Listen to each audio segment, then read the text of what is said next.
Scooby-Dooby-Doo, where are you? We got some work to do now. Scooby-Dooby-Doo, where are you? We got some work to do now. Scooby-Dooby-Doo, where are you? We got some work to do now. Scooby-Dooby-Doo, where are you? We got some work to do now. Get themselves up to speed. When we just want to keep the recordings, that's why we're doing it. Alrighty, yeah. So we're gonna go ahead and get it started and start bringing people in. Yep, sure. All right, let's see here.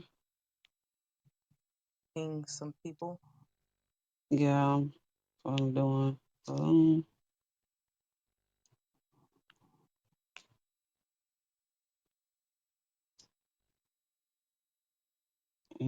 okay. I just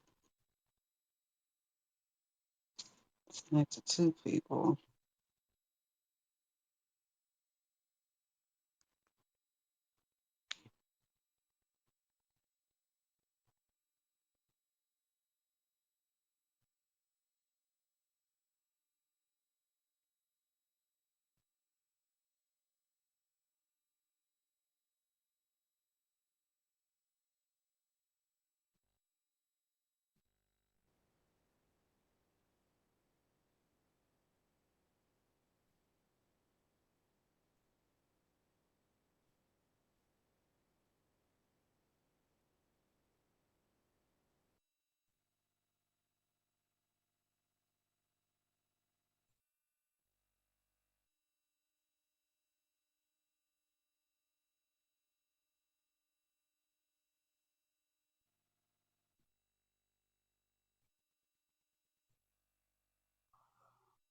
All right. Well, we'll just pick up where we was at because we are doing our our Wingmakers preliminary examination. So, and where are we at? I want to put the intro to the Wingmakers PDF. I'm gonna put that I'm gonna put that link up in there so that we can examine the PDF of what we're even Okay. talking about. We're talking about the Wingmakers and stuff. So let me see. Pin a link. Okay, okay. Yeah. So that's the PDF. Now we're going over the PDF already. How you like that Scooby Doo picture? I love it. I love it. I love it. We really do this. Let me stop. Okay. So back to the PDF. We are on this PDF. We've already read a few pages together, but so we'll just pick up where we were at. You know, when anybody replays this show, they'll see the link up there. So they'll be able to click on it and they'll see the link. They'll see that the link was given. They'll be able to catch up. You know what I mean? So Yeah. we're back. Yeah, we're good. We're back on page.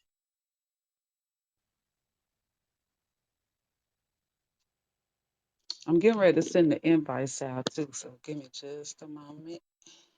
But I'm listening to you. I hear what you're saying. Yeah, we're on page 12. The Okay. scientific team. Yeah, because if anybody comes into the room, into the chat, we'll start over and we'll catch them up. You know what I mean? Yeah, But while we're that's fine. waiting, we'll just go continue where we were at. Page 12 of this PDF. It says the scientific team sent to investigate this site is headed by Dr. Jameson Neruda, an expert in linguistics and cryptology. The exploratory team is part of a secret organization covertly nested within the NSA called the Advanced Contact Intelligence Organization, or ACIO. The ACIO is responsible for reverse engineering recovered extraterrestrial technologies and applying the resulting technologies for mostly military purposes.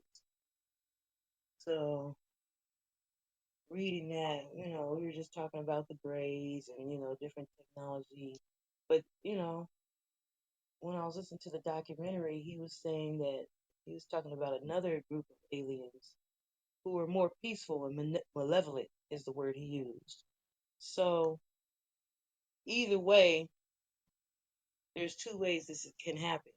Aliens give this high technology, and humans here are reverse engineering this technology, like they said, and applying it for mostly military purposes. And obviously, we got the phones, we got the computers, we got the drones, we got all kind of high tech technology. Where is it coming from?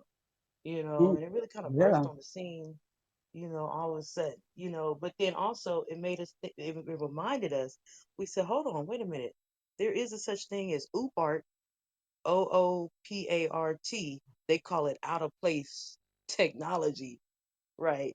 So they will go around and find ancient technology on the earth and then say it's out of place of the historical timeline. That's weird. That's odd. That must be Hmm. aliens, but really, the indigenous people, the people that practiced the ancient science, they had an understanding. So they were able to, well, you could say they had a higher vibration. So they were able to do things that people in low vibrations would call supernatural or miraculous. But really, it's just technology and, things like that. So they're trying, it could either be two things, that this is alien technology that's been reverse engineered, or it could be ancient people's technology that they were able to develop as a result of being in a higher vibration, right? Hmm. So anyway, um, page 13. Within the ACIO is the even more secretive labyrinth group. Both organizations are directed by a genius who is simply known as 15, number 15, 1 5, which adds up to 6. hmm This name refers to the level of his security clearance. Although 15 is the official leader of the ACIO, he created the Labyrinth Group without the knowledge or consent of the NSA. So, wait a minute. Earlier it said the ACIO itself is a secret organization within the NSA. This 15 guy is the official leader of the ACIO, which is a secret group inside the NSA, but he also went on to create the Labyrinth Group without the knowledge or consent of the NSA as well. Okay. So, page 14 is giving us a visual of the structure and relationship of the Labyrinth Group. So, say you have the US government and then you have the NSA, but in between that is an unacknowledged level outside of the knowledge of the US government or outside the knowledge of the NSA, which consists of the Special Projects Laboratory, a military industrial complex. This is the Labyrinth Group's association with these things. They have a relationship with the Special Projects Laboratory, a relationship with the military industrial complex, and a relationship with the select private industry. 15, and the next level out of that is what? The number 15 and his group, the ACIO. And then separate from that is also the number 15 who is head of the Labyrinth Group. All these,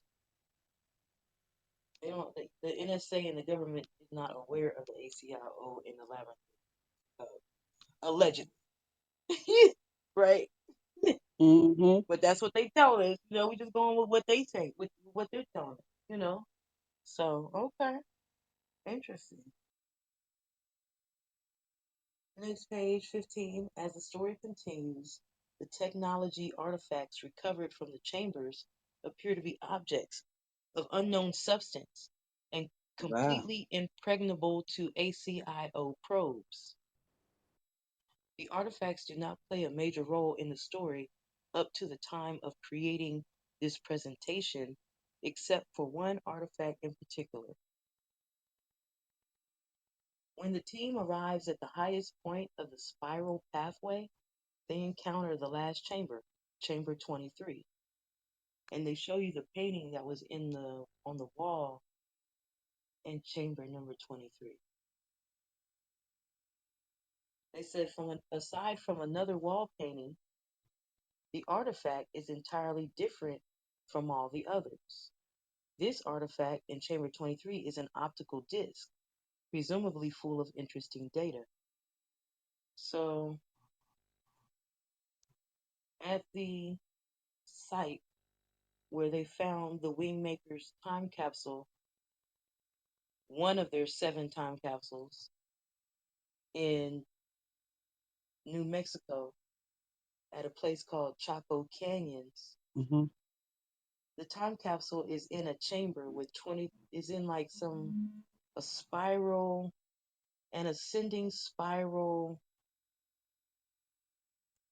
area chamber that was carved out or something. And they said it had 23 chambers. And in the last chamber, each chamber had each of these 23 chambers had a painting in it and an artifact. And they say on when they got to chamber 23 had another wall painting like all the others, and it had an artifact like all the others, but this artifact was different from all the others. This artifact in Mm. chamber 23 was an optical disc. Yes. The deciphering of this optical disc reveals the art, music, poetry, philosophy, science, and symbolic language of the Wingmakers. Each component appears to be interconnected, like a vast library network of art and science of cosmic proportions. The Wow. music, art, poems, symbolic language, and philosophy are all individuated 3 dimensional expressions of one mind. Hmm. Wow. That's deep. Yeah. So the next page says it calls it the Ancient Arrow Project. That's the name of the archaeological dig. The Ancient Arrow Project. It's in Chaco Canyon, New Mexico. And here you have, among other things, Chamber 23, which had this painting like all the others, but it also had the disc. So the disc contains music, poetry, and philosophy, and chamber compositions, chamber poems, and a cosmology and metaphysics. Mm. It's all encoded on the disc.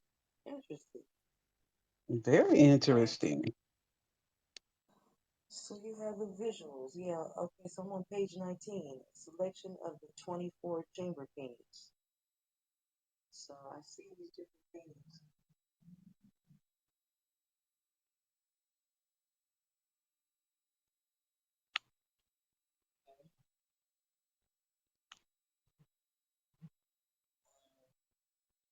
On the next page is pointing out the language of light in written form, talking about the petroglyphs and the symbols that are on the painting, around the paintings, or in one of, showing the language of light in written form on one of these paintings. Yeah, interesting art. I see a lot of spirals. I see a lot of infinity symbols. I see what looks like a yoni, or a portal, if you will. Yeah, Mm, maybe a portal. I see the sun and the moon. Hmm. I'm on page 22. It says the philosophy of the Wingmakers is contained in essays and poetry. It expresses a new cosmology of our multiverse and the metaphysics of the sovereign integral. Mm. Hmm. Philosophy element includes philosophy essays, lyricist discourses, Neruda interviews, first source transmissions, poetry, and WM cosmology. I don't know what that means, but you see that W and that M? Yeah. Who was talking about in that Yeah. other group last night in the other clubhouse room? And they was Yeah. talking about that M and that W, how W is an upside down M, and how Mm-hmm. all the words that start with M, mother, Mm-hmm. Mother, mom, ma. Yeah. even metaverse, metaphysics, um, Milky My Way, son, which people think is Mason. Yeah, all of that. manifest, manifest Manifest. starts with M. Yeah, interesting. So, Very interesting. M, it says WM cosmology. What are the odds? These are the two Mm-hmm. letters. Hmm. So we were just talking about the numerology behind the letter W, and I mean behind the letter M. Yeah, that's for we going. Yeah, that's interesting. We can we can do a lot with that information. We can have a whole show Yeah. on the M and the W and the numerology and what are all the connections with that letter. And like we said, Mm-hmm. here it is, directly connected to the Wingmakers time capsule because it contains WM cosmology, whatever that means. Mm-hmm. Okay. On the right side of this same page, it says, in the truest form of consciousness is the capacity to encompass all forms of consciousness and render them purposeful and integrated. It is this form that is not a form itself, but rather the matrix. There goes that M again, and Mm-hmm. matrix, right? The Yeah. matrix is a portal upon which the forms and formulations are nurtured and sustained. It is like a sculpture that redefines space as art. The consciousness of truth redefines form as soul. Mm. Oh, that's deep. And that comes That's from real deep. Chamber 12 philosophy. That's one of the writings within this time capsule. Wow.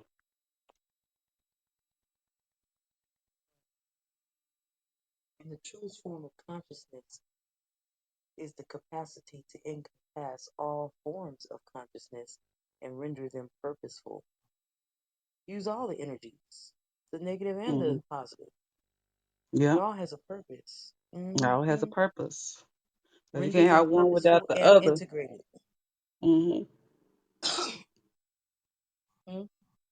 I say you technically really can't have one without the other because it wouldn't be a point to have good if there was no bad. So, or there would be no point to have good if there was no evil. So there would be nothing to defend, as they say in the comic books, there would be nothing to for the villains and anything to do if all we did was just walked around and it was jolly and good all the time.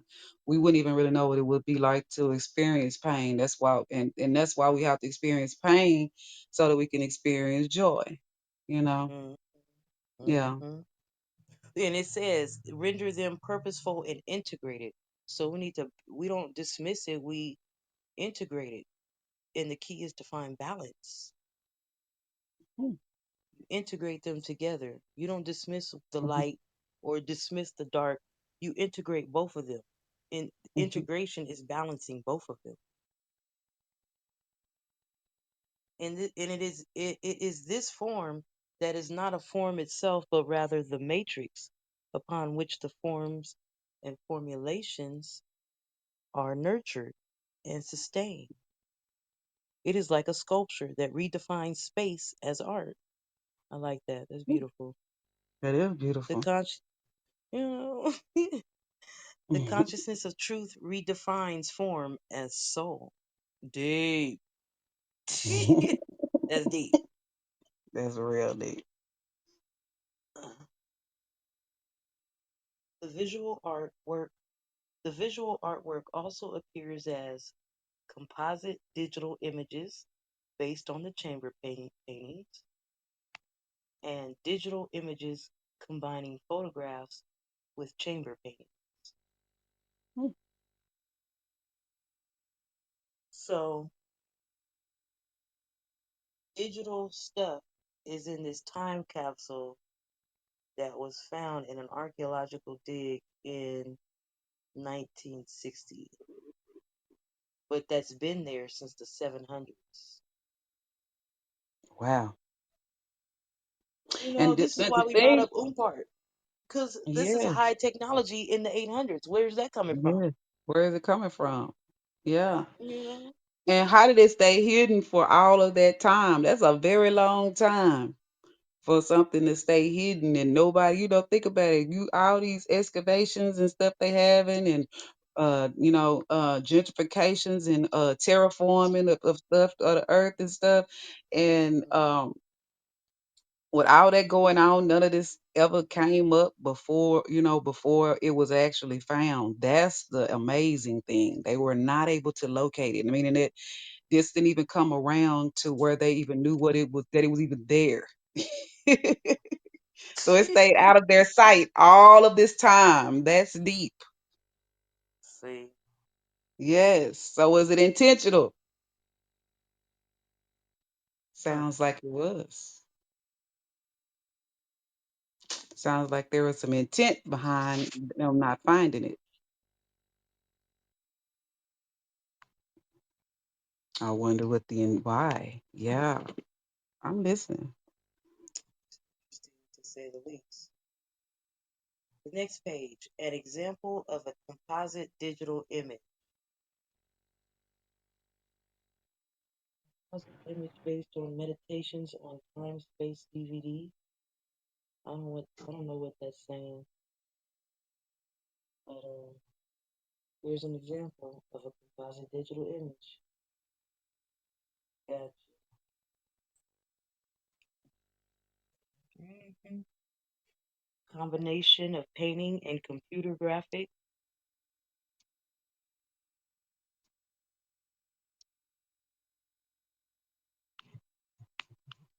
Example of composite digital image derived from from chambers 2, 12, and 24.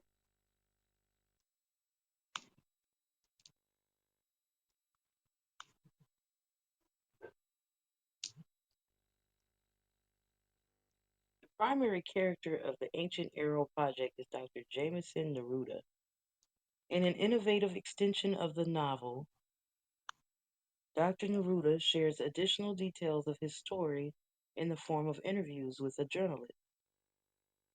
In the fourth interview, Dr. Neruda reveals that a hidden 24th chamber was later found, and it contained another artifact and wall painting, as well as a glyph wall, petroglyph.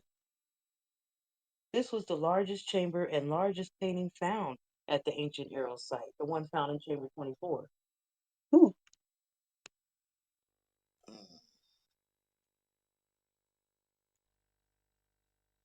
Okay, so more spirals, another yoni. I see a moon, I see a spider web, I see triangles and what looks like a cross. Let's see here. It looks like a little sperm or tadpole. Mm-hmm. Hmm. So that means life, maybe Hmm. creation. Hmm.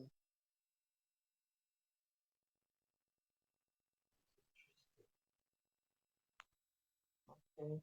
Glyph wall, opposite chamber painting 24. Thought to be a primer for the genetic information stored within the ancient Arrow site.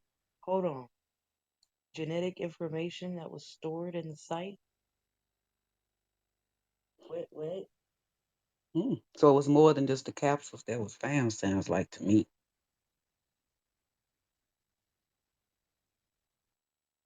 I don't know what they mean by genetic information stored within the site. Let's keep going.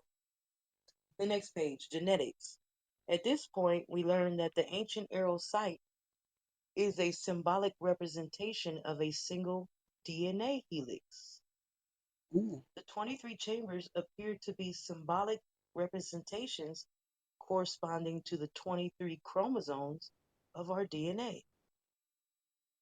In light of this, The revealed 24th chamber painting is of significant importance. Here are some remarks by Dr. Neruda concerning the implications of the hidden 24th chamber. Dr. Neruda comments on the 24th chamber. Quote, the human genome is like a set of encyclopedias with 23 volumes. It's quite possible that the 24th chamber, in this case, is the equivalent of the index or navigation volume of the encyclopedia. Mm. We thought there was significance in the fact that the 24th chamber was hidden and was only connected by a narrow vertical passage to the 23rd chamber.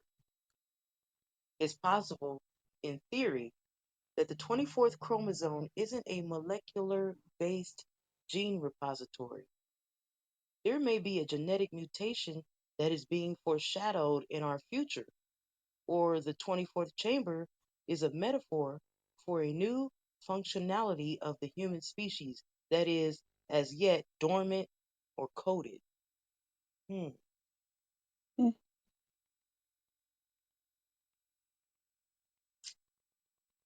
The 24th DNA strand that's dormant, maybe, is what he's saying. Yeah. Let's continue. Next page.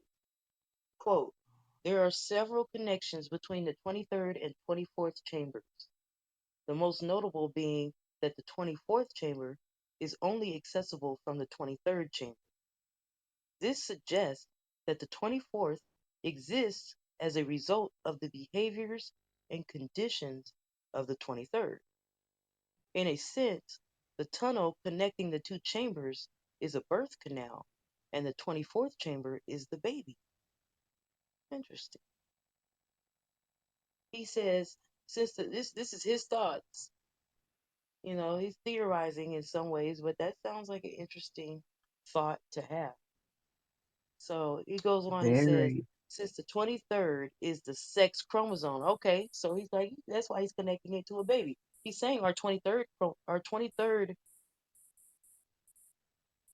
since the 23rd is the sex chromosome, that is, it determines the sexual and physical identity of the individual. Is he saying the 23rd DNA strand is the sex chromosome? That's the It's sex chromosome, as we saying. It let's determines if you're a girly or a boy. we're gonna Google that in just a second. Hold on. Since the 23rd is the sex chromosome, we're gonna fact check that real quick. That is, it Yeah. determines the sexual and physical identity of the individual. Its purpose is largely binary.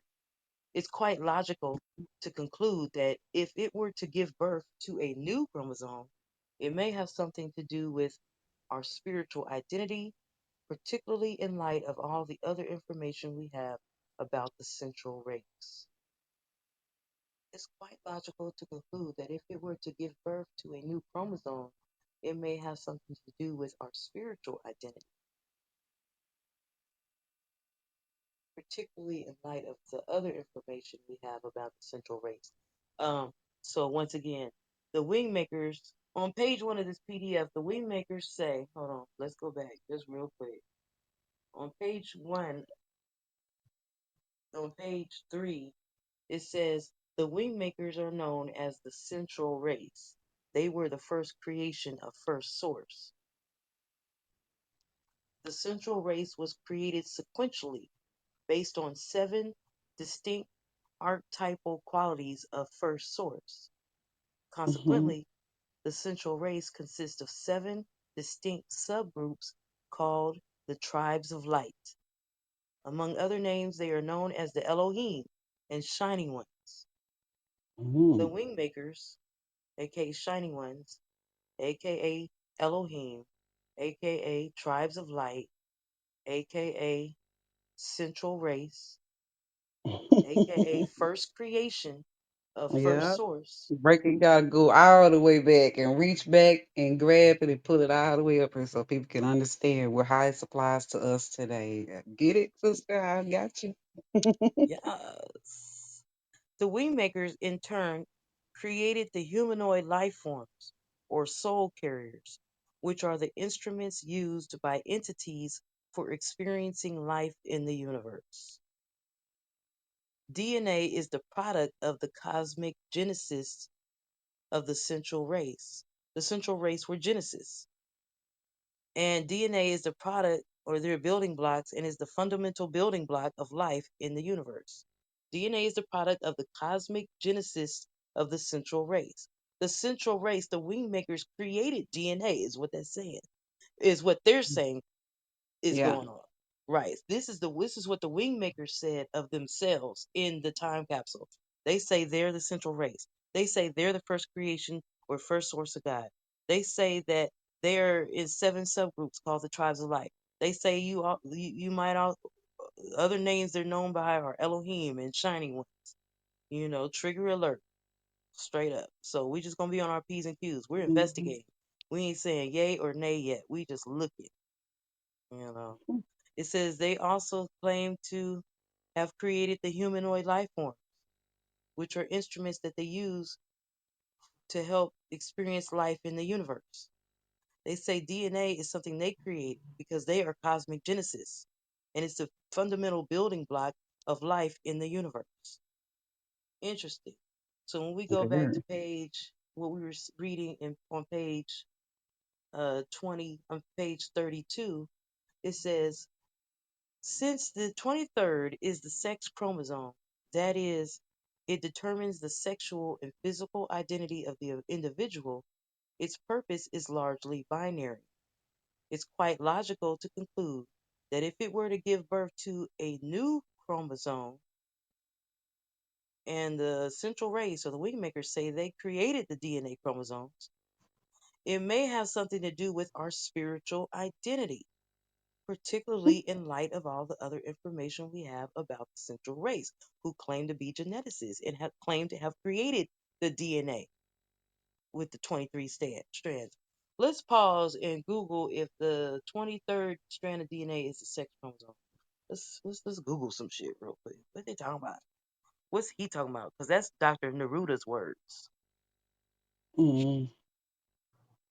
Mm-hmm. 23rd, 2023 DNA.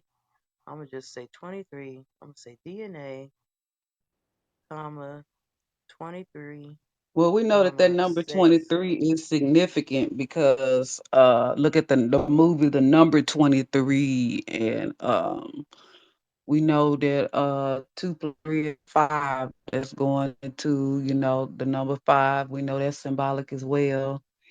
And it's just a lot of things like 23 and Me, all the stuff that they're put throwing that number out there to show you that it has some significance. So it is worth looking into. Let's look more further. I think we're on the right track. Mm-hmm. Let's see what's going on. I googled DNA, comma 23, comma sex chromosome.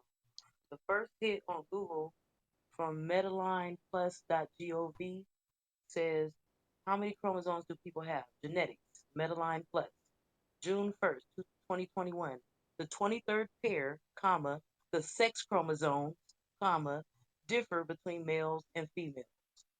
So the 23rd chromosome is the sex chromosome, Mhm. leading to valid, which is kind of that kind of adds credence to his theory about the 24th chamber opening up from the 23rd chamber. Seeing as the 23rd chamber is the sex chromosome, he's saying the 24th chamber would be the baby. And meaning something new is maybe being born, something dormant is probably being activated Mm. because it's the 24th. We don't know nothing about the 24th yet, just yet. They always say things to us like, all of our strands haven't been activated. So put that on the back burner. We're just talking. Let me see the next page, page 33. Neruda's defection. Following the decoding of the optical disc and the discovery of the 24th chamber, Dr. Neruda becomes convinced that the Wingmaker's material needs to be shared with the broader scientific community and the public. Dr. Neruda becomes convinced that the Wingmakers material needs to be shared with the broader scientific community and the public. The objective is squarely at odds with 15 and the Labyrinth group. Neruda decides that he has no alternative but to defect from the ACIO and publish the information in the public domain and go on a quest to find the other six Wingmaker sites. Mhm. The seven sites of the Wingmakers. The ancient Arrow site in New Mexico is dedicated to genetics. There are six additional sites hidden on the other continents. Each site contains information specific to a particular subject. So that's interesting that the first one found has everything to do with genetics. Wow. Matrix, right? Page 35. The content of the chambers. The successful decoding of the Wingmaker's optical disc reveals images, music, language glyphs, poetry, and philosophical texts. These writings explain that the seven hidden sites on Earth are physical representations of tributary zones.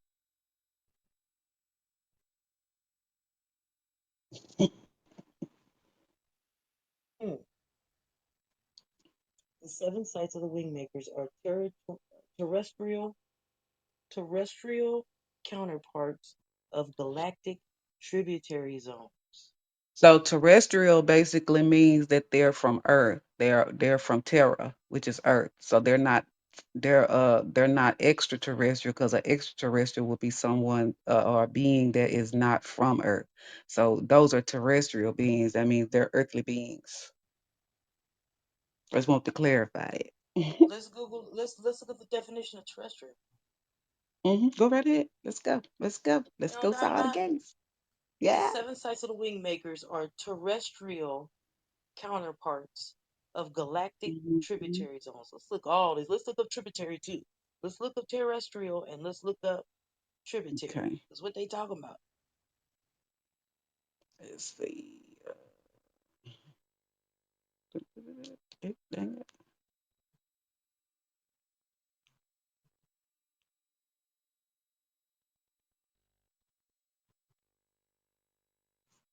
Okay. And I'm going to try to screenshot it and see if I can put it into the group, Okay. just so we can have a idea of what we going here with. Let me see. Um, okay. Seven sites of the Wingmakers are terrestrial counterparts. Mm, So terrestrial. okay, so I can't do that. So let me You can't add see. the link. Can you send me the link Um, and I can add it? Let me see. I'm making send it to you. I was trying to do Eclipse, but it's not because I have an Android. I don't have an iPhone. It won't let me do it, so I'm gonna see. Let me see if I can send it to you. Correct. Let's see here. Mm, Okay, that's terrestrial. And then you said look up which word? Tributary. Tributary. Tributary. Tributa. Mm-hmm. So, oh Okay, yeah, we're because gonna you look up can't. tributary definition in science. In science, it means a river or stream flowing into a larger river or lake. In Hold history, it on. means a person. Pause. Pause. Wait, that's tributary? Yeah, Hold on. Pause. Um, because we need the terrestrial. It I know. says, I'm just showing you what trib. I'm just saying what it means. But it has more than one meaning, so that's why I'm sending it to you so you can see off one. So it's more than one meaning for tributary. So I that ain't can't put okay. this. I can't put up a picture in the room, so you could just read it. We can only Are you post links. We can't post pictures. okay? That's You it. don't gotta post it. You're gonna read it. Why I gotta read it? Because I was trying to read it and you told me not to read it. Crazy. My Okay, bad. so tributary, a river or a stream flowing into a larger river or a lake. That's one definition.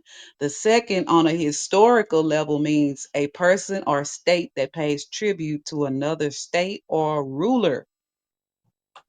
Mm. So we have to find the definition where it goes. And I do believe the second one is where it's going to fit in.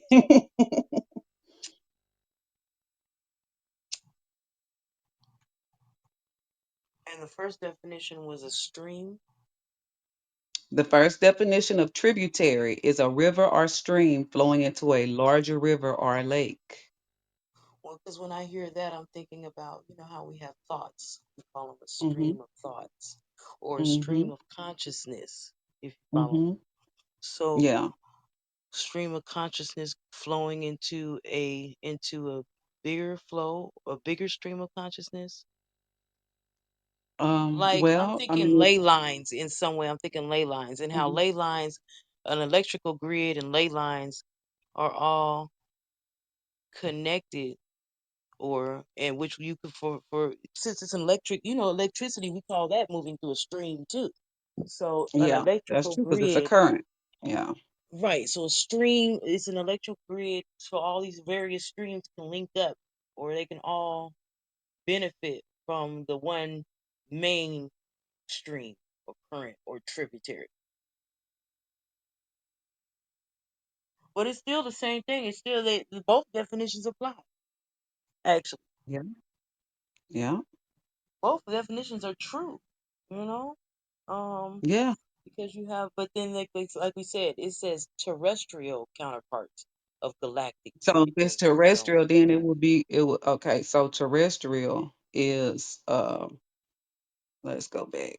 So terrestrial is of, on, or relating to the earth. I told you it's got to do with earth.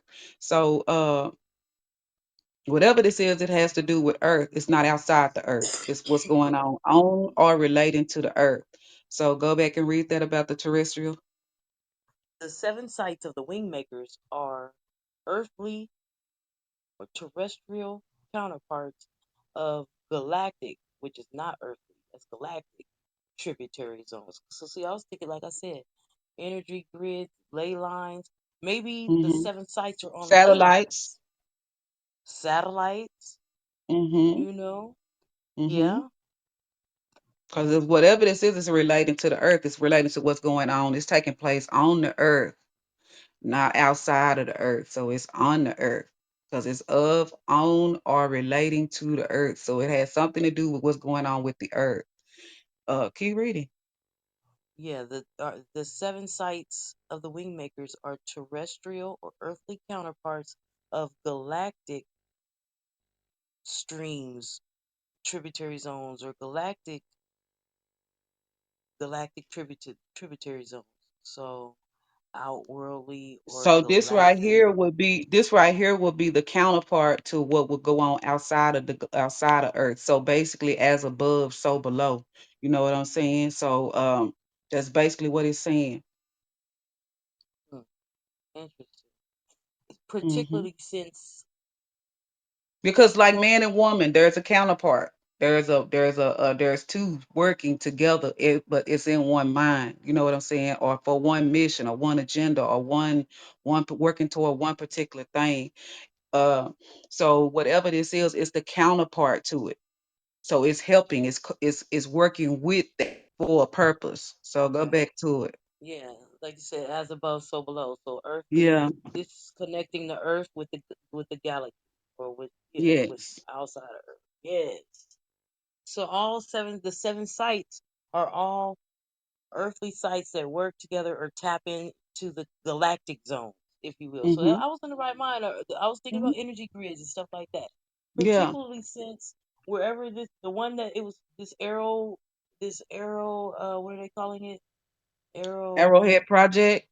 Yeah, that archaeological dig at Chaco Canyon in New Mexico Hmm. is actually on an electric grid.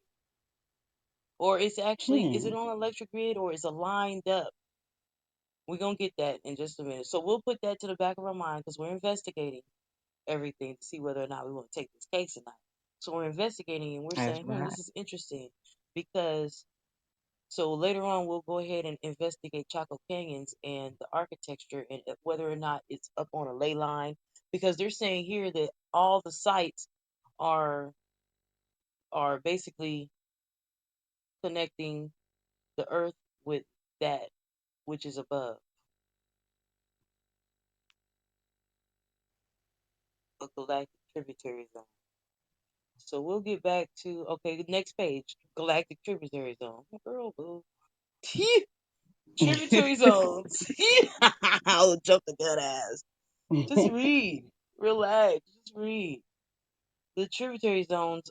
Tributary zones are galactic knowledge repositories installed by the Wingmakers to assist life bearing galaxies in the evolution of a humanoid species. So there's more than one humanoid species. That's right. There's other humanoids on other planets in the galaxy. Yes.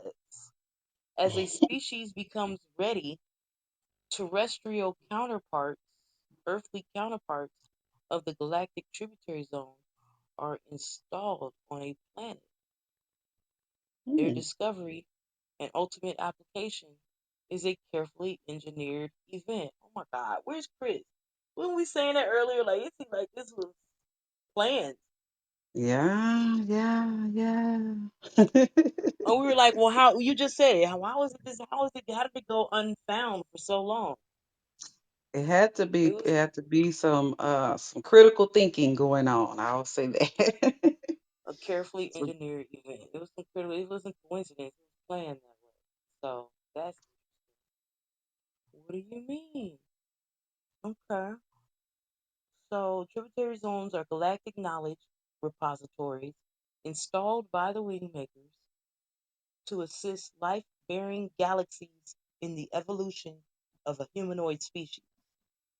As a species becomes ready, terrestrial counterparts of the galactic tributary zone are installed on a planet. Their discovery and ultimate application is a carefully engineered event. Interesting. From the Wingmaker's glossary, this is what they say.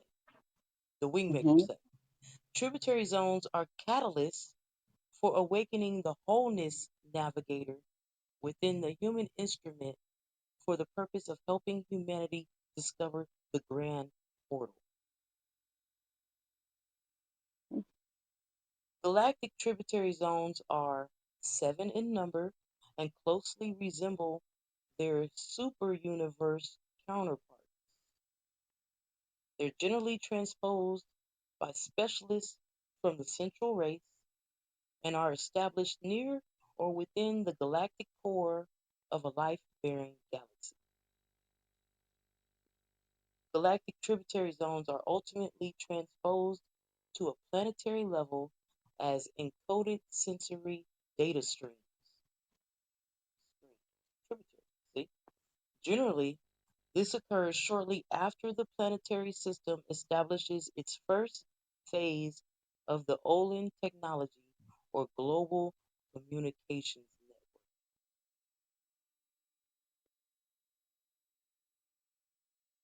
network. Hmm. Mm. Let's keep going. The wholeness navigator.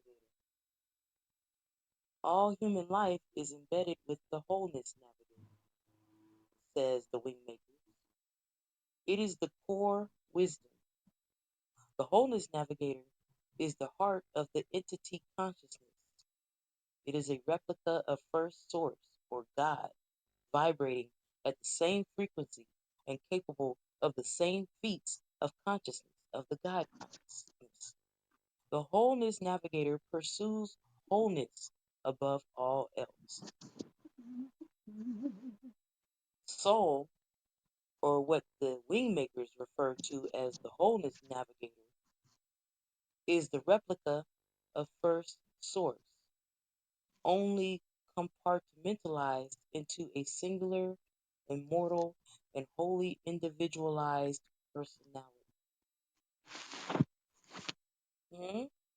This is Dr. Hmm. Neruda. This is what he said in the fourth That's interview. what he's He saying. says he says soul, or what the Wingmakers refer to as the Wholeness Navigator, is the replica of First Source, only compartmentalized into a singular, immortal, and wholly individualized personality.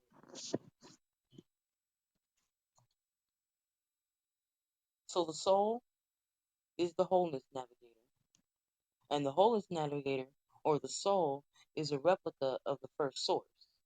It's just a fragment of it put in every individualized person. Hmm. It's just a fragment of it. It's It's a just a single fragment. So, fragment. and think about that. A fragment is that's like a small portion of what is actually there. So, we have to take that in consideration too. The soul is a small, singular, immortal. So the soul can't die. We know that. Singular, Yeah. immortal, and has an individualized, wholly individualized personality. It looked like Uh, sister, just we look like we got some people that join in. We just want to say that we're looking at the Wingmakers looking at the Wingmakers PDF. So it is in the group. You can always click on that document and open it up. That way you can see what it is that we're discussing and what we're looking at. I'm sorry, Sister mhm. Fit, go ahead. Yes, we're doing a preliminary investigation. So we're just looking over the material. It was just introduced to us about 2 days ago, 3 days ago. So we're just examining it to see whether or not we want to examine it further, if it's worth our time or not to even look into it. So we're looking at this PDF, and you can click that link at the top. And let me see something, because we're actually trying to get the hang of Clubhouse. We're pretty new to Clubhouse. So we're a well-oiled machine outside of Clubhouse. So we just learning the Oh technology, and yeah. we're gonna get it down. All right. So we're on page 39 of this PDF, the Wholeness Navigator, and it's saying in the second quote, the soul, or what the Wingmakers refer to as the Wholeness Navigator, they call the soul the Wholeness Navigator, and it's a replica of First Source, only a compartmentalized into a singular, immortal, and wholly individualized personality. Okay. So then they try to give us a visual to understand that on page 40. Um, I see on the right it's talking about wholeness navigator aligns. So at the bottom you have source intelligence. At the top you have the genetic mind. So from the source intelligence comes the entity or the soul, animating force. And this is put into the human instrument, which is made up of three parts: the body, the emotions, and the mind, right? Your physical body, your etheric body, and your astral body. That makes up the human instrument. And it also contains the soul, which is the animating force that comes directly from the source, the creator, the prime creator. Okay. And then it's saying the genetic mind, the human instrument interacts with the genetic mind, and the genetic mind interacts with the human instrument. And it goes on to say something exploration of time space. The human instrument has something to do with exploration of time space. I don't know. We're gonna just keep reading. So the grand portal.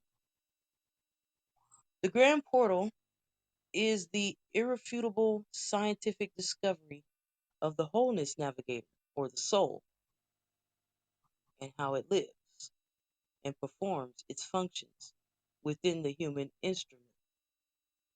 The grand portal is the most profound discovery of a humanoid species because it establishes the species as a member of the galactic community. The grand portal Now, this is coming from the Wingmakers. This is their words, and this is in the glossary.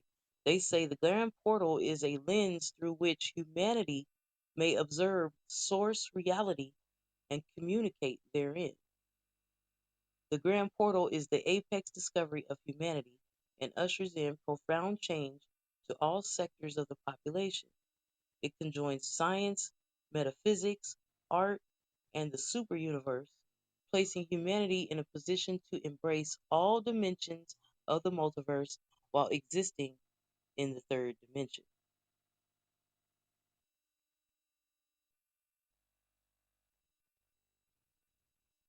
Hmm, okay. All right, let's see. We'll just keep going. Wingmaker's cosmology, first source, prime, first prime. So the at the top, the first source, prime, is allegedly the creator of all things, on what they say. And from that, they say they're the first creation, which is broken down into seven parts. And together, all seven of them are called the seven tribes of light. That's what they say. So they say there's a central race one, central race two, central race three, central race four, central race five, six, and seven. They say that all of them are the first creation. It's just broken down into seven Wow. subgroups, and they're all called the tribes of light. Okay. Soul carrier genetics, because they say they're geneticists too. Soul carrier genetics, dominant traits, experimental. Okay, so all seven of them have that. Exporting soul carrier DNA to life bearing planets. Established planetary genetic library. And then all this. It's a lot. We just looking like, what are they talking about? Yes. We just looking at it like, what's going on? You know, Mm. Mm-hmm. I'm gonna keep going. I'm gonna go to the next page. That's a lot. The mystery within the myth. The creator of the Wingmaker's material is a specialist from the Central race who is expert in transposing tributary zones to three-dimensional space, time, worlds in the form of encoded sensory data streams. These encoded sensory data streams are the music, poetry, philosophy, and graphic images referred to as the Wingmaker's material. And the specialist who is creator of all this material is a man who calls himself James. What? Mm. Wingmakers website. On November 23rd, 1998, wingmakers.com appeared on the internet. For more than 2 years, the site had no interactivity. In early 2001, the Wingmakers website became interactive, and by the spring of 2001, the creator of the Wingmakers material, James, suddenly began to answer the email inquiries of interested individuals through the site's webmaster, Mark Temple, who acts as the liaison. The site has had over 2 million visitors since its inception and is widely considered one of the most thought provoking websites on the internet. Experts from James. What? James says in a Q&A session number 2, Q&A session 2, number 7, I was born as a human with very human parts. If you examine my DNA at birth, you would find very little difference from your own. Okay. He goes on to say, I am a multi-dimensional being who lives simultaneously in a spectrum of realities. My dominant reality is different than yours. Because of this difference, I'm able to process this human reality at a different frequency rate, which enables me to perceive behind and beyond the three-dimensional surface of this reality.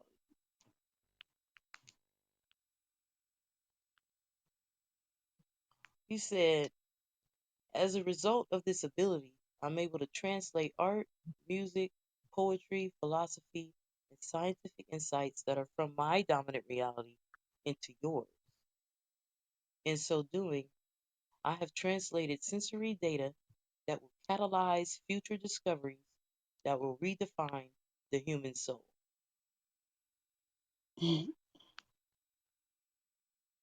He said, I am a teacher of encoded sensory data streams and was trained at my request to embody as the human translator of the galactic tributary zones, making them intelligible to the human race of the 21st century. What? A lot going on here, bro. Yes. What you talking about? This James. Hold on. It's weird. I'm just scrolling. I'm gonna go. I'm just scrolling. I'm looking at all this stuff. They're giving you all these images or graphs, trying to get you to understand the plot or structure, see how everything's interconnected. It's a lot going on here. I see the word ACIO. I'm seeing Labyrinth Group, BSTAA site. That's the Arrow site discovery. And then it says the Hakomi site discovery. All Mhm. 7 Wingmaker sites have been discovered, supposedly, allegedly, they say, after 1990, but before 2010. And then Animus Scouts discover Earth. Animus takeover. What? 27, discovery of Grand Portal.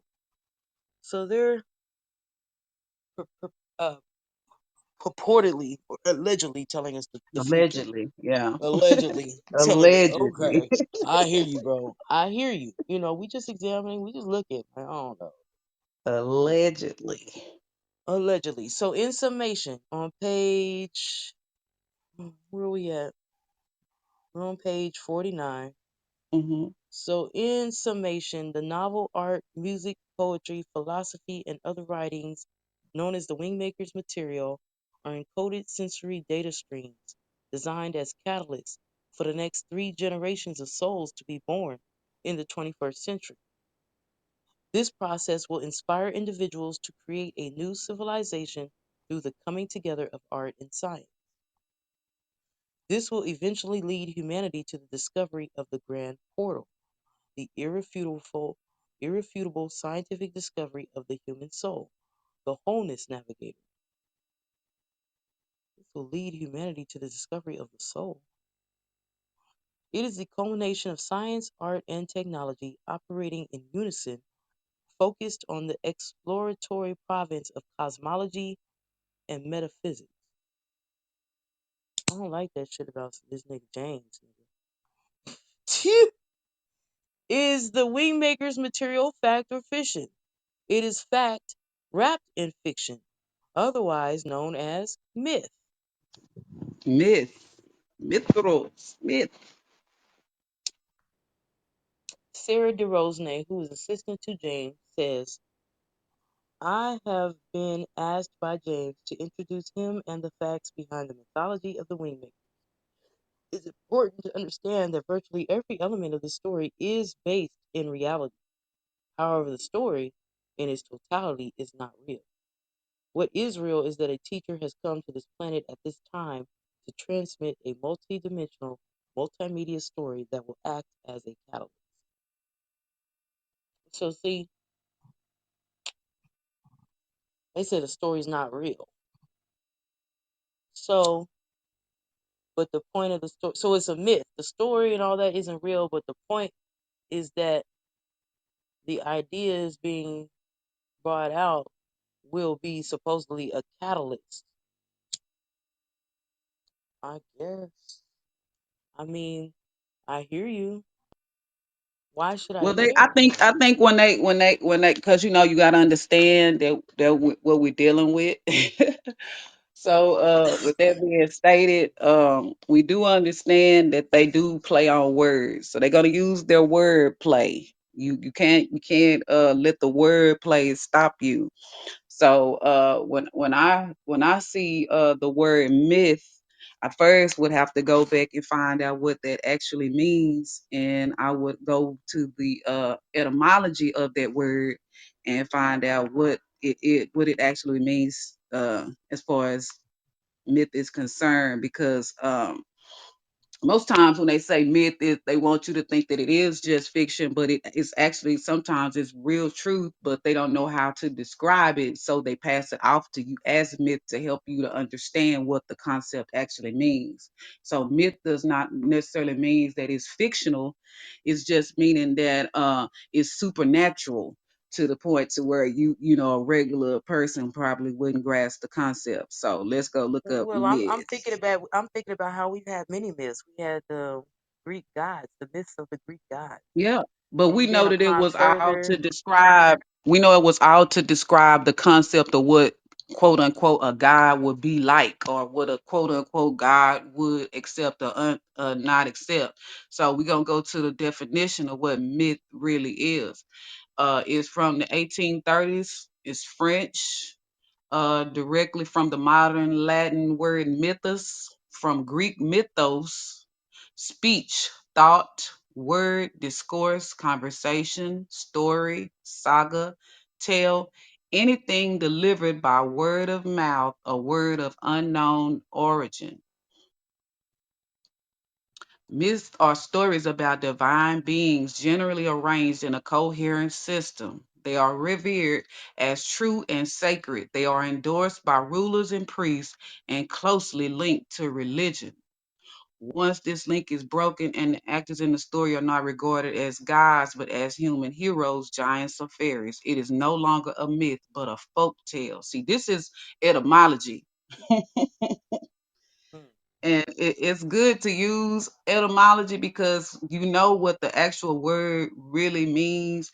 In the general sense, it would tell you that it's a untrue story or what we would call a rumor, but it's actually stories about divine beings. That's basically what a myth is. And since yeah, again we're because all 3D.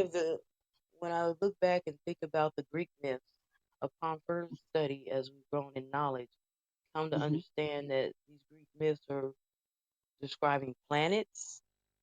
I think Hmm. you have Saturn, you got Hmm.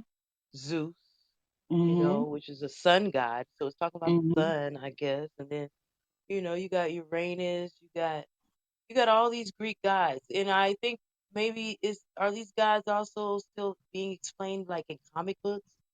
Like are Yes, the they are there, but Marvel they're being superheroes? explained like this so that you can understand the concept of what that actually really means, or what that so-called quote unquote divine being, how that divine being operates, or how that divine being thinks. It's just different concepts to get you to help you to understand the what that divine being stands for more clearly. So like me, I go by Asha Fire when I sing, but when I leave here and people discuss me as a person, they're gonna say, "Oh, that was Asha." She wrote music. She was a friendly person, or or don't rub her this way. Then she might act like that. So those would be my attributes. So it's just a way to put the stories to where they're entertaining enough to help you to grasp the time enough to where you can grasp what's going on. So it's basically a more layman's way of explaining the attributes of what these beings did, or how they thought, or their concepts and things like that. So it's stories that they use to help describe what's actually going on. But it does not mean that what's taking place is not real.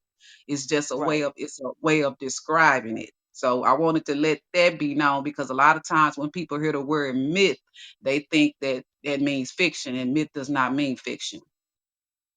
Hey, yes. So it said then that's why she said, um, it's important to understand that virtually every element of the story is based in reality. However, the Mhm, story in its totality is not real. What is mhm. real is that a teacher has come to this planet at this time to transmit a multidimensional, multimedia story that will act as a catalyst. Hmm,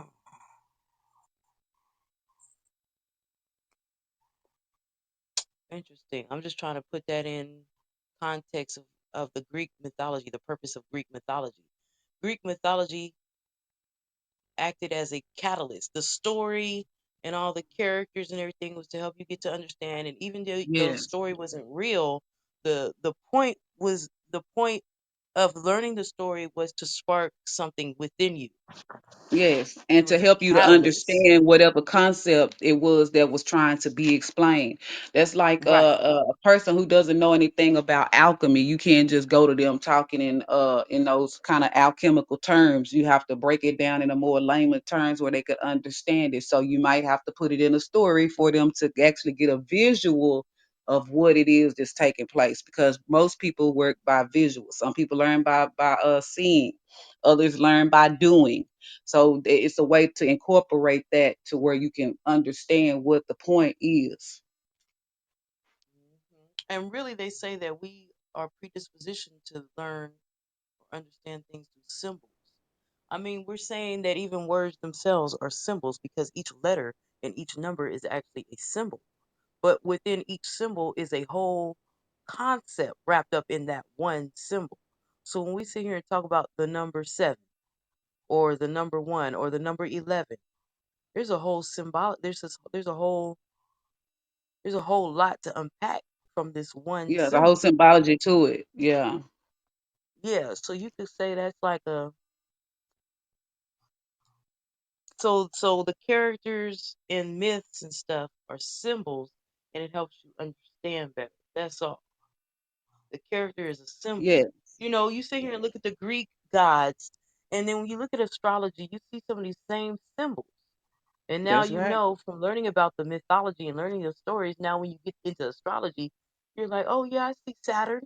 And you see that symbol, and you're like, oh, you have a whole story wrapped up, or all the attributes of Saturn wrapped up in that symbol. Now you know. You see that symbol, and a whole story unfolds in your mind, all from that one symbol. So the story was created to help you understand the symbol or the character more, I guess. Yes. Yes. The character or what's actually needing to be explained is helping you to understand what exactly is being explained.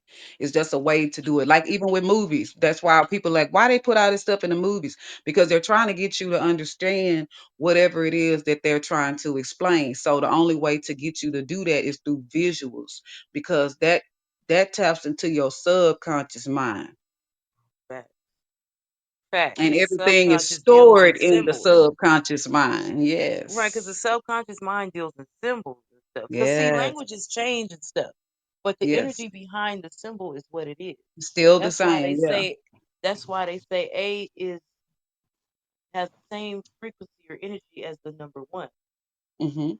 or B and two, three and C, I guess, or whatever the case may be. So we're saying letters have frequencies and numbers have frequencies. Yes. So all that goes with that. Yeah, yeah, I see it. So the point is, like you said, the point is understand the word myth and know that it doesn't mean that it's not true. It just means that it's the message in the middle of the story. Hmm. And the story is being used, the myth is being used as a catalyst for your subconscious mind to understand better. Yes. Okay. All right, page 51. James describes his work. I've created a portal for the consciousness of First Source to contact the consciousness of an individual in a manner that has never been done before. This connection will catalyze new forms of energy to flow Hmm. through the minds of those individuals, enabling them to create the necessary technologies, art forms, and discoveries that bring about the new cosmology of First Source. However, the First Source disc, moreover, the First Source discs will impact on all people, even those who will never read, look, or listen. And these will be the majority, I assure you. These teachings are designed for the entire planet, despite the relatively small number who will actively immerse within the story and utilize this portal. Hmm. Whether you resonate with these ideas, are skeptical about them, or are just undecided, there is no doubt that the Wingmakers material is challenging and mysterious. When explored with an open mind in some quiet hours, it can be profound, meaningful, inspiring, and ultimately transforming. At such a moment, the question of truth or falsehood recedes into the background and is replaced by the freedom to explore and create. In that instant, the Wingmakers, whether real or not, have fulfilled their mission. Hmm. See, they really open it, leaving it open to interpretation, but that's cool because like we said, ain't nobody being forced to do nothing. And That's even right. us here, we're just examining it. We're not saying yes or no, and nobody's being forced to do nothing. We're just looking, and there's nothing wrong with that. We're curious. There's nothing. It's good. It's good to be curious and to think outside the box and see what else you can get to help you in your growth. So that's where we at. That's where we at. Mm,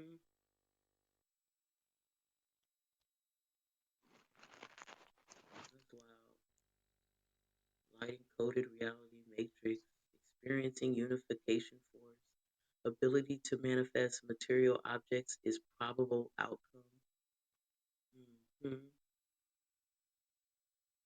Memory restoration program, technology to reconstruct memory of ACIO employees. What? Relatively common procedure employed to retain project secrecy. ACIO stuff. Remote viewing technology.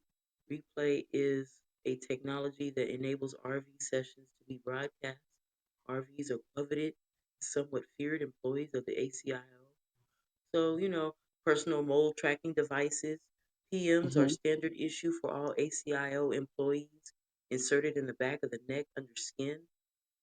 Blank slate technology, interactive time travel, apex technology of the Labyrinth Group, purpose to deflect the prophesied animus from Earth. They say an alien, they claim an alien group is going to invade Earth.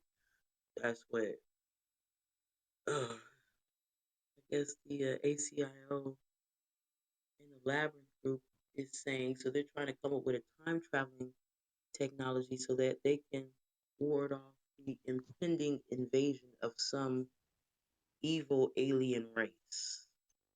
What's this guy? It's a trip. This is what's in here. So I'm just scrolling, but you know, that's a lot. Yes. That's a lot. And the funny thing, we need to first, we need to, you know me, I'm gonna go with the breakdown of the words because we gotta understand words have meanings. So they're saying that this is in regards to an alien. So let's go and get the etymology of what an alien is, so everybody can also understand what this is actually saying when it's meaning alien. Because most times Hmm. when we hear the word alien, we automatically think of a ET.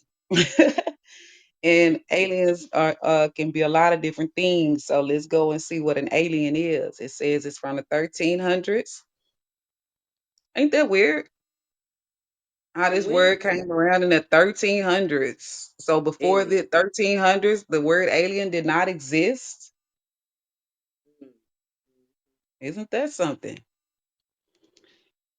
So, alien, strange, foreign is from the old French alien, strange, foreign as a noun is what is used as. Of or belonging to another, not one's own. Those are all different uh basically definitions of the word alien. So alien could be just something that's strange. Hmm. So anything Fact. that's not normal to you could be alien. Fact. Hmm. It just basically is another word to say strange or foreign. And it does not always mean an ET. It also means residing in a country not of one's birth, meaning not of this earth, is what it actually meant back in 1920. So it was changed and updated to meaning not of this earth in the 1920s. But in the 1300s, it originally meant strange or foreign. So you see You how they see? changed words up? Yes. You have to get that Yes. etymology so you can understand what the original meaning of this was. I guess with them saying, okay, strange or foreign, that's not enough. We need to upgrade this word and change it to anything that's not of this earth. Mm. They're gonna stop with their trickery because they recently changed the Hmm. definition of vaccine. I saw that too. Hmm. So, you know, we do need to look into the words and the root of the words and where the words came from so we can get a better definition because as time goes on, they like to redefine things. Yeah, as the age change, they have to update the words to fit the age, and that's basically what this basically is showing us. And then I'm looking here as I go a little further. Back in 1953, they updated the word alien to meaning being from another planet. So for it went from the 1300s to being strange and foreign. Then it went up to the 1920s. It changed to meaning not of this earth.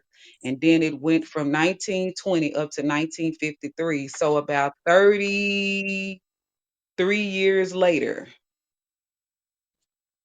they Mm. changed it to being from another planet. So I wonder what that was all about. Why? What made y'all want to change that definition?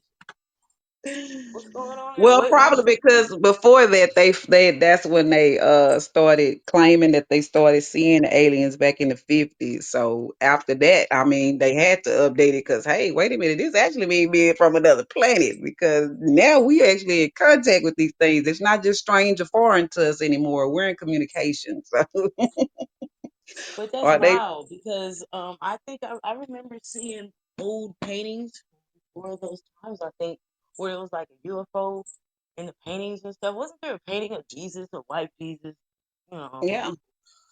white disciples, white Mary of Magdalene, and then in the upper right corner there was like a UFO or something like that of the painting. Hmm. Remember that painting? Yeah. I just feel like that was before they changed this definition. So here you got UFOs, you know, in the painting way back then. So why are you only now changing the definition to include something from off of the earth? You know, that's interesting. Yeah. Things like that made me want to crack cases. What's that all about? What I did was I put a link in the room, the Wingmakers Ancient Arrow Project. It's just 60 minutes. And I'm gonna play this so we can all listen in on what's being said. I think it actually has some words on it, so we're gonna have to read out the words as they come up on the screen. I think I'm not sure, but I'm gonna put it on. And we're gonna see what it says. It says, press play, and it says, yes, it's words. It says, I'm listening for a sound beyond sound that stalks the night land of my dreams, entering rooms of fossil light, so ancient they are swarmed by truth. That's still poetry. Might have came from one of the chambers of the arrow of the Wingmakers time capsule. I'm listening for a sound beyond us that travels to the spine's invisible ladder to the Orphic Library.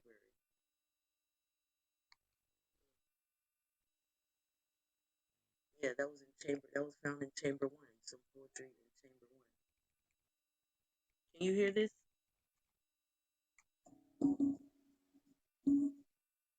Try it up a little louder. I can't hear it.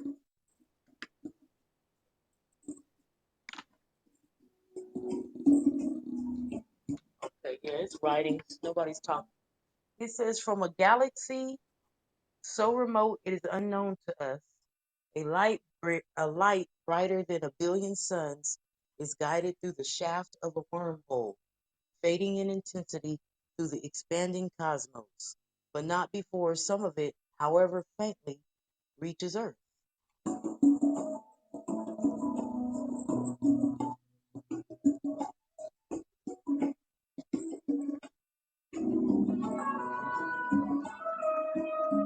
Within minutes, during one moonless night in 1996, a few thousand photons from this powerful light landed on the mirror of a telescope in New Mexico. When? 19, When did it say? In 1996. A computer at the observatory registered the faint signature of light, but no one could have fathomed that it had triggered something that had been lying dormant in the desert of Chaco Canyon for 1,200 years.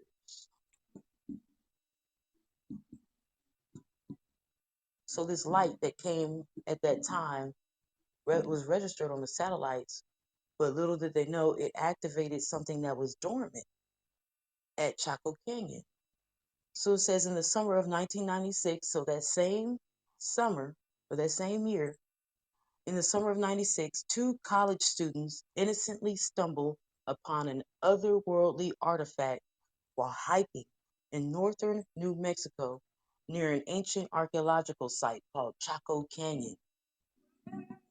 It's an ancient archaeological site, Chaco Canyon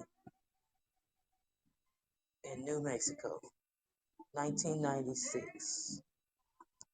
Through a chain of mysterious events, this artifact ends up in the hands of the ACIO, an ultra secret, unacknowledged department of the National Security Agency, or NSA, which is responsible for reverse engineering recovered extraterrestrial technologies. Mm-hmm. NSA, the ACIO. Okay. The artifact, which becomes known among ACIO operatives as the compass, is quickly determined to be of extraterrestrial origin, and its purpose is eventually construed to be a homing device. What are we talking about? This thing called the compass or the artifact. It is the time capsule that was laying dormant in the desert in New Mexico, but it was activated, they're saying, in 1996 when some bright light, which was past, I don't know, some bright light that was picked up, it was faintly picked up by the satellites in New Mexico. But nobody knew that this actually activated the time capsules that have been laying dormant for 1,200 years, right? 1,200 years, something like that. Okay. Shaping out the story. Yep, that's the fact. Mhm. This leads the ACIO to assume it is not an isolated artifact randomly discovered, but rather part of a larger configuration of artifacts, possibly leading to a spacecraft. Because they run around trying to find alien artifacts to reverse engineer them. That's what they say, the ACIO. An exploratory team from the ACIO is dispatched to the discovery site of the compass artifact, where it is confirmed that the compass is a homing device, leading the team to an intricately designed structure carved deep inside a canyon wall. They're at Chaco Canyons in New Mexico. This is in 1996.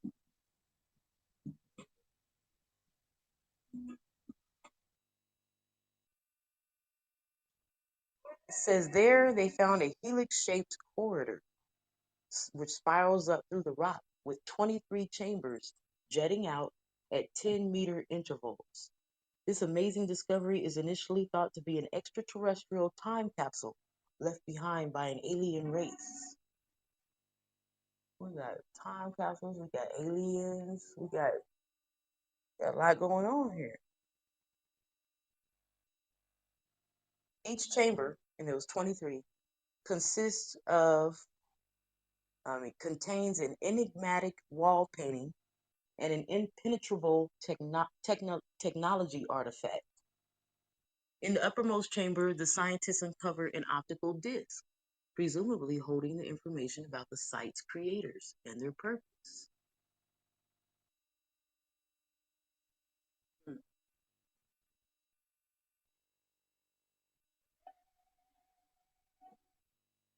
After considerable effort to access the optical disc, the ACIO team, led by Jameson Neruda, finally succeeded and determines that the creators of the disc or the creators of the site call themselves the Wingmakers. Over 8,000 pages of philosophy, poetry, music, genetics, subdimensional equations, and cosmology are contained within the disk.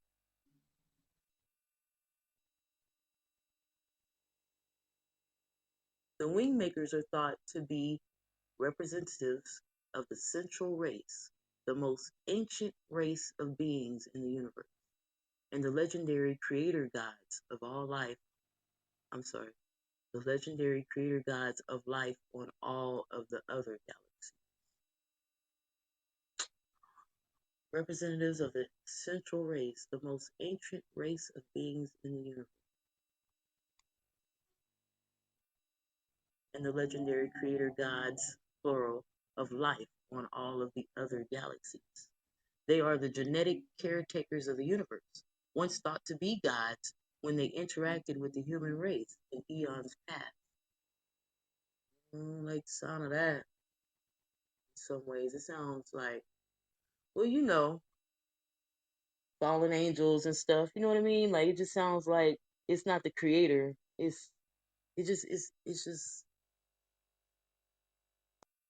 I'm just skeptic. I have questions. It's just making me have questions. It makes me want to get a better understanding of what.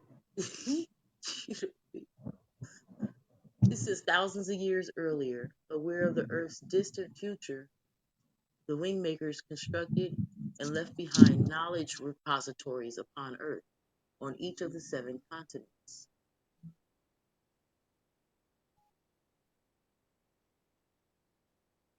The New Mexico site was the first of the 7 to be discovered. These 7 sites are linked together through some mysterious means, and the information contained within the sites is for an uncertain purpose. And it goes on to say the Wingmaker's story chronicles the hero's journey of Dr. Neruda and one of his associates, Samantha Fulton, as they gradually become sympathizers of the Wingmaker's purpose and want to make the ancient arrow material available to the broader scientific community.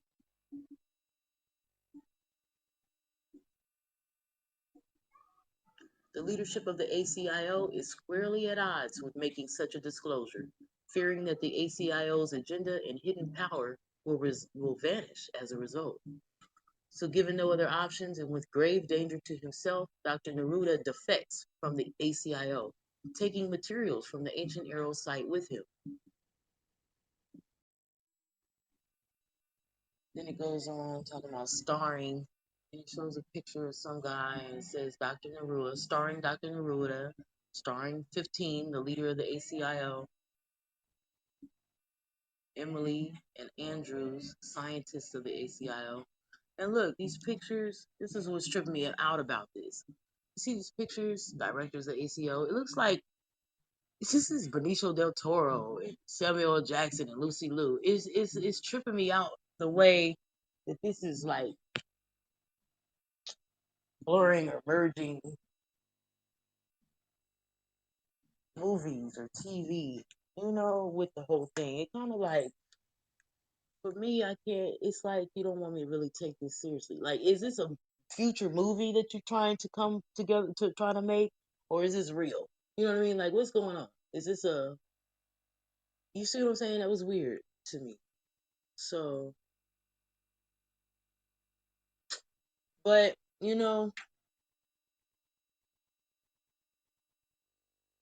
it's a lot of things going on here. We have a time capsule with supposed high technology in it. Say it has a disc and it got, everything was on a disc. And this chamber with the DNA or the 23 DNA helix, if you will, that was interesting. That's highly scientific. But then you have this backstory with this guy saying he defected from the ACIO to bring this information to the public. And that's where things get a little blurry for me. Well, not really. I understand that we have to separate. the story they tell, which led up to this discovery, we have to separate from the actual contents. We have to separate the story, the backstory, and all that other extra stuff from the contents because they're two different things in so many ways, right? What piqued my interest though is I wanted to know where this archaeological site was. What are you talking about? And they said it's in Nevada or New Mexico, and it's called Chaco Canyon. So I want to look up Chaco Canyon if that's the case. Let's look that up. So let me pull up. How can I do this? Let's do search on YouTube Chaco Canyon. Yeah, let's do that. Let me put this link into the group because I want to know more about where y'all discovered it from. See, and I have to because you know I don't. I'm paranoid. Let's just say I'll be paranoid. I don't trust what everybody say. So they say they found this in Chaco Canyon. Let me get more on that information. What's Chaco Canyon? What's going on there? What's happening at Chaco Canyon? So we have.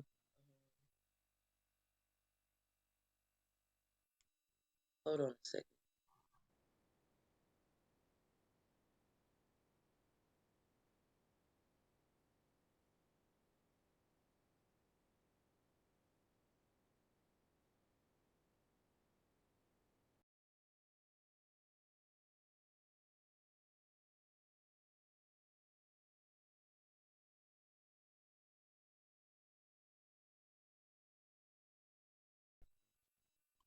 Yeah, let me pull this up and post this link. Because that started getting a little sketchy. That James came in and it was like, what? And he's saying he's a multi-dimensional being and his reality isn't really in his dimension. So he's able to bring information from his reality to us here in this reality. That's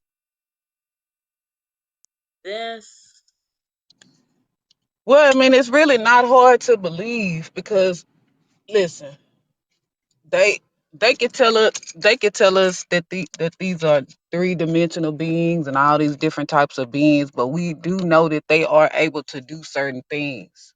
We do know true. that they have certain type of knowledge behind the scenes as far as technology. So the question is, although this information was supposed to have been presented back in the 7th century, is any of this valid for this day and time? Is that possible now? Is time travel possible now? Yes, it's a lot. It's a lot going on behind the scenes. We know that they have all kind of advancements and technology is always advancing. So is the are the things that they're saying that it is going to be taking place or that has taken place, is it plausible? Is it something that could actually happen? That's the question. That's how we first start to separate the goblins from the werewolves. Right. We got to separate the truth from the fiction here. That's what's going on Yes, before we can really yes, determine. Right. Because you know what?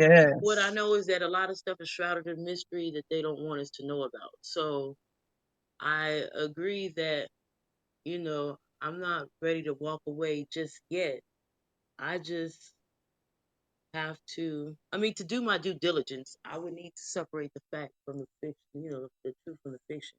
So I don't want to be ran off of something because they're trying to paint it as all spooky or mysterious or, I don't know, it's lies and stuff. They do that on purpose so that, you know, I mean, to run you off from something. They don't want you to really know certain things, I guess, is what I want to say.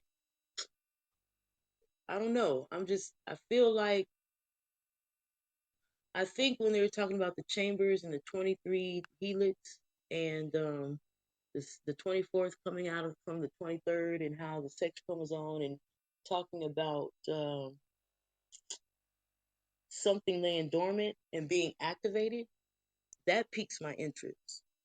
Even on this video that we just watched, where they were saying that this light went out through the universe, and then the satellites picked it up, but they didn't know what it was, and then not only that, they didn't realize that it activated these things in all these different locations, I guess. So first of all, I need proof on that. But that's interesting. I like those kind of mysteries. What's going on here? What's happening here? But I'm not going. If it's all a big runaround, a distraction, I'm not into it. So I just want to be able to test it first to see whether or not it's worth my time to even look at. You know. And so when they start talking about, I think for me to investigate, to do my due diligence in investigating, I need to look more into the site. I need to get a better grasp of what's going on here. So really, it's a lot of, so far everything we read, it's a lot of interesting things mixed in with some weird things. So what do I do? I feel like I don't have enough information to make a decision on whether or not to pursue it. You know? So I put this video up I put this link here. Let's watch this link. It's only 10 minutes long. Let's watch this video on Chaco Canyon. See what they're talking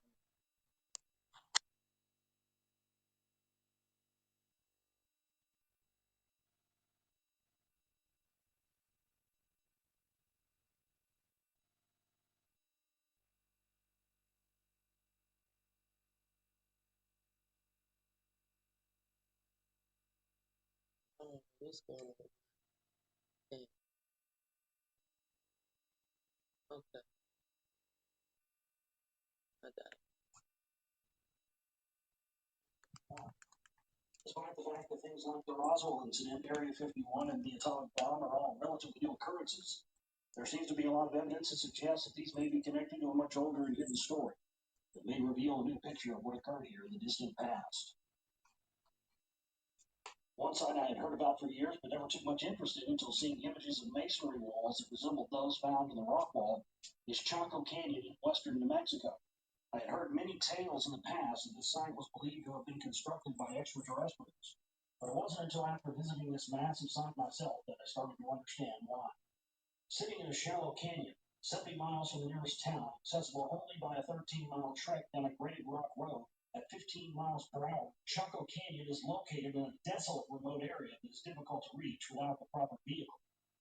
Can you hear it? Can you hear the video?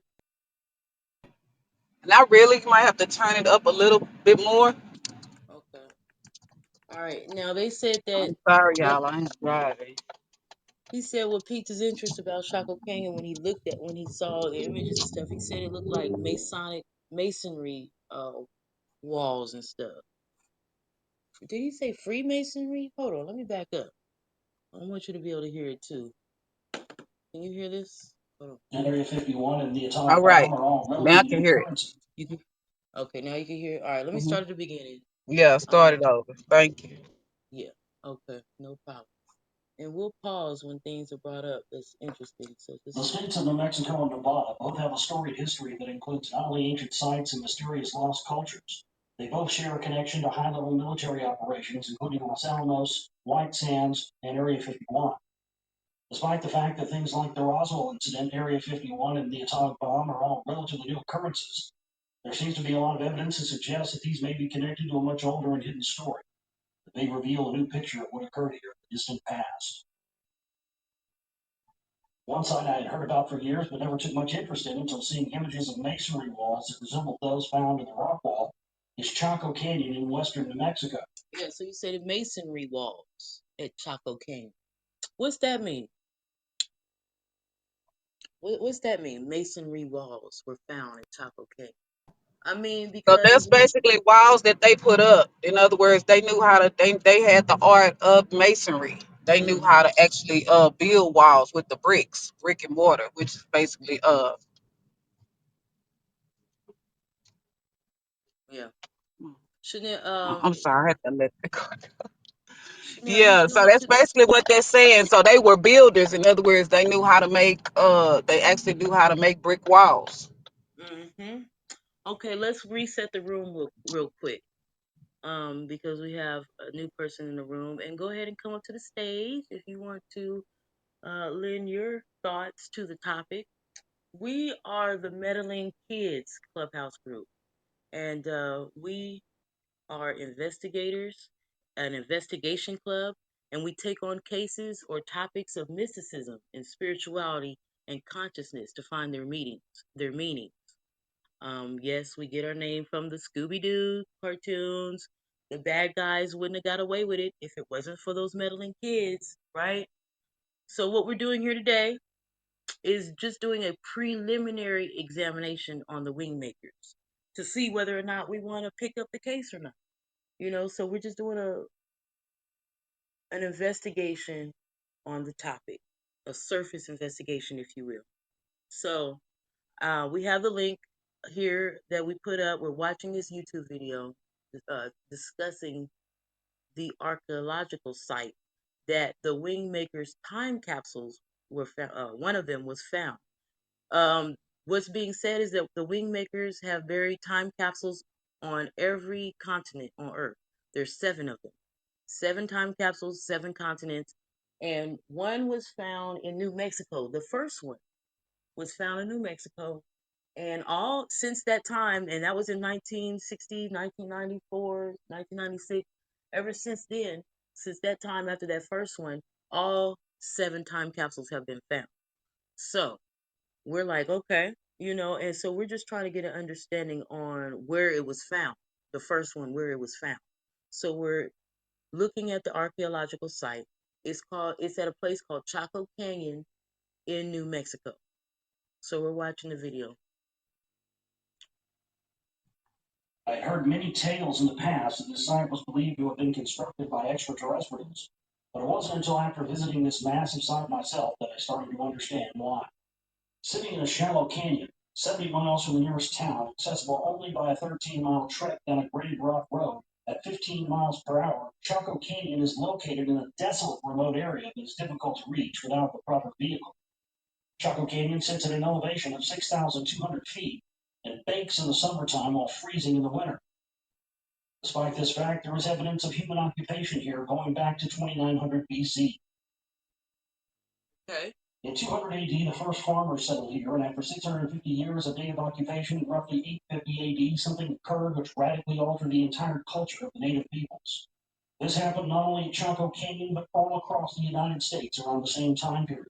Agrarian cultures who had no knowledge or use of astronomical or architectural systems began building massive structures with precise alignments overnight, much in the same way Sumer did in ancient Mesopotamia. Chaco Canyon contains many alignments identically found in Moundville, Alabama, and the Serpent Mound in Ohio. Wow. So Chaco Canyon has their buildings are lined up in alignment oh my God, astrologically, and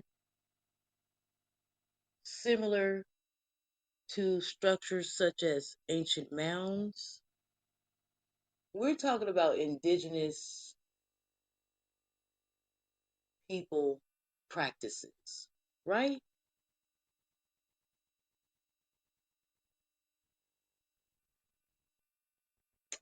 Yes, that's what we're discussing.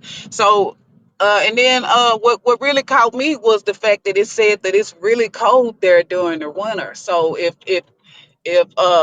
if they were doing any building, it would not have been during the winter time. So that's something to consider right there. And then what got me was that it said it was like 6,000 feet high, so they're high. So these Yes, people are living high up. Like when I think yes. of people living high up in mountains, I think of monks. I just think of the understanding that certain people have when they have an understanding of living in high areas because of the air being cleaner, or just the something about living on high mountains. You find a lot of wise people living on high mountains. You know what I mean?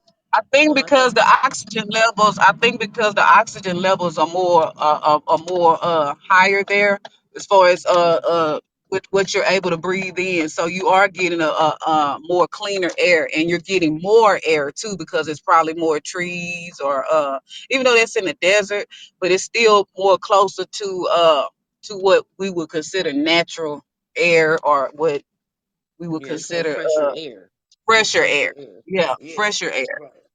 Uh-huh. Not And we necessarily like cleaner, but fresher. hmm. And we bring that up because, we've been on this journey a while, so we understand the concept of the breath of life. We talk about breathing exercises and meditation. So we understand the importance of air and what can be better than the fresher air. You know what I mean? Like even when you live by the ocean and it's windy and you know how you have all that, so the air is more clean by the ocean, if you will. A lot of people that are into that meditation and stuff, they try to find themselves somewhere in nature, somewhere where you have, so you're living in a forest, you're surrounded by trees. Trees make oxygen. You're living by running water, a river, or an ocean. You're getting fresher air. You're living up in the mountains. You're near fresher air. So it seems to me like people that want to meditate, get close to nature, rise in vibration, if you will, they seek out these places to live. That's all I'm saying. You know what I mean? They seek these places out to live, and here you have a whole community built at this high platitude in the middle of the desert, in New Mexico, and it's And then you're permeated. more in tune with nature anyway, with the netoru. So you're more in tune with nature when you're more high up in the air. And we see that they said that their walls were built with obviously knowledge of, they have mason walls, so they had a high knowledge. You could say everybody can't just, when you think about the blocks that they used to build the Great Pyramid of Giza. You see how closely together those stones are. Somebody, whoever did this, had a high knowledge of masonry, or just really, they had a high knowledge. Anybody can't just build a house or build a stone structure with everything so closely aligned that you can barely put a sewing needle or a piece of paper between each rock. So that's a skill. You know, they have this in the middle of the desert while you got Indians and teepees, and you got people building mud huts. Everybody can't build like this. You have to have a high level of knowledge to build like this. So here you have, so at the site where the Wingmakers time capsule is found, the first site here in Nevada, in New Mexico, you have an area in the desert with mason walls, so that's high knowledge of building, along with city for all intents and purposes on at very high 6,000 feet high. So that's we just add into our knowledge. We're like, that's interesting, And of course, they said there's a history of allegedly allegedly a history of extraterrestrial activity in these areas, right? So, Yeah. And I just want to throw in right quick, Sister Fee, I want to throw in the fact that what that made me think of when they said masonry walls, I thought about of course, we're not just necessarily going into the Bible, but I still thought about it, still made me think about the Tower of Babel and Nimrod and how the people were trying to build the tower to heaven.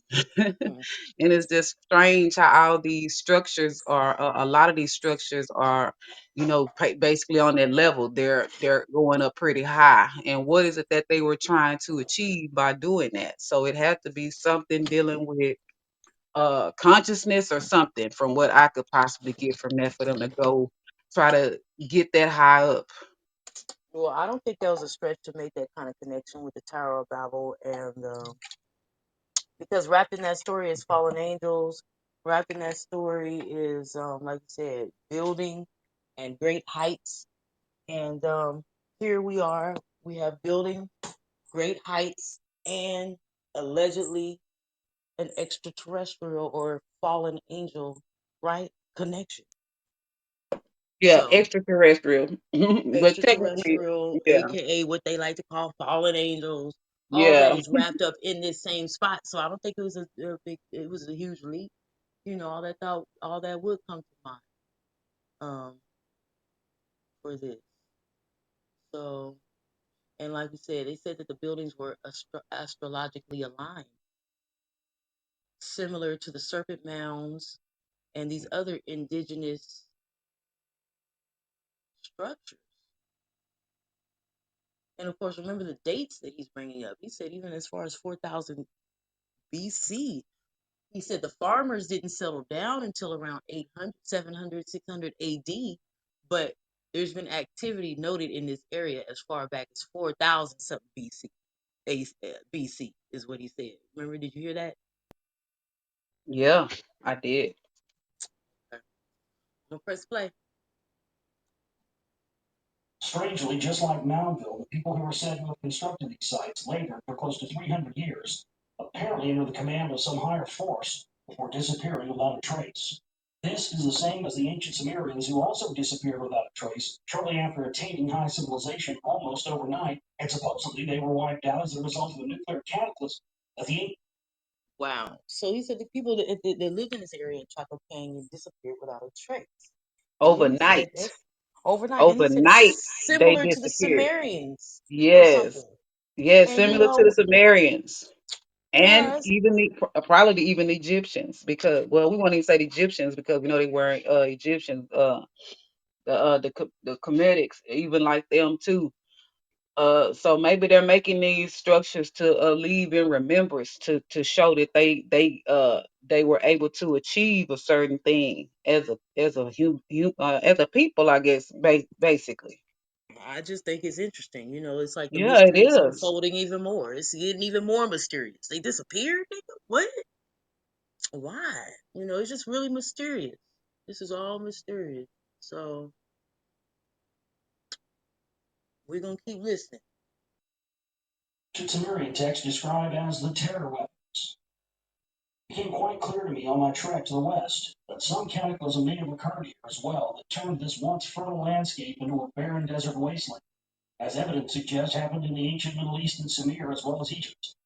Was this the real reason why nuclear weapons were being developed out here in the remote desert? Charco Canyon also has many strange and unusual petroglyphs, which feature bizarre alien gods and spiral stargates, as well as many other creatures and figures. Many of the petroglyphs are off limits to the public and seem to indicate an arrival of these strange beings through a portal of some type. And of course, like always, when they find these certain things, or they'll sit there and close them off to the public. But You did know you hear why he did?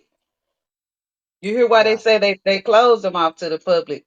Because it's speaking of these beings actually coming here. Through a portal.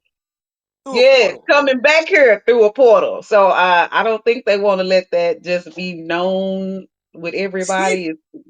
If we act the fool behind George Floyd, we go act the fool behind some aliens. And that's just the fact. It's not the laugh because that George Floyd is not funny. I'm just saying that once we cut up, we cut up. So they can't just put this information out there Risking without that. warning or preparing for the consequences if they do, because this type of information is not going to always be processed correctly by the masses, because they really the masses of people are not at this level yet. They're not, so Not prepared to talk about no aliens. yeah. They're not ready to talk about all that. They mad No, about illegal Mexican aliens. yes, that exactly. So yeah, so if How ET we is going? coming down here and slipping in and out, they gonna show be like, wait a minute, now how are they able to do that? That's gonna open the door for a lot of questions. So they have to research these things and figure out what's going on so they can know how to move forward as well. Hmm. Okay. Let's continue on with this Chaco Canyon 10-minute video. Only got about 7 minutes left. All right. So it said on these petroglyphs, they've cut off this area to public access because in these walls they got petroglyphs and signs and supposedly showing aliens coming to Earth through portals. That's what they say. We can't confirm it because they won't let us go in there to look. So, okay. The subsequent aftermath of that arrival. Whatever happened here, it most likely wasn't good, as indicated by the abrupt leaving behind of all possessions by the inhabitants, as well as many bodies found crushed between the Chaco walls, indicating a revolt of some kind took place. Chaco Canyon is so massive, one actually gets to see very little of the entire complex, as many sites such as these seen here, as well as Fajada Butte, are off limits to the public. Chaco also connects with other sites as far as 30 miles away, including Mesa Verde, which we will cover in Volume 3. Mesa Verde? I hope to gain permission in the future to be able to film some of the off-limits areas for further films in this series. One perplexing element of Chaco is the tiny doors connecting the once 7-story high structures, each one in complete line of sight with the next one. Evidence of almost every religion known to man has been found here. It's been called the Mecca of the Western world.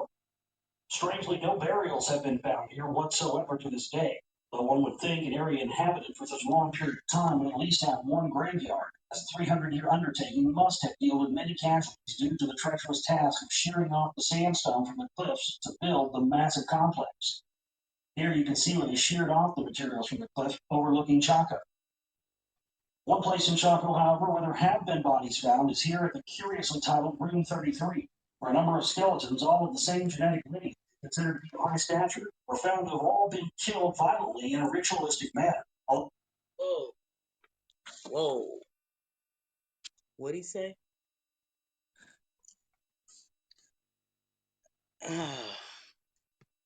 He said they found in this site a group of bodies of people that were over 7 feet tall who had been violently killed ritualistically.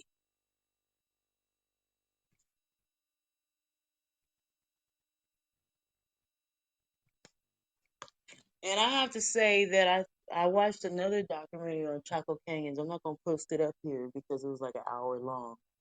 But the guy on that video also described the all those bodies that were found. He said they were all related. They just said on here that the bodies were all related too. But what he said was they were all related through the mother. They were all related matrilineally, Matriarchal, through the matriarchal. matriarch. Yeah, Uh-huh. all of them. So that leads me to wonder, were they brothers or sisters, or were they uncles, grandparents possibly? Hmm. Hmm. Mm-hmm. But they Hmm. were all related And to the mom. they were all killed ritualistically, and it also stated they were over 7 feet tall. So we got to take that in consideration. That's why the Yeah. structures could have been as tall as they were, because they were all tall. Hmm. Hmm. What are we Hmm. dealing with here? Mhm. Interesting. Yes. I'm gonna press play. though Chaco does not lie on the 33rd degree parallel, it is interesting to consider that every state except Texas, which lies on the 33rd degree line, have their execution chambers directly on the 33rd. Wait a minute. Now they talking about ley lines, right? The grid. Hold on a second. Yeah. Let me back up. Hold on. Complex. Here you can see where they sheared off the materials from the cliff overlooking Chaco. One place in Chaco, however, where there have been bodies found is here at the curiously titled Room 33, where a number of skeletons, all of the same genetic lineage and considered to be of high stature, were found to have all been killed violently in a ritualistic No, manner. he didn't Although say Chaco seven does feet. not lie on the 33rd degree parallel, it is interesting to consider that every state except Texas, which lies on the 33rd degree line, have their execution chambers directly on the 33rd degree line. And Room 33 at Chaco most certainly appears to have been a chamber of death. Okay, wait. They're saying that every other structure out other than Texas is their structures are on their execution chambers are on the 33rd uh line Line. long longitude. But though, but and the room that they found with all those executed bodies that are related to the mom was in the chamber called 33. Hmm. Who named that chamber 33? The reason I'm asking is because Hmm. I'm trying to figure out. I'm trying. First of all, they said that the structures are built aligned astrologically, but then the next question is, well, is it on ley line? And they're saying that every other structure on the 33 parallel has its executional chambers on the 33rd parallel. Theirs doesn't, but that room is called 33, where they're all buried. So But that's who just named it basically 33? that. What they're saying is, Oh no, he's saying that the room that they're buried in is on the 33rd parallel, and they were yeah, executed. Yeah, that's what he but it's said. Let me yeah, rewind it it so goes. we can get right what he Yeah, said. Let me get yeah. let me rewind it so we can get right with exactly what he said. Okay. Okay. Casualties due to the treacherous task of shearing off the sandstone from the cliffs to build the massive complex. Here you can see where they sheared off the materials from the cliff overlooking Chaco. One place in Chaco, however, where there have been bodies found is here at the curiously titled Room 33, where a number of skeletons, all of the same genetic lineage and considered to be of high stature, were found to have all been killed violently in a ritualistic manner. Although Chaco does not lie on the 33rd degree parallel, it is interesting to consider that every state except Texas, which lies on the 33rd degree line, had their execution chambers directly on the 33rd degree line. And Room 33 at Chaco most certainly appears to have been a chamber of death. Okay, so he said it's not on the grid like that, on the ley lines. It's not on the 33rd line like that, it said. But it's interesting that they have their dead bodies.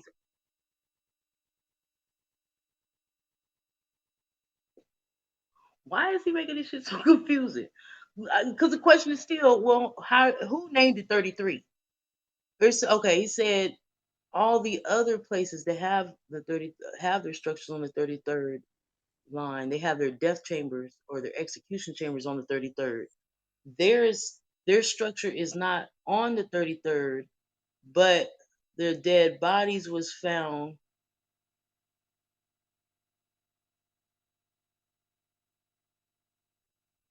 Girl, one more time. I am sorry.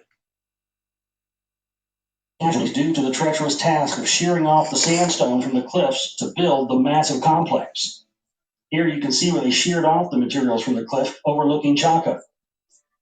One place in Chaco, however, where there have been bodies found is here at the curiously titled Room 33, where a number of skeletons, all of the same genetic lineage and considered to be of high stature, were found to have all been killed violently in a ritualistic manner. Although Chaco does not lie on the 33rd degree parallel, it is interesting to consider that every state except Texas, which lies on the 33rd degree line, had their execution chambers directly on the 33rd degree line. So anyway, the point is somebody named it 33. They didn't name it 33 and they don't have it on the 33rd, but the bodies are in there. Obviously they were ritualistically killed. The other places have their ritualistic death room on the 33rd. This one doesn't, but somebody named it 33. I'm trying Okay. to explain to you. I think I was on mute. So what it's basically saying, because I'm looking it up as we're discussing. So Okay. when you go to what it says, when I typed in, I went to Google and I typed in death chamber in Texas, not on 33rd degree line. And it brought up several things, but what stood out to me was this site is called ha.7.al HacienOrchards.com, but it says Black Masonic Lodges in Dallas, Texas. And then I'm looking here and it says Dallas, Texas is located 10 miles north of the 33 or the 33rd degree of latitude. So all of those other chamber, all the chambers are lined up except Texas. Texas is the only one that's not lined up like that. So it's not on a ritualistic line, whereas those other all the other places with chambers are. And this particular one was one of those chambers that was lined up like the ones that we have now on the 33rd degree line, which are Masonic chambers. In other words, those were where those was where they went and did the ritualistic killing, the sacrificing and shit of the humans. That's what those was. Those were sacrifices. Mm. That's why they was killed in ritualistic ways because they were doing the sacrifices down in that chamber. That's what he's letting you know that that 33rd degree line is lined up with masonry is what he basically trying to be, and that's why he used the word mason bricks Mhm. to help you to tie that in. Right. Yeah, you already Yeah, know. I'm thinking of Freemasons, and we already know that yeah. they doing a lot of stuff Well, ritualistically. but the point is that they had that knowledge even back then. So that's not this knowledge that we know now. That just to me, that just shows that the knowledge we have here is not new. Right. Even more.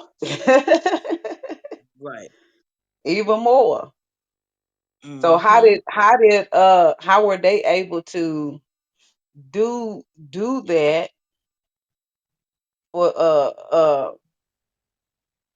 how were they able to do that way back then? So that this has to be a knowledge that's been passed down that that people had to learn. In other words, it's not something that somebody just thought of yesterday and said, okay, we're gonna go and do this. This is information that's been going on, that's been taking place over and over. In other words, where it's been transferred and learned by other people. It had to be for all of those people to be on one accord with whatever took place there. Mm-hmm. And I Yeah, mean, they if you had they look had at to it, know that they were doing it because they had to be torturing them people for them to be killed in ritualistic ways and stuff. What were they torturing them, or what were they doing? Why were they doing what kind of ritualistic ways were they killed in? You see what I'm saying? It opens up more questions, but the mm, main thing is, were they prisoners?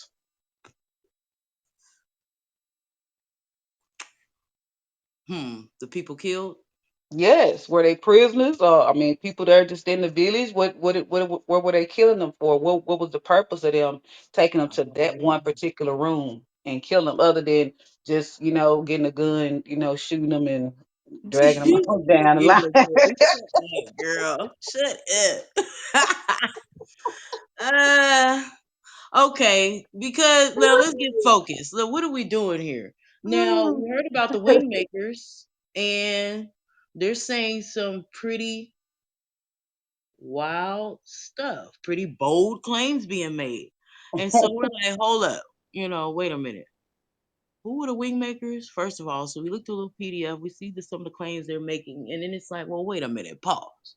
You know, I want to know more about the time capsule and the contents. And also, I want to know more about where it was found. So I got to take my time in this preliminary examination to see if whether or not this Wingmaker stuff is worth my while to even get into. You know what I'm saying? So let me look at this archaeology site. Let me see what all that's all about. You know. So yeah, Mason bricks, dead bodies in a room called 33rd. They're all related to each other. Yeah, ritual Matrilineal, killing. ritual killing. The structure, it's huge. When you look at the video and stuff, you're gonna see this is a huge work that was done. They wasn't playing. They really was building out here. They're really living out here, doing something out here. And then like we said, it's all aligned planetary wise. So that means y'all looking around watching the stars. You must be star watchers Yep, and have a deep understanding of the stargazers. stars and their movements for this to for you to perfectly set this structure up like this. And Yes, then we took into account that a lot of their housing structures are up 6,000 feet in the air. A lot of this is 6,000 feet up. So, we're dealing with a people that is breathing in some of that pure air. Let's say that's all we can say. We don't even know who these people are yet, but that's all we can say. We just getting some of the clues, nigga. You know what I'm talking about? We just getting some of the getting the clues together. clues together. Blues clues. Okay, all right. And room 33 at Chaco most certainly appears to have been a chamber of death. Why is room 33 the only site found at Chaco to contain bodies? One idea may be that these were the outgoing elite rulers, executed and buried within the structures because they were of the same lineage as the creators of Chaco. Oh, what rulers feel because they were the creators. So the builders, the ones that put it up on the ones that were wise enough and knew enough about astrology to build it, they're the rulers of this place, and then maybe somebody else came and invaded and killed them. Hmm. Hmm. Maybe that's why those people were in the chamber. That's why I said, were those prisoners?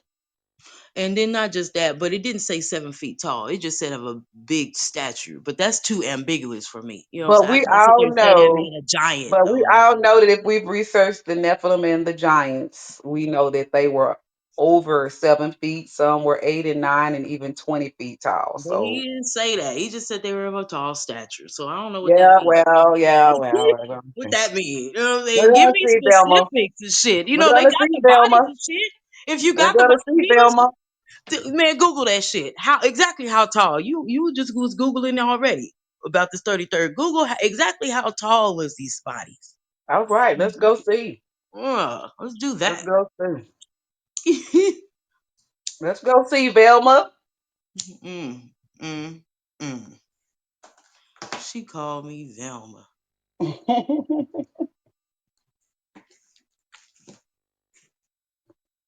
Yep, I'm a Virgo. I need some receipts. I'm a Virgo moon. Give me the receipts. I'm a Virgo moon, Virgo Mars. So you know I'm not playing on the Virgo tip. I need them receipts expeditiously, nigga. Or I don't believe you. Hmm. Let's see if I can find any information. Let's see. hmm. Hmm. Let's see. If there's any information. I need to try on DuckDuckGo, huh? Cause you know Google be Yeah, trying to hide stuff. Let me go to DuckDuckGo. Are you I on mean, for them to DuckDuckGo? be, let's see. Trying to see. Mm, Um, I'm gonna do Chaco Canyon bodies. How tall were Chaco? How tall or just height of height of Chaco people, maybe. Canyon bodies? Somebody tell me something.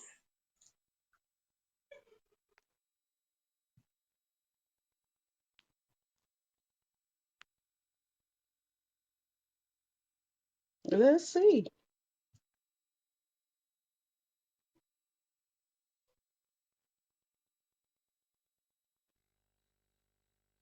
Ooh, you know what I saw as I'm scrolling down? It says Chaco Canyons, the architectural heart of the Anasazi. Chaco Canyon is a famous archaeological area in the American Southwest. It is located in the region known as the Four Corners. Yes. It's a revelation word, Hmm. ain't it? The Yes, Four it is. Corners. And the Yes, it is. angels. Oh my God, it got angels in that verse too. The angels, what? I In the Four told Corners? you. Hold on. Because, listen, slow down. There's a region in the American Southwest called the Four Corners, y'all. Yes, it is. That is in the It's Bible too. it's where the states of Mhm. Utah, Colorado, Arizona, and New Mexico meet. Chaco Canyon is in this area in the Four Corners. Wow. It says this region was historically occupied by ancestral Puebloan people, better known as Anasazi, and is now part of the Chaco Culture National Historical Park. Hey, they made a national historical park out of it, y'all. What do Yeah, I see y'all that. what y'all know about the Anasazi Indians? Those are like the doggone people. The the Anasazi people are like the Dogons of the West. And for Hold those on. that don't know what the doggone tribe would be, that would be an Hold on. African tribe in West West. Africa that are awesome. If you have not heard about them, you need to Google them and find out about them. They they pretty much are like masters at astronomy, astrology, the sciences. Oh, wait a minute. Hold on. Censoring Hold academia on. Oh, viewpoint on sorry. My bad. Wait a minute. Because I just want to know how tall the bodies were. Because they said big giant statue or big statue, and that don't mean giant. They didn't use the word giant, and they didn't use the word 7 foot. They didn't put a number on it. They just said big. Hmm. So what's that mean? I mean, That's I taller than want. the average. They Oh, I said when they use wordplay, you have to understand that. Mhm. giants, something in cannibals. I don't know what this is. Is it talking about Chaco Canyon? That's all I want to know. Chaco Canyon, North American tall tales. I got a book on giants. Let me look in this book on giants to see if Chaco Canyon come up in that. Sound like a good idea, guys? Yeah. I got a whole book on giants. Let me see if they try to reference Chaco Canyon in this book of giants. Hold on a second. Yes. Okay, so it said their complexes were between 6,200 to 6,400 feet. What? Yeah. The complexes. Okay. Oh, Sorry. The complexes were between 6,200 and 64. Where is my giants book? Um, let me see.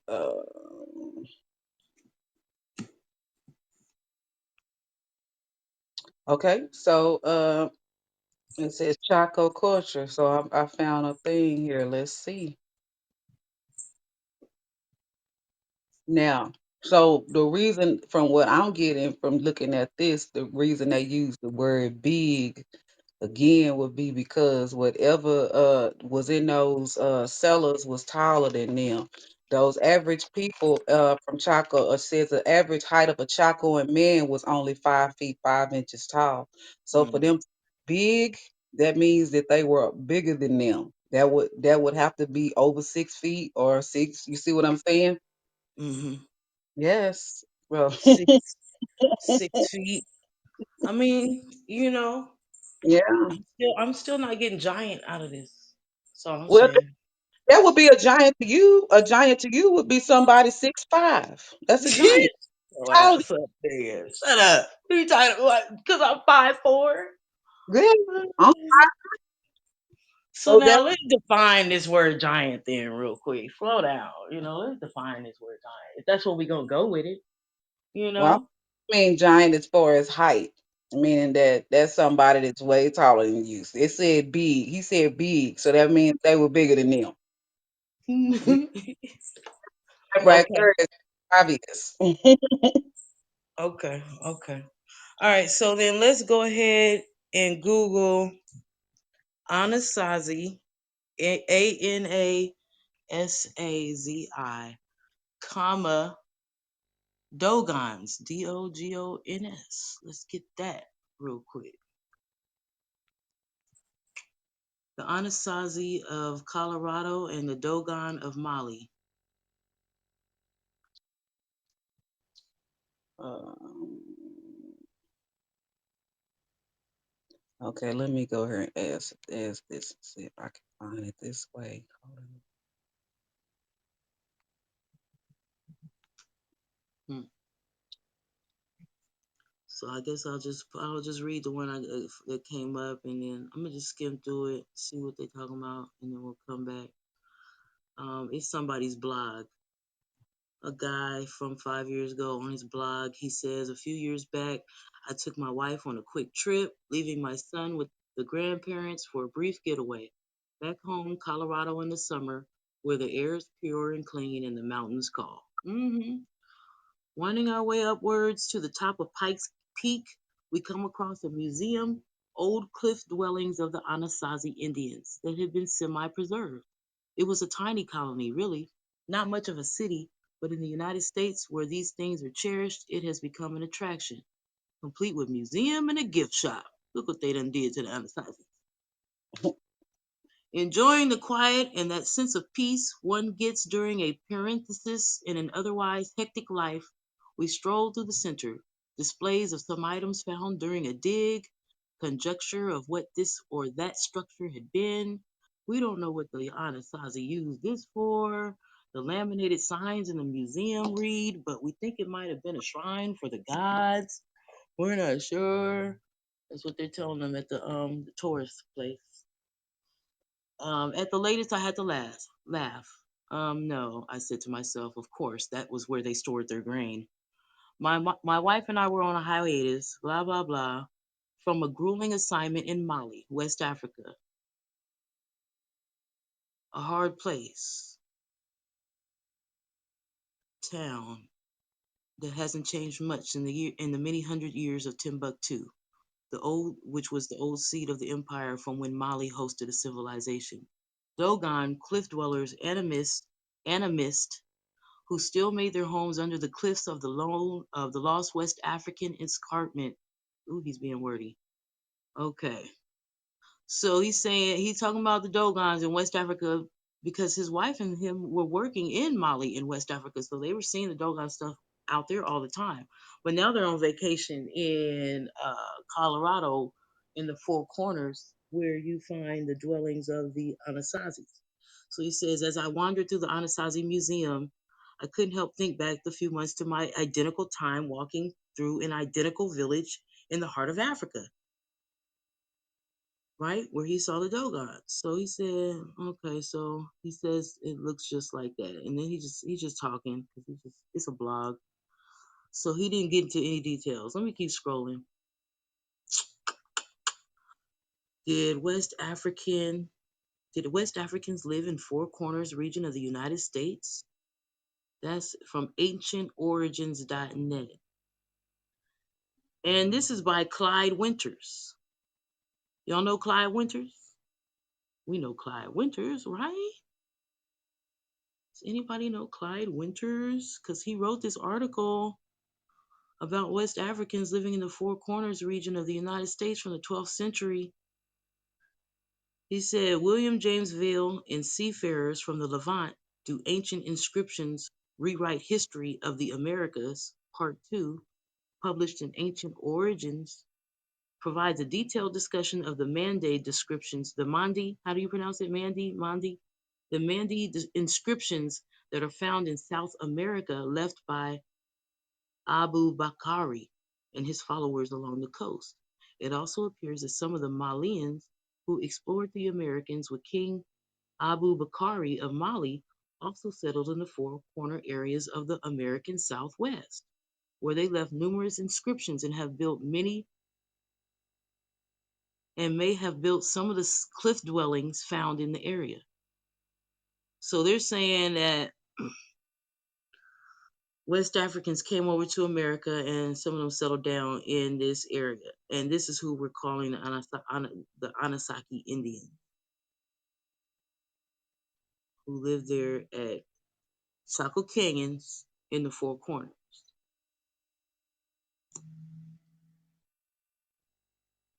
They said in the article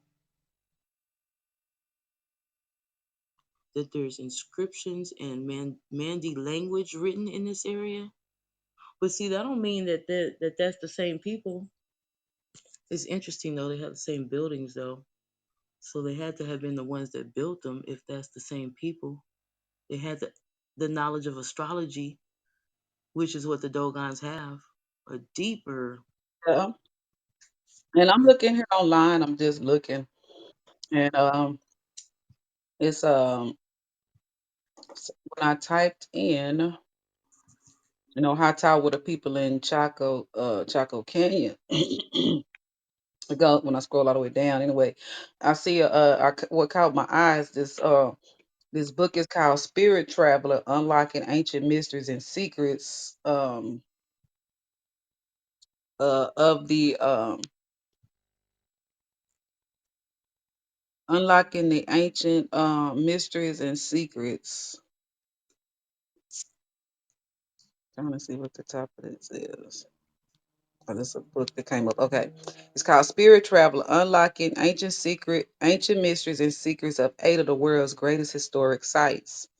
And in here, it just so happens to be, like I said, these eight sites. And it just so happens to be one called Tawanaku.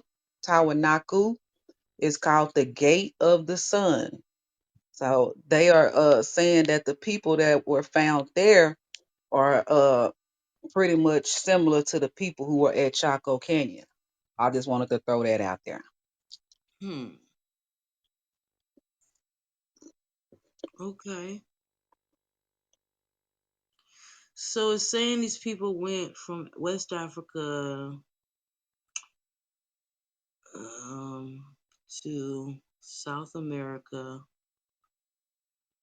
made their way down through Brazil and downwards, but then they also came back up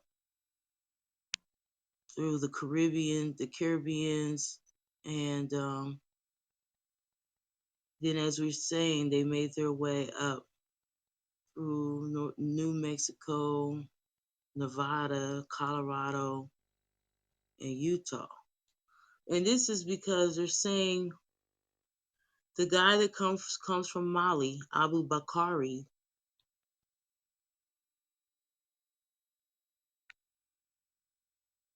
found it. It says Abakari's ships would not be the last vessels to be carried to Brazil. So his ships were carried to Brazil. Okay. And then it goes on to say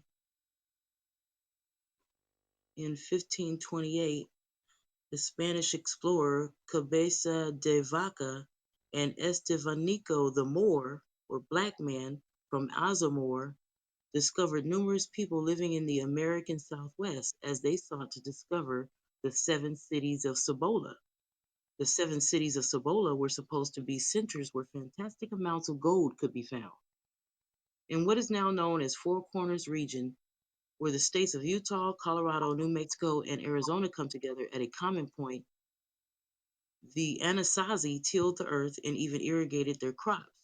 The presence of Manding, language of West Africa, in the Four Corners is supported by the appearance of Dogon and Bambara ideograms called petroglyphs on the rocks in the Anasazi area.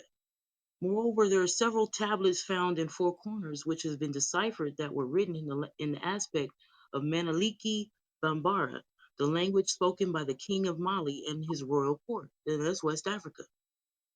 So it says the Mandi people have many inscriptions and habitation signs in the Four Corners area seen in the picture above, which is petroglyphs. In the Anasazi area, we find many depictions of Malinki Bambara habitation signs and Kangaba sign in the American Southwest. It's clearly depicted among the glyphs found in the Guja Range of southern Arizona. The ruins of the Anasazi stone cities, mason right stone cities, are crouched low on the mesa tops or nestled in caves along the sheer canyon walls of the high desert region. These stone cities are the exact replica of stone cliff dwellings found in West Africa areas that formerly formed part of the Mali Empire, especially the Dogon tribes. They have a very peculiar architecture. Mm-hmm. And how come they didn't tell us that that was here too? But they didn't tell us about the Dogons no way though, did they? And they did not. Yeah, you sure right. Good. They tell us to go back to Africa, but they don't ever tell us to go back to the Dogons in Africa. Let me stop being petty, nigga. Let me quit. Don't go back to them though. They got that wisdom. They got that science, nigga. Don't go there. But somewhere in Africa you should go. Just get away from me. Damn. So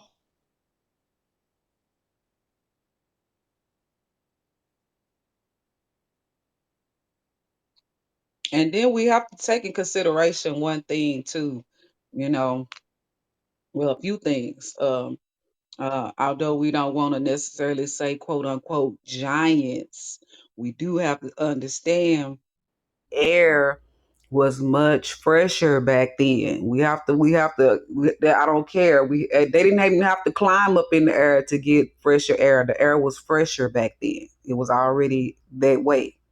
So the consciousness of these people was going to be higher anyway. Not only that, their height is going to be higher anyway because again, they're getting more oxygen. So we have to take that in consideration. And science proves that. That's not just my theory, science proves that. You know what I'm saying? That's why the people were taller back then, because the oxygen levels was just more, and they were able to breathe in the breath of life a little bit more for their brain, so they were able to grasp the concept of certain things. That's why they were able to build a lot of these structures and things like that. So these people were not dumb.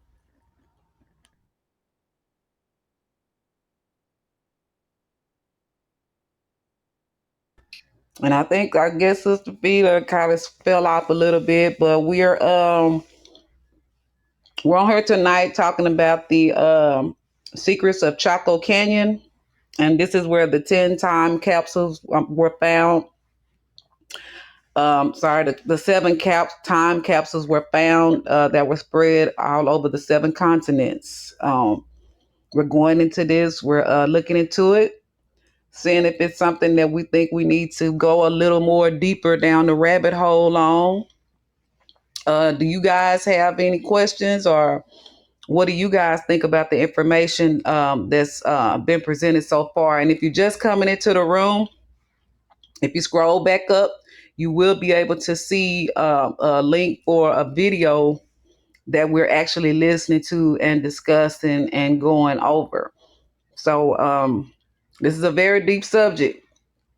A lot of the people here were very advanced. So and it looks like they were pretty much on one accord with things. So that in itself is a reason for us to kind of look a little deeper to see what they had going on, for them all to be pretty much on the same frequency when it comes to doing things. We can't even get that way right here and right now.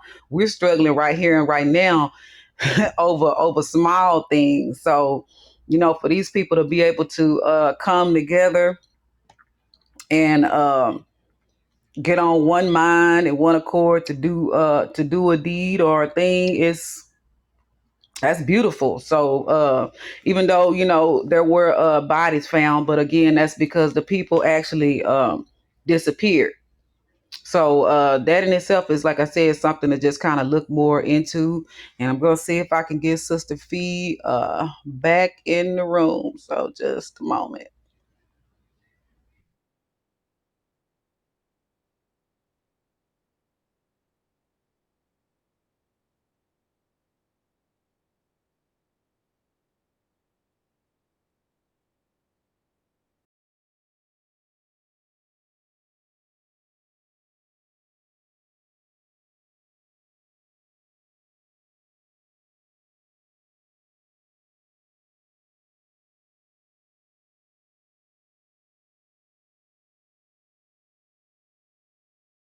Is I think that's interesting. And then not only that, there's a town in this area that's called Moab, Moab. Isn't that another word from the Bible? I think this is interesting. Actually, the more I think about it,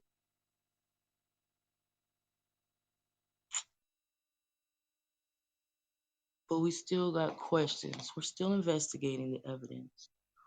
I'm not gonna pull up the Bible verses unless somebody wants to. Somebody want to get on the stage, pull up the references in the Bible about the four corners. Can we pull that up? I think we should, because it's just interesting that it's called the four corners. Let me go to Google. I'm gonna type in four corners Bible verses, just so we see. Hmm. This expression, we have Isaiah 11:12, and gather the. Can you guys hear me?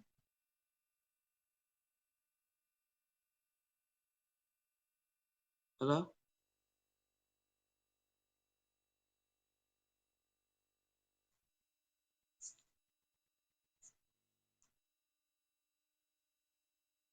Can you guys hear me? Dang, should I leave and come back? What do I do?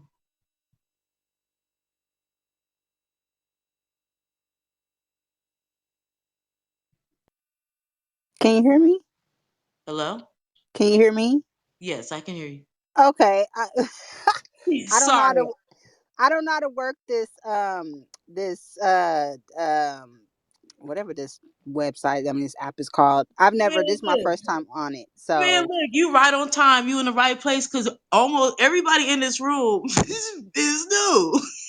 I've been yeah, and here maybe about. I'm like, can you hear me? Can you hear me? I can hear you. Can you hear me? I'm like, how do Hmm. I just, how do I talk? But yes, Hmm. I don't know if that's the same thing the other people are going through, but we're here. We can hear you. Yeah, we can hear you. Okay, Asha. I mean, Michelle. Can you hear me? She just texted me. Can you hear me? She said my mute is on. It says Yeah. your mute is on, but everybody can hear you, I'm sure. Okay, she can't. And I feel like this Clubhouse app is like getting stuck and be like, Clubhouse. I could not think of the name for nothing. Clubhouse, yeah. I, hmm I don't know. It says her mute is on. Hers and Desh, both of their mute is on. Now Michelle just took hers off. yeah, but I can't hear Me neither. her. Yeah, I can hear, but we hear you, honey. Okay, Michelle, leave the room and come back. Okay, so am I tripping or should we look up the four corners verses in the Bible? I pulled them up. You did? Hmm. Come on, let's get it. Nigga. They would have got away with it if it wasn't for the meddling ass kids, nigga. Oh, they always in our shit. Don't worry about it. It's great. I'm with it. Let me rewind this video back. But okay, yeah, let's get these verses. Go ahead, sis. Well, there's 19 of them, so I'm in the Oh my God, there's King 19 James verses. version. Oh, okay. Yeah, there's 19 Bible verses with four corners in it. Wow, Mm. that's interesting. 6, 7 in Exodus, 2 in Kings, First Kings, 1 in Job, 1 in Isaiah, 5 in Ezekiel, 2 in Acts, and 1 in Revelations. Hmm. Say that again. There's 1 in Revelations, 2 in Acts, 5 in Ezekiel, 1 in Isaiah, 1 in Job, 2 in First Kings, 7 and 7 in Exodus. Hmm. But obviously Revelation 7:1, and after these things I saw four angels standing on the four corners of the earth, holding the four winds of the earth, that the wind should not blow on the earth, nor on the sea, nor on any tree. That's Hmm. Revelation 7:1. Hmm. Hmm. And And we hey, all let's. know that the also we all know, not to stop you, Sakali, but just to reference that the four corners was very symbolical in the Bible as well. So that's a strong point. Hmm. Mm-hmm. And here you have, because that verse had the word angels, and here you have a people calling themselves Wingmakers Yes, in the Mm-hmm. four corners, and they stuff is in the four corners. That's just interesting, very like, interesting. you know, um, okay. So we have the connection with this area being called the Four Corners. Like we said, there's a place called Moab that's in this same Four Corners area. And the reason that's being brought up is because biblically speaking, the Four Corners would be the over there in Jerusalem would be there in that area. So and Moab is in that area. So here we have a Four Corners and Moab is in the Four Corners. You know what I mean? So Right. Yes, it would. right. So we bring that So up. And then also in the mm, verse, angels is brought up in the verse, right? And so we know, angels is all walking all up and through Jerusalem. There's a lot of stuff going on. And angels coming touching down, biblically speaking. Mm-hmm. So yep, these are interesting connections. yes Hmm. they were. Where else are we at? We said, okay, so we're listening to the rest of the video because we're just getting some more information on the archaeological site on Chaco Canyon. All right, so I'm gonna press play again. We'll get back to that. I gotta find my place. For some reason, it was playing. I don't know why, but we good. We'll listen. You can see where they sheared off the materials from the cliff overlooking Chaco. One place in Chaco, however, where there have been bodies found is here at the curiously titled Room 33, where a number of skeletons, all of the same genetic lineage and considered to be of high stature, were found to have all been killed violently in a ritualistic manner. Although Chaco does not lie on the 33rd degree parallel, it is interesting to consider that every state except Texas, which lies on the 33rd degree line, had their execution chambers directly on the 33rd degree line. And Room 33 at Chaco most certainly appears to have been a chamber of death. But see, who named it Chamber 33? So yeah, that's interesting. But somebody named that. I don't. Does that mean they They named it had 33, to. or did these They white named it. folks? Yeah, some they had to have some type of knowledge to name the room number 33 and put it on the 33-degree line as well. So that number 33 had to be significant because remember, they were those people that were killed in ritualistic fashions. Right, right. Okay. I was just wondering who named it. That's all. Were the white They folks that did. found the site, They named it or was it that. I'm just wondering. Well, okay. They did it. Continue. They did it all by themselves. Hmm. Okay. Why is Room 33 the only site found at Chaco to contain bodies? One idea may be that these were the outgoing elite rulers executed and buried within the structures because they were of the same lineage as the creators of Chaco, but Okay. So they was, he said, probably because they was related to the creators, which were the people that had the knowledge to put it, to align it astrologically, and had the knowledge to build it with such great masonry knowledge, and had the Yeah. knowledge to, you know what I'm saying, like had the knowledge, Yes. you know what I mean. So the people Yes. killed were probably related to the builders. So that means they're, do I want to say Dogon people, or do I want to say, or do I want to just say melanated people? Do I want to say related to us? You know, our ancestors? Do I want to say our ancestors? We got Well, we found it here. I would say when it says relation, I'm getting what I'm getting from this is that you got to understand it says the creators. So whoever it was that created them taught them this information, and they also were able to silence, I'll put it like that. They had to silence some of those people too as well, possibly because maybe somebody wasn't abiding by the rules. Mm. Because remember, these people were on one accord. They completely vanished. Yeah, they did vanish. You Yes, said earlier that they yes, vanished overnight or something. All of a yes, sudden they overnight. vanished. Yeah, similar to the Sumerians, they said in the documentary. Similar to that, they said, or something. Yeah, the Sumerians. And you know, we have a lot of stories of whole towns vanishing. I could think of Jonestown. Remember the stories of Jonestown? And them Yep. people, you know, so you got a lot of weird stories going on the earth talking about civilizations just disappearing and stuff, you know? So, all right, I'm gonna press play. this is speculation, the same as the mainstream academia viewpoint on Chaco is.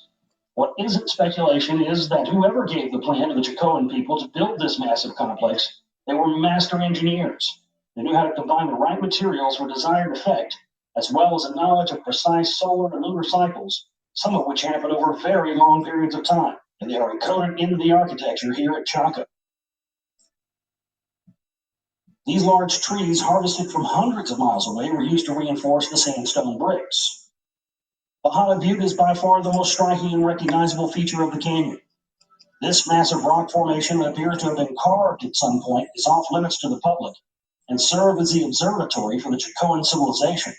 There is also the remnant of a massive 95-meter high ramp, which is 230 meters long and is still visible today. In 1977, an artist named Anna Sofaer discovered what is now known as the Sun Dagger site, located at the southeastern facing cliff near the top of the Hana Butte. She noted three large stone slabs leaning against the cliff, which channel light and shadow markings on the two spiral petroglyphs on the cliff wall. At about 11:15 a.m. on the summer solstice, a dagger-shaped light form pierces the larger of the two spirals. Similar sun daggers mark the winter solstices and equinoxes. At one extreme of the moon's 18 to 19-year cycle, a shadow bisects the larger spiral just as the moon rises, and at its other extreme, 9.5 years later, the shadow of the rising moon falls on the left edge of the larger spiral. There's also rumored to be a secret underground city inside Vahana Butte that was discovered in the late 1980s, around the time access to the mesa was made off limits. It seems that there is some connection to the arrival and departure windows that open up the dimensional gateway portals on the lunar and solar events, which are encoded into the Chaco Canyon structures.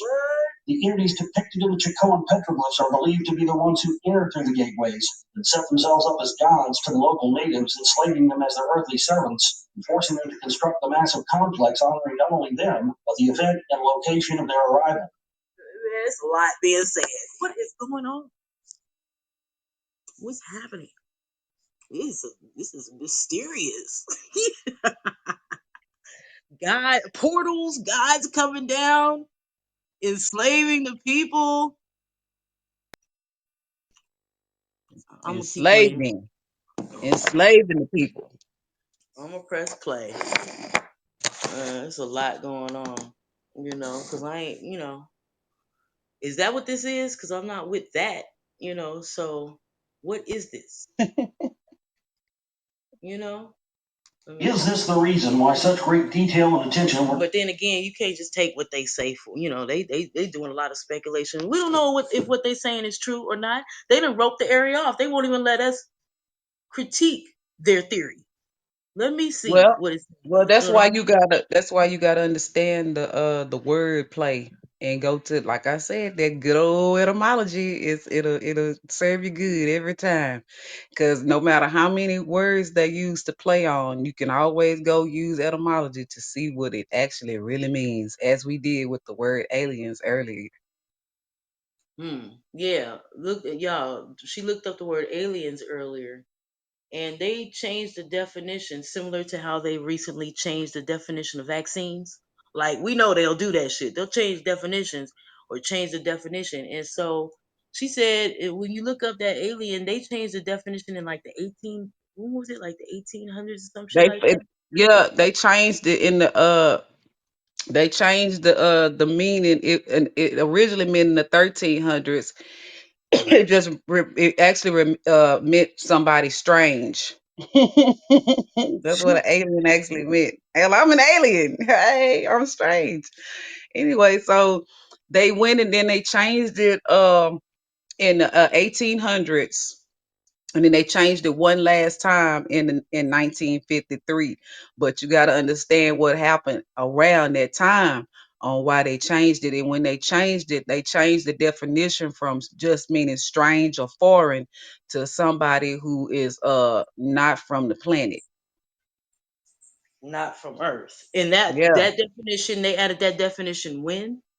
in 1953. So To what was taking place around that time? So you have to think of why they had to update it or mm. change it. Well, I mean, automatically, the alien, Roswell and all that. That was 1948, wasn't it? Hmm. 40 something, and all that type of stuff. But You like know I what? said, hmm, You know what that made me think about when you said the what the original definition was of it. That makes me think of illegal aliens. Like they hmm, kept that alien for like immigrants, illegal aliens, because you said it's people that's foreign to, you know what I mean? Yeah. But then they call alien, and they changed the definition to like a made it us think that it was like an extraterrestrial. So Yes. to me, it's like there's still two definitions, like even now, because Well, when you say, go ahead, technically it is because it actually just originally means strange. So I could be an right, alien. Yeah, you could be an alien because that just means strange or foreign, something that's just not normal. That you know what I'm saying.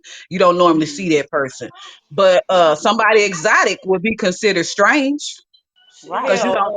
Hell, You know.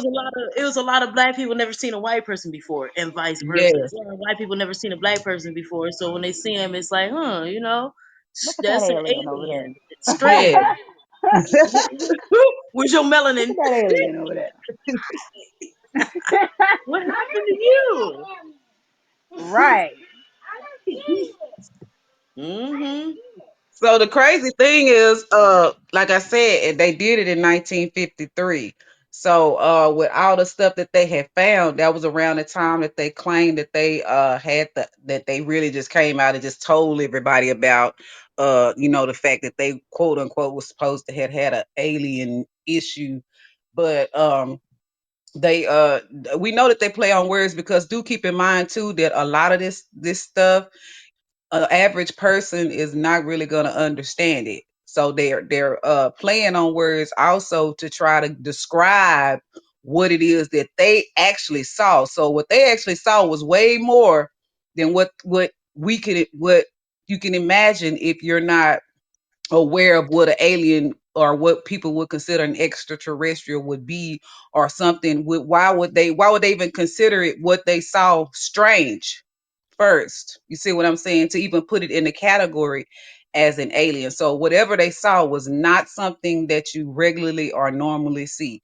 So that we could all possibly agree on. Whatever they saw, it was something that you don't normally see every day. It was something Right. that was foreign. We'll say that Right. foreign. I agree. Hmm. Hmm. Mm-hmm. So they changed the definitions. Yep. Here we go. I'm gonna press play because what we're saying is, they'll say anything. They could just be saying anything, but obviously, like we said, if it's something to do with the Dogons and something to do with high knowledge, something to do with vibing high and unlocking your gifts, your supernatural powers in so many ways because you're vibing high and you're tapping in, they don't want you to know about that. So, they'll shroud shit like that in mystery and fear and just a bunch of hazy shit. Like, I don't know, is it real or not? Is it good or bad? What is it? Just let me know. They want you to be confused. They really don't Attention, we're Yeah. they taking really don't want you to fuck with it. If it has to do with the Dogons and things like that, is what I'm saying. Like they'll give you all kind of fucked up shit on the plate. But serious shit that they don't want you to have, they'll hide that shit. They're not gonna give that to you on a plate. You're gonna have to dig for that. That's right. And that's why they use the word play and they use words like alien because if you look in your dictionary you go look up alien and you see that an alien means something that ain't from the planet, or average person gonna be like, man, forget that shit. I don't even want to see what else they talking about.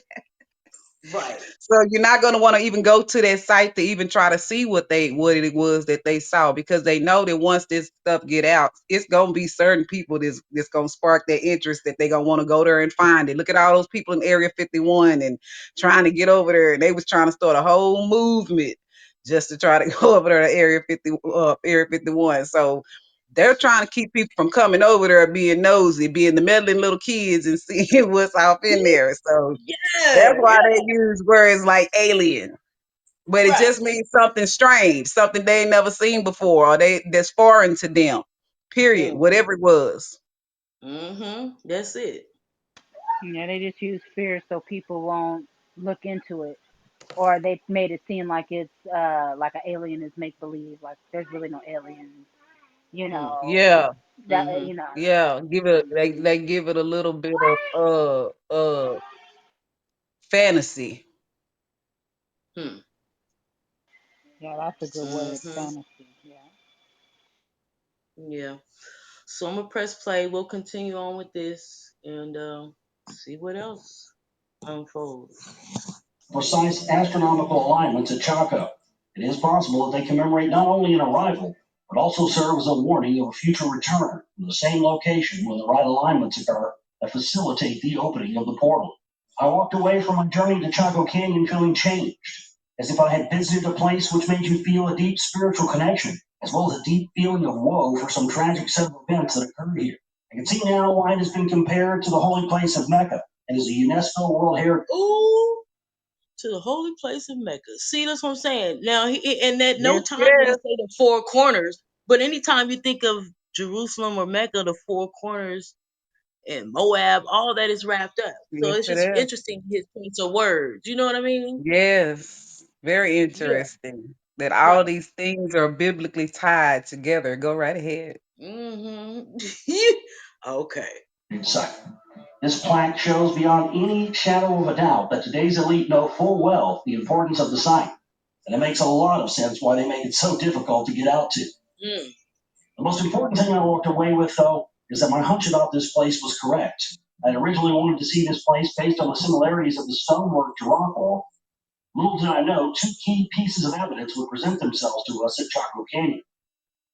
These boreholes, which have been found all over the structures at Chaco Canyon, look almost identical to boreholes found in many of the excavated Rockwall stones, as well as stones I discovered in the Mono Uplift that we discussed in Volume 1. We also discussed these iron rings found in the rock wall, and as you can see here, we also discovered the identical thing in stones of the Pueblos of Chaco Canyon. To my knowledge, this has never been discovered or talked about before, and it confirms my suspicions that the engineers responsible for Chaco Canyon may have been responsible for the rock wall and all other megalithic sites found all over the globe. Oh, all other megalithic sites all over the globe. Pyramids. Like Yes, he said, yes. it's like the mounds, it's like the snake mounds and stuff, the indigenous people, in Ohio and stuff like that. And it's like, we know there's pyramids all over the earth, not just in Egypt, South America, Yes, yes. They're all China, blah, over blah, blah. And he's saying that he thinks he's convinced that Mississippi. it's the same people that built those things. Yeah. And then I want to also point out, like I said, I watched another documentary. It was like an hour long on Chaco Canyon, and it was a guy out there just by himself going around Chaco Canyon, and he noted the ties between Chaco Canyon and the Mayans. So Hmm. maybe, yeah, we may maybe Google that because that's a long documentary. We ain't finna listen to that, but maybe just Yeah, Google that real quick. let's see. Yeah, because now we have the ties between them, the Dogons, and the Mayans. High knowledge of masonry, astrology. We have he's convinced that the same builders built all the megalithic structures around the whole world. So yes, this is a So mystery here. listen. This is interesting. So listen. Wow, wow. I wish I could put these inside I'm gonna share this with you, Sister Fee, and I'm gonna see if you can I don't know if you can add some of this to the group. You're gonna like this. Let me see.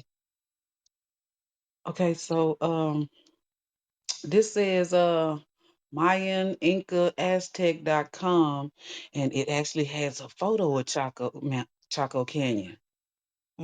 See there? So you can see like above it, but they ain't gonna let you go too far down into it because then you're gonna see too much. So Mhm. Let uh me see. I'm 'cause gonna put the link up in the room so everybody can see what you're talking about. Let's see. Let me yeah. delete this video and put this link that she's reading or looking at.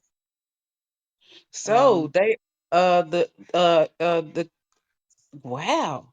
The Hopi, Arizona, the Pueblo people of New Mexico, and the Navajo all claim to be descendants of Chaco Canyon. Look at there. Now we're talking probably more Wow. than likely of black people, Of black right? people. Of black Yes. Yes. people, right? Yes. We're talking about a black people. And Yeah. so when you look at the Hopis, they'll sit there, like they said, they'll claim they're related. Well, the related side is the black side of the Yes, it Hopi. is. Yes, it is. Same with the Navajo. Same, Yes. they said Pueblo Same people. with the people from New Mexico and I think Arizona as I well. think Pueblo people is just a name for Anasazi Indian, though. To Yes. tell the truth, I'm not sure. As in, not their descendants, but the same people. You know what I'm saying? The Yeah. Hopis would Yeah. be descendants of both of them. Yeah. Hmm. Yeah, he was showing the link, and he was like, maybe they traded with the Mayans or whatever the case may be. But he was like, he was showing. He said he showed some architecture. There was like a doorway. He said he's never seen that architecture. It was almost in a T shape. It was interesting. It was definitely unique, and he said he's never seen that anywhere else but amongst the Mayans. So he said, that maybe they traded, maybe they worked together. I don't know. He said, Yeah. but they definitely have a connection. Yeah, it says here in this article, it says that it says archaeologists have named these people the Chaco Anasazi. It says Anasazi is a Navajo word that means ancient ones. So they're Hmm. called the ancient ones. Look at there. Hmm. Mm-hmm. Yep. And just looking at the diagram, is this like a diagram or something of Chaco Canyon? Yes, it is. This is you just like look at how this is how they had stuff set up. They had it going on. Hmm. I don't know if y'all able to see that, but I just wanted to be able to show the inside where you actually could kind of get the thing and kind of expand it. Hmm. Yeah. And Hmm. they were remote and they out the right. If you look and you see the can you let me see if I can. Are you able to put anything into the anybody in here with a are you able to put anything into to the group Sister Fee? If like I send you a picture, you say you can't put pictures in there, right? You can't put pictures, but you can change your profile picture to the picture you want us to all see. Okay, because I was gonna send you a picture of the top of it. Um, let me Let me see. see. Let I'll me take see. this picture. Let me edit this picture real quick, and I'm gonna edit it and put it as my profile picture because it needs to be Oh, small. okay.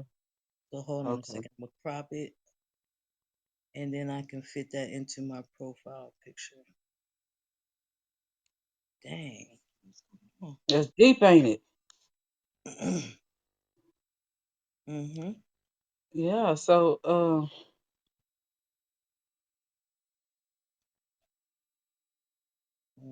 Can I save this? What's the problem? More. Okay, save. All right. Sorry, guys. Let me good. see. Yeah, Chaco Canyon. And I mean, it's a huge. When you look at the videos, it's a huge place. So I mean, it's all kind of structures. It's all Yes. kinds of structures, Mm-hmm. and it's all they clearly put in a lot of work to build this. So That and part. but what was they trying to say that maybe some aliens came down and taught them how to do it and enslaved them and forced them to build the shit, forced them to Mm-hmm. build them a portal? Is that what we're saying here? Yeah. That's what Forced they're them saying. forced them to build them a them being the aliens a portal. Yeah. Mm, okay, let me change this photo. Choose from gallery so you guys can see the archaeology of uh, Chaco Canyon. Okay, you guys can look at my profile photo. When you go to my profile photo, you got to click on it again, and that's when you'll be able to see the photo. Hmm. Yeah, on the other documentary, it had a huge dug in and masoned up, built the masonry, huge underground circles, and Mm-hmm. they held rituals probably, you Yeah, and know. see, my what really just struck me is the fact that I'm looking from because we know that there are crop circles and things like that, that are still considered like structures and stuff that was left by quote unquote aliens. And if you go and you look at those from the ground, it just looks like, something regular. But what happens once you actually get in a airplane or even a helicopter and you were to fly above this structure, how it would look from the sky versus you just looking at it, on the ground. And there's no telling what actually stands out once you actually are able to see it from the air, you know what I'm saying? Because it's open and it's directly right there where all the sun can come straight down. So that means Right. they had to be power and energy or something. Yeah, Yeah. absolutely.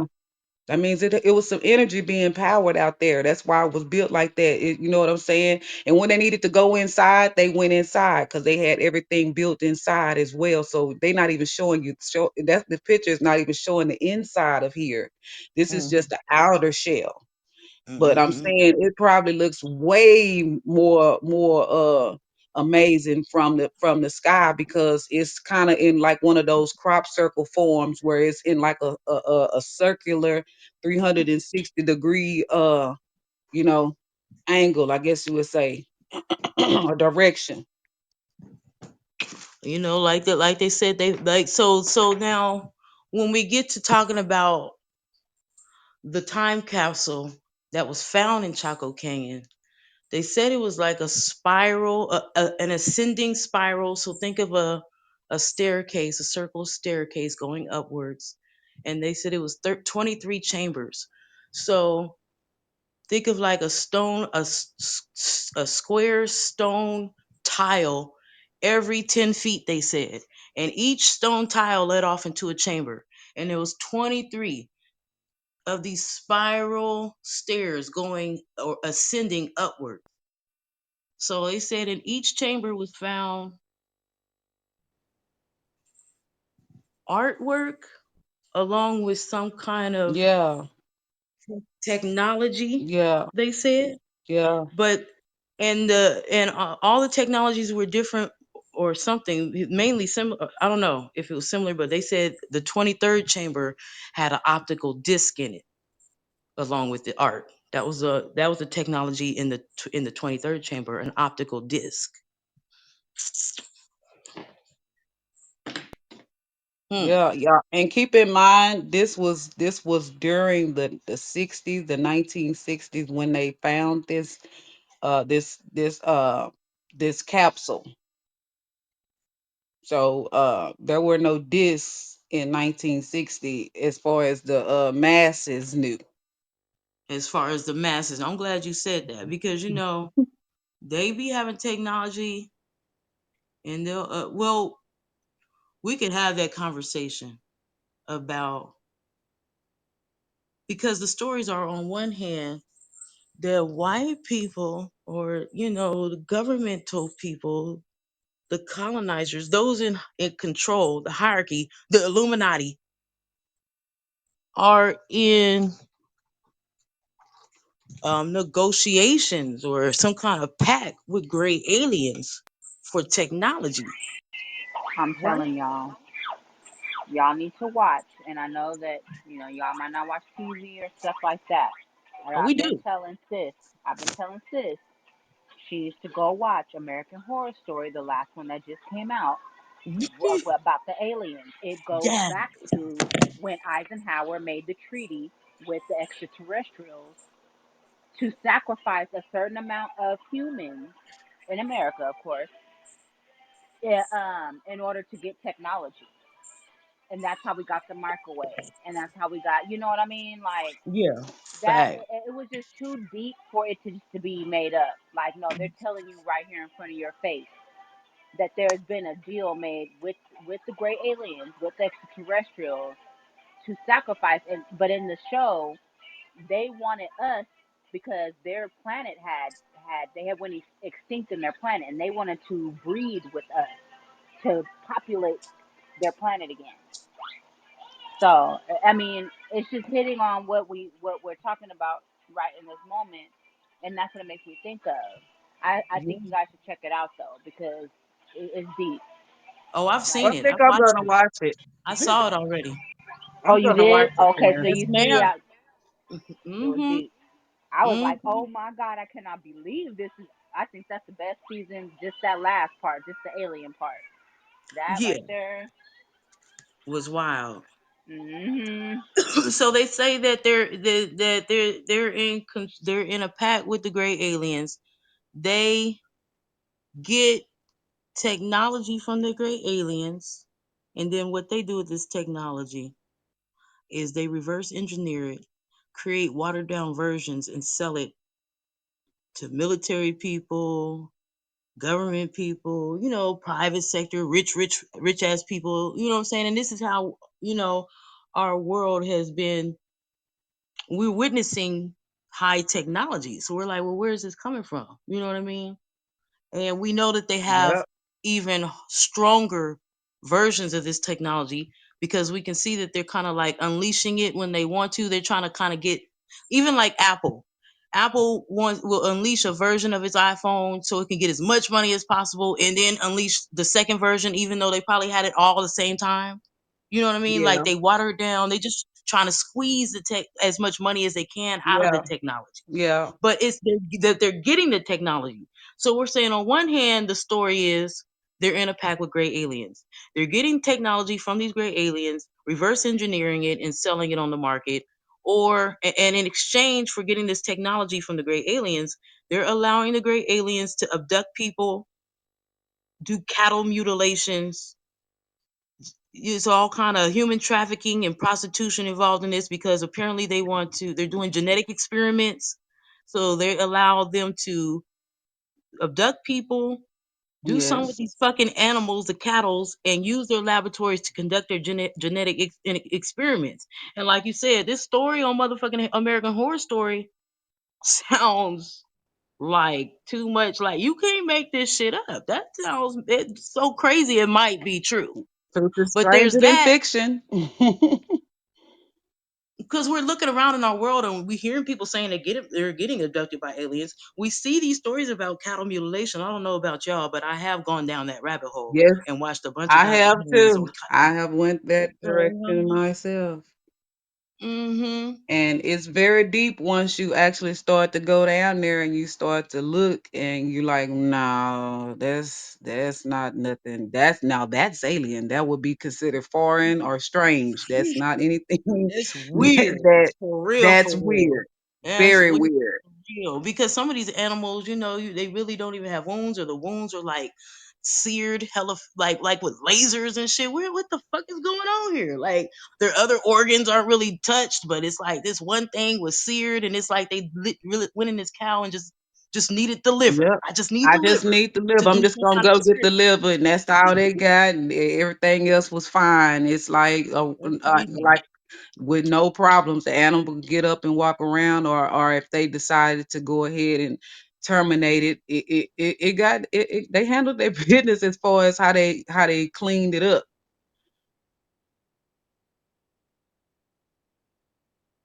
But yeah, you hear the alien stories. The dudes be talking about anal probes. The women talk about getting impregnated, and then the aliens take the baby.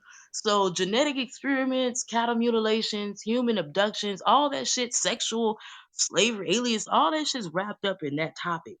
If they are, if they do have a pact with great aliens Yes, in exchange for if that is technology. the But then fact. also, you know what else also could be true though? What?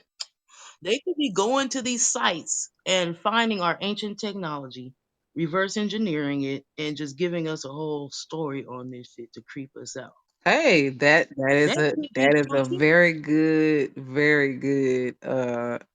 theory. Very good. They are running around, like they Very said, you good can't even theory. go into Chaco Canyon right now. They're going into Yeah. these places, even just in their whole colonizing, just in that's just how colonizing works. They come into an area, you know what I'm saying? They take over, And they well, to like be telling specific. stories. You gotta understand that they love. That's why they always in running through history because they have a peculiar focus on history. She said, yes, yes. So, So they have a it could be peculiar this. focus on history. So they love to tell stories. Hmm. So yes, they're very creative, aren't they? They are, and it just is what it is, So, we just trying to stay focused and figure out, is there a case here Yeah, for the meddling kids? yeah, Is there something here to crack? yeah. You know, so we got all that with the site, and we see all those connections. Um, we went through the PDF of what the Wingmakers, who they say they are, like as an introduction. They say they're the first creation of of the source. They're the first creation, and it's like seven subgroups of them. All of them were the first creation, though, and they're called the tribes of light. And they say that they are geneticists. They say they created the human body and the human, body and DNA. They created DNA. That's what they say. So it's like, what? Okay. You know what I Wow. mean?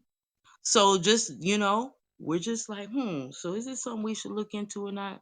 Because Hmm. anyway, we already know it's some good and some bad going Yeah. on. I Oh don't want to yeah. get caught up in no bad. I'm not trying to Yeah. get caught up in no bad whatsoever, Yeah. you know?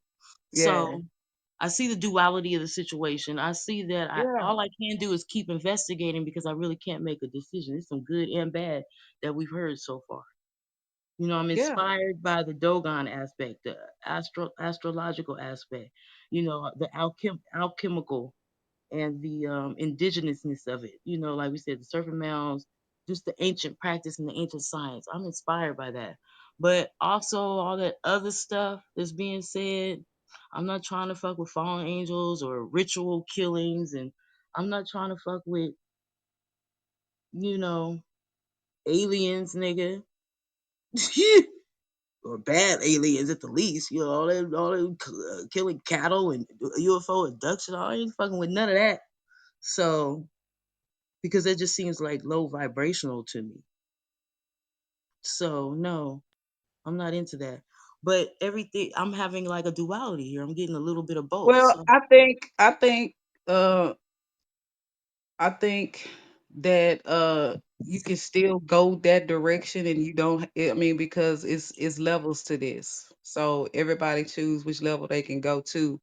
But the you don't have to we don't have to necessarily focus on the ritual killings. What we're trying to see is what all was there and how it applies to us and how we can use the information that was found there to help us to evolve, because if these were ancient civilizations again that were able to come together on one like mind, I'm out to try to figure out what the heck they were doing there and how they were able to do that. We can't even do that here.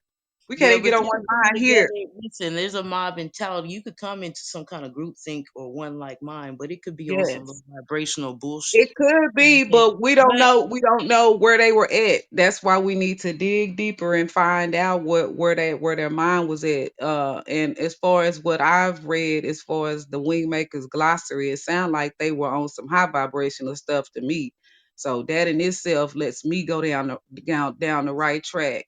And as far well, as I like I can said, say that yeah, any doubts that I have is coming from the things that's been said not by the wingmakers, but by yeah, these people, these journalists, these people that are hmm, making these documentaries from the colonizer. You know what I'm saying? Things that because they're the ones that roped off the canyon, the Chaco Canyon, so and told us these fantastical stories. So that's not what the wingmakers was saying.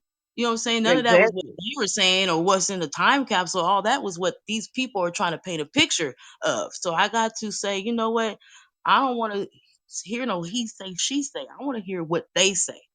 exactly. But what the good thing about it is you have to, I don't care what it is, it's not necessarily bad is not necessarily a bad thing, because you have to know one in order to know the other, because this is a duality realm we're in. And so you have to know the duality, although you know in your inner self that there is no such thing as duality, and that you yourself would not go down that road and operate in that fashion because you're vibrating higher. But you still have to again, you still have to research the information, you still have to process the information, and you still have to understand that that was the decisions that they made during their time and you here in your time, and how can what they did, even if it was bad, how can that help you to move forward with yourself so you can evolve and help to make the world a better place, because these structures was left there for a reason. That's why they stood the test of time. We've had earthquakes, we've had snowstorms, we've had all kind of natural disasters, but these structures did not go anywhere. They stayed here, and they stayed here for a reason. Mm. You saying ain't there hasn't been an earth? It's interesting how there hasn't been an earthquake in all this time that Yes. toppled all those pyramids or Yes. toppled all those Yes. ancient. Yeah, that's interesting. That is it. I've Yes. never thought about that, but you're right. Yeah, so we don't even have to go into spookism. It's just that's spookism. We of course we're not going into the spookism. We're trying to see this from a deeper aspect.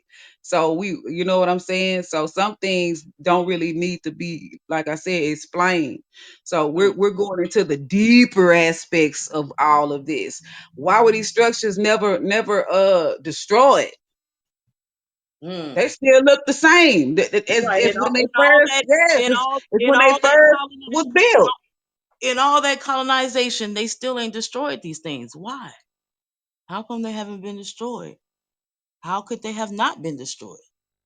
Exactly. But you So know, because it, I be we watching. yeah we passed the spookism part. Yeah, they did some ritual killings, so we knew that they were into ritualistic stuff. But we want to know why them structures didn't get destroyed.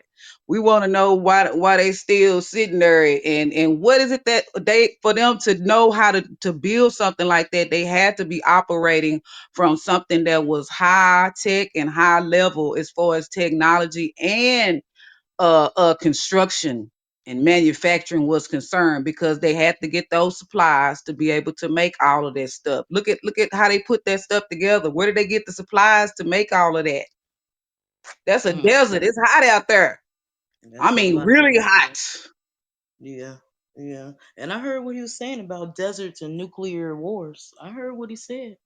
Because I've looked up the Gobi Desert, and I've looked up the Libyan desert where certain glass is all in the desert. These areas are deserts, and it's glass in the desert, in those deserts, and it's like this glass only comes about from a certain nuclear process.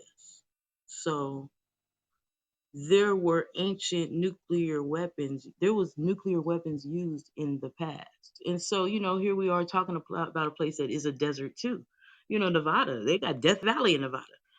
So Yeah, we're dealing with this area. This area is a desert, so which insinuates high technology being used in this area at some exactly. time. Exactly. That's all.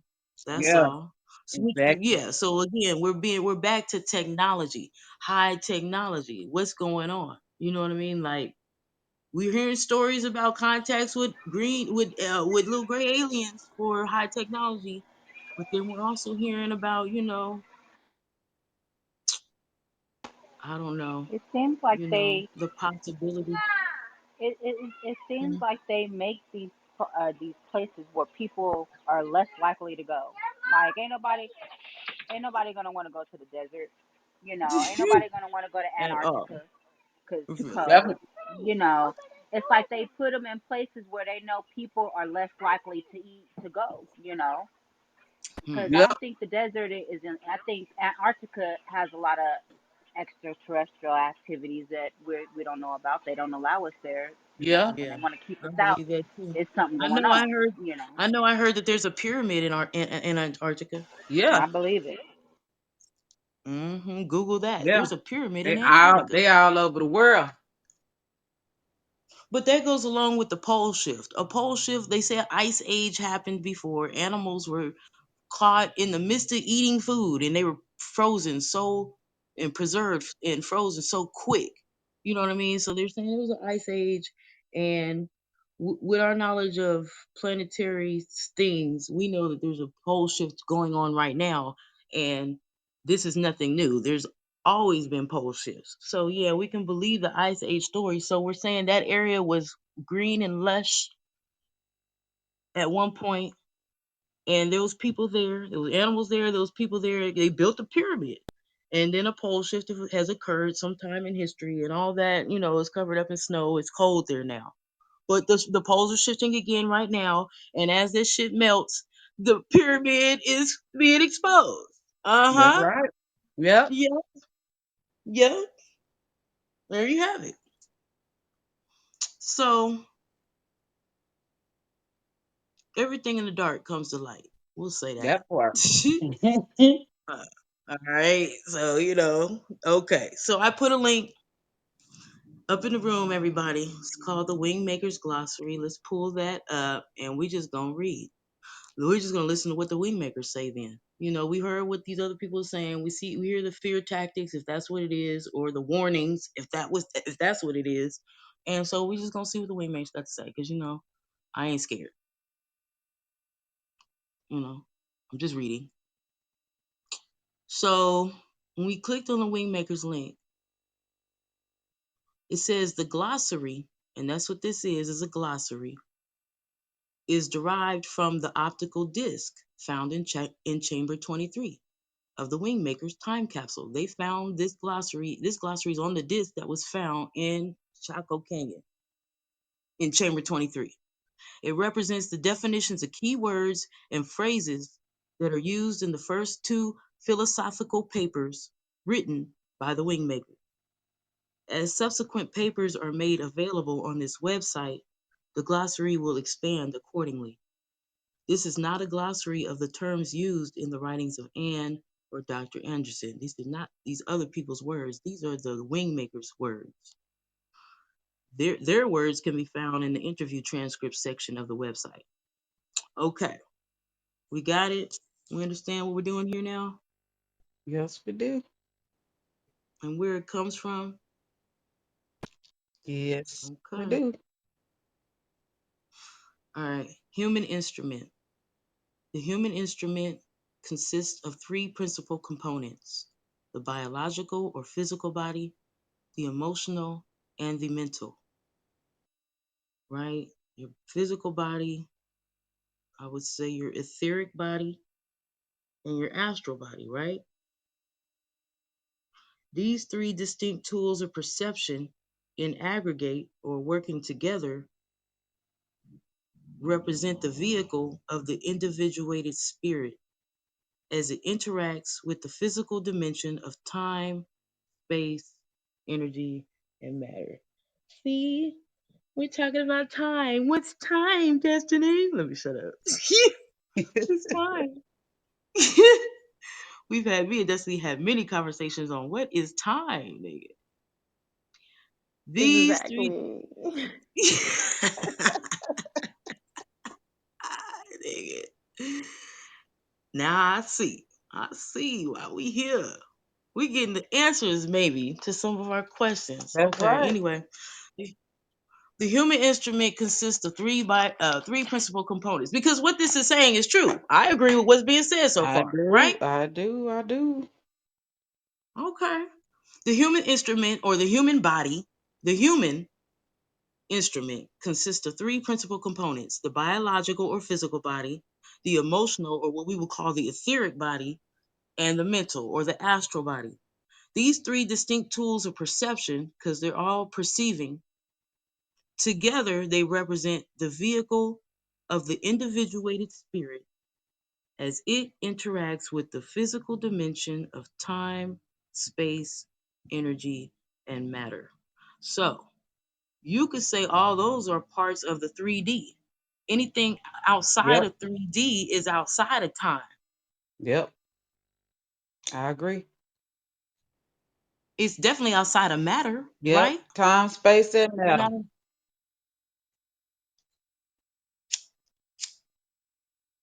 mm-hmm. Entity. We gonna move on. Y'all good? We good? Yeah.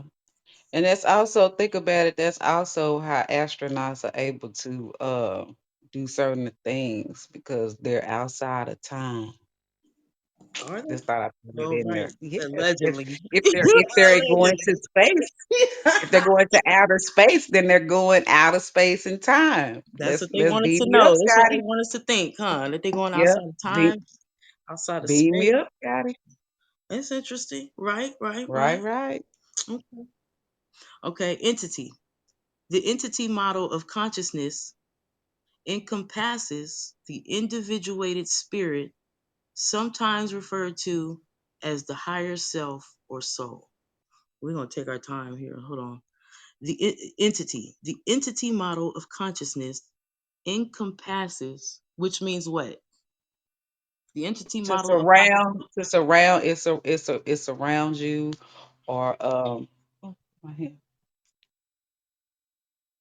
Let's go get it. Oop. because I just want to understand what's being said here. Oh, we gotta get Encompasses. understanding. We can't do anything without that. Mm, Okay, encompass means to form a circle about, to mm. make or put in. The entity model of consciousness. Yeah, and so picture yourself, and then consciousness is surrounding you. So consciousness is all around you, Okay, all around you. got you. The entity model of consciousness surrounds or takes over the individuated spirit Mhm. or the higher self or the soul. The entity is, because it's this model of consciousness that takes over the Mhm. self or over the soul. The Mhm. entity is, in a sense, a fragment of the universal spirit consciousness of prime creator. So it's a fragment of the consciousness of the prime creator. That's what the entity Mhm. is. And that takes over or encompasses the soul Or sometimes, what we would call our higher self. or a higher self. It's Mhm. composed what, so this is, the entity is in a sense a fragment of the prime creator, of the consciousness Mhm. of the prime creator. It's Yeah. composed of a very refined and pure energy vibration that is equal to source intelligence or spirit. It is the entity consciousness that divests itself into human or otherwise physical vehicles in order to collect experiences that evolve and transform its understanding and appreciation of existence. It is the hub of the wheel through which all of its outposts of form and expression converge throughout the continuum of time and space. So when I read that, I see the prime creator like as a ball of light. That's the hub of the wheel, and then it's saying like spokes come out, and at the end of the little spokes are little balls of light, little fragments of that ball, that main ball, and they're all on the ends of the spokes that are all connected to the big ball. The, these little these and all this so that they can experience and collect experiences that evolve and transform their understanding, its understanding and appreciation of existence. It's the hub of the wheel through which all of its outposts, all those little balls at the end of the spokes, of form and expression of the one true ball, the one big ball. They're all little Yes. So they're all little fragments. fragments of the one. And all of its outposts of form and expression converge throughout the continuum of time and space, collecting experiences throughout time and space. You see what I'm saying? Different times and different spaces. Yeah. You see what I'm saying? Collecting all these different. You feel me? Yeah. So it's Y'all going feel out, that? it's just going out collecting data. So we just like little droplets going out collecting data, having experiences, bringing those experiences back. Hmm. That's what it You sounds know like. what I when it described it, Mhm. you know what came to my mind? But Hmm. The COVID, the COVID little whatever, you know, that little thing with the ball with the little spokes coming out of it. The That's COVID interesting. Yeah. yes, and that's why I Yeah. said that COVID is a frequency virus. It's a frequency that virus. It's the shit. that she read that and described it. That's what popped in my head. A Yeah, ball of your milk. corona. The Your little corona. Ooh. coronavirus. Yep. Yeah, your Mm-hmm. corona, your sun. Your So we're little sun. suns. Yeah, because I We're think little it's the solar suns. flares. It's coming from the solar flares. Yes. And you know what that also made me think of, to piggyback off of what Sakali just said? It made me think about how in the Bible, how it said that when wasn't it John that had the vision of Lucifer falling to the earth like a bolt of lightning? It made Mm. me think about that, a star falling. You know what I'm saying? Because when a star fall to Earth, you know it'll explode. So it could kind of look from afar like I guess you would say like lightning falling to the Earth. But that's what it made me think of. With like we're little stars just falling to the Earth, coming down here, little star seeds coming down here, collecting data. We're coming down here for the purpose to have experiences so we can once we finish our mission, which is having the experience we're here to succeed on, we take it back up to Prime Creator Source and give it back to Prime Creator Source, and it grows, and as it grows, we grow too because we're a part of it. We're little fragments of it. Wow. You've been That's meditating on this. deep. You've been That's processing. deep. Well, it says it's the entity consciousness that divests itself into human or otherwise physical. So not just human, Yes. physical vehicles. That can All. include trees, Yes, All life. yes, yes. animals. I All That can read life. include that. crystals, That can right? mean animals. Yes. Mm-hmm. That can mean anything. I All read that life. too yeah. I Yes. paused at All that part. I'm like, physical. so that means it don't even have to be a human body or a Right. human. It could be anything. Anything. Right. That's Anything crazy. There's a little bit of God in everything. and everything. Wow. Yeah. Ooh, that ball of light in the cotton. You was Yes. picking That's what, yeah. girl. Brett Carr. Yeah. I Brett finally figured that Yes. shit Carr. out. There. I finally Yes. figured that shit No, but Yes. wait a minute, wait a minute. But didn't out. he say something about the spike Yes, he going? What did did. he say about the He spike? did say the It spike. says, hold on, let me read it. Let me read it. It says, it's the entity consciousness that divests itself into human or otherwise physical vehicles in order, this is why the creator does this. In order to collect experiences, we all need to collect experiences that evolve and transform its understanding and appreciation of existence. That sounds like a good thing. Yes. It's learning to love on all aspects, on all, if so it can continue to grow and grow and grow and grow and grow and grow and grow and grow and grow and never ever ever die or what we would consider die meaning never ever fall. In other words, never get down to a low vibration, just always constantly growing higher and higher and higher and higher and higher and higher and higher. So that would make the possibilities would actually be endless because you have so many people loving on vast different levels of consciousness. So it's never ending. It's never gonna stop. It's billions of people on this planet. So we're all little droplets of the creator. And just think when those billion people kids grow up and then those kids grow up and it's generations and generations and generations And of that's this it, being and that's what passed it's saying. down. It's saying the continuum throughout it says it is the hub of the wheel, like she was asking about. What about the spokes? It's the hub of the Yeah. wheel through which all of its outposts, that's spokes, Yep. all of its outposts form, because at the end of those spokes is a little ball of light, right? It's me, Yep. that's you, that's my dog, that's my crystal, that's the tree, that's my plant. You know what I'm saying? All these little balls at the end of the spokes can which it is the hub of the wheel through which all of its outposts of form and expression converge. Let's pull that word up. What's that mean? Converge throughout the continuum of time and space. So yes, throughout time and space. But remember, time is 3D, 2D, 1D, all that lower. Above 3D, you're outside of time though.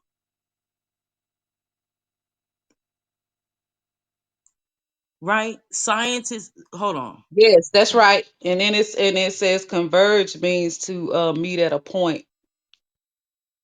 To Meet it at a tends point, to meet in a point or a line. align. It is the Yeah. hub of the wheel through which all of its outposts of form and expression align throughout the continuum of time and space. Yeah. Balance. Balance. So it Come in aligns. alignment. Yeah, I'm in alignment. It aligns everything. All the little balls of light are going to come in alignment. That's the Yeah, goal. That's that's the the goal. purpose. It's going to happen. Mhm. Come in alignment with the big ball that's the hub of the wheel. That's the creator, the prime creator. That's what they're Yeah, saying. Is that what yeah, they're saying? that's what they're saying. Okay. Is that what they say in Destiny? Let me stop. Well, that's what it sounds like they saying to me. So Yeah. What yeah, y'all think? You know? yeah, they're on hush You, mode. you, you good? It sounds like that's what they're talking about. I agree. I just don't want to take it off mute because my daughter's loud in the background. Oh, So, okay. but I'm sitting Okay. here talking to you guys, but you can't hear me. But yes, I agree. Okay. Okay. The entity is sovereign and simultaneously interconnected with all life through the universal spirit consciousness or source intelligence. It is the animating force or energy within all life forms. It's life that is always in search of higher understanding and expression. Got you. Always in search. So, yeah. I mean, what else can you say? All right. Sovereign integral. The sovereign integral is a state Oh, of. Hmm? I had a question. I I don't know Mm-hmm. where the little hand raise thing is at. So I can start raising my hand so I don't interrupt. But I have a question about that. Okay. Mm-hmm. So I mean, Michelle, you said that everybody is a part of higher consciousness, right? Yeah, everybody's a part of the prime of the source, which would be prime creator. We're all aspects of the prime creator because prime Okay. creator is in everything. Oh, okay. I see what. Because I'm just looking at this last line she read, and it said, it is the animating force energy within all life forms that is always in search of higher understanding and expression. And I don't know. To me, I take that as not everybody, because not everybody is searching for higher understanding. Well, There's only a but certain amount of us that are, I you know, know. but that's because the reason why that is they're gonna explain why that is a little bit later into the document.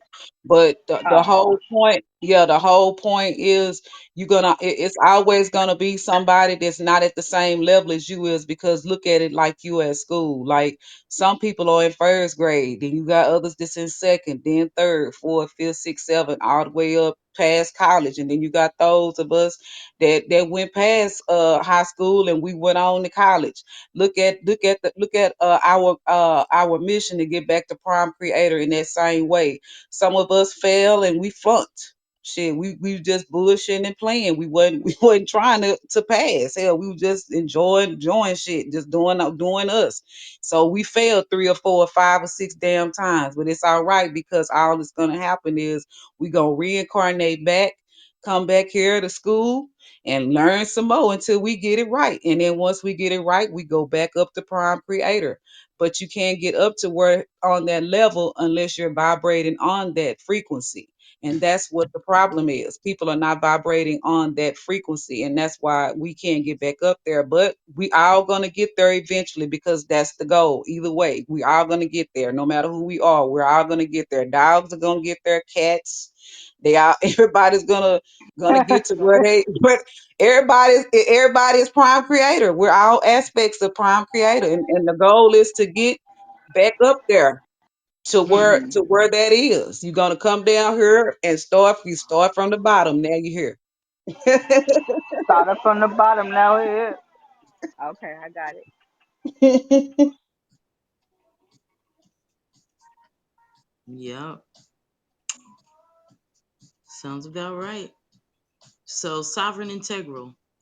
The sovereign integral is a state of consciousness whereby the entity and all of its various forms of expression and perception are integrated as a conscious wholeness. See, the sovereign integral is a state of consciousness, sovereign, whereby the entity and all of its various forms of expression and perception are integrated as a conscious wholeness. This is a state of consciousness that all entities are evolving towards.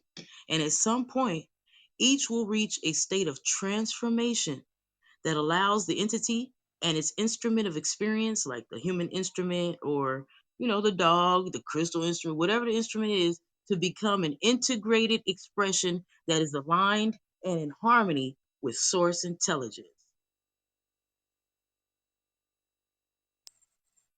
And there you have it, ladies and gentlemen. And Sure there you did. have it, ladies and gentlemen. We're all striving to get back to perfection, which is prime creator. And prime creator is striving to get to perfection as well. That's why we're aspects of it down here collecting data to constantly learn and grow. And when prime creator learns and grows, so do we. When we learn and grow, when I'm we glad you vibrate said higher. that. I'm glad you said that because it kind of takes a jab at our perception that we get from Yes, Christianity it because we're does. kind of being told God is perfect, like right Yes, now. yes. And really, what we need to is what is being said in some ways is that God is constantly growing Ever going, and learning. ever growing. You know what I mean? I mean, just like we're always growing and learning, and Yep. then when we outgrow some of the bullshit that we thought was true, we leave it alone and we keep going. So we're curious and we're constantly growing and searching. And we'll test something and then we'll be like, nah, that ain't for me. And we'll cast it aside and keep growing into perfection. Well, as above, so below, right? As within, so That's without. right. So So we're with a that, mirror reflection of prime we're doing creator. a prime Hmm. creator, just on a Hmm. smaller I is scale, on a he and smaller he is scale, right? me and I is Huh? she and she is me. That's Hmm. I right. said I is he and he is me. We all, Yeah, we were made in his, yeah, like they say, we were made in his image. So yeah. And we're we're here. it's actually a masculine and feminine Yeah. because prime creator is masculine and feminine. So we want to put that out there. That's what people don't grasp, and that's another thing that Christianity does not state. Prime creator has to be masculine and feminine because you have to understand that this is a an entity that has surpassed 3D, 4D, 5D, 6D, 8D, 10D. It's ever growing constantly, and it's been doing this for ever. Mm-hmm.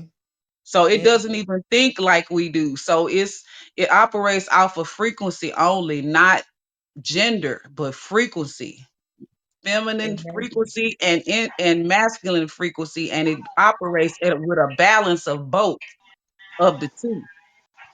And I'm like even wondering, they probably didn't even differentiate Prime when Prime Creator created it. He probably, I mean, that I would like to know when this male female woman man thing came to be, because I just don't believe we were labeled as that. Mm-hmm. I don't, like you Well, said, I think it's I believe it would be more of like I stated, masculine and feminine because it was more on right. an energy level more than it was your actual gender. Now later on, the hierarchy could Mm-hmm. have taught us gender to help Mm-hmm. us to understand what masculine and feminine actually really was and what it meant, and maybe some of us took it a little too far. Yeah, Right. Because yeah, each person has a degree of masculine and feminine yes, in them. exactly. Yeah, Each person. So, and it's all like a sliding scale. Some people, male and female, have more femininity than exactly. That's masculinity. why I said And that then on some the of other, us took it too far. Yeah, instead of getting balanced, some of some us took it too This far. this shit some brings up women, so many different, like, you guys just don't understand all the things that's coming up in my mind. Like, this whole conversation has other conversations going on in my head, because I'm like, if that's the case, then is being gay bad? You know what I mean? Like, as far as gay men, gay, I mean, That's is it actually really just bad? what it really boils down to is again it's just more of that energy that your spirit is exhilarating. So Mm. some women could be more masculine because they're operating more with masculine energy. They have more, they're operating more from their masculine than they are their feminine. And the same with the quote unquote gay men. They're just using more feminine energy than they would their masculine. And it could that could just be because we have to understand that we have multiple reincarnations. So some people actually could have been born a female in their previous life and came back here as a male. Because the soul doesn't Yeah. have a gender. It has A Right. masculine gender. and Right. feminine It has energy. masculine and feminine energy. Right. Yes. Right. Wow. Yes. But you are supposed to Exactly. operate from a balance of both of the two. That's the whole point. You're supposed to be balanced. Everything is supposed to be in alignment. It's all Mm-hmm. supposed to align up. So when you're operating too much in one when you're not supposed to, that's when you have like negative consequences, or things happen. Not necessarily negative consequences on a punishment scale for all the people on the spookism. I mean, that as far as when, like, say for instance, most people say, well, look at that little boy over there. He's playing with a doll. That does not necessarily mean that he's being gay. He's trying to figure out the feminine. He's looking at that for a purpose because he's trying to figure out woman. How else would he figure out what a girl look like if he's never seen a girl before? I mean, Mm-hmm. that's common sense. So, and even with that, if he's being taught that this is a girl, what is different? What he's looking at, she's different from me. What is different about her than it is about me? That's what the little boy is looking at.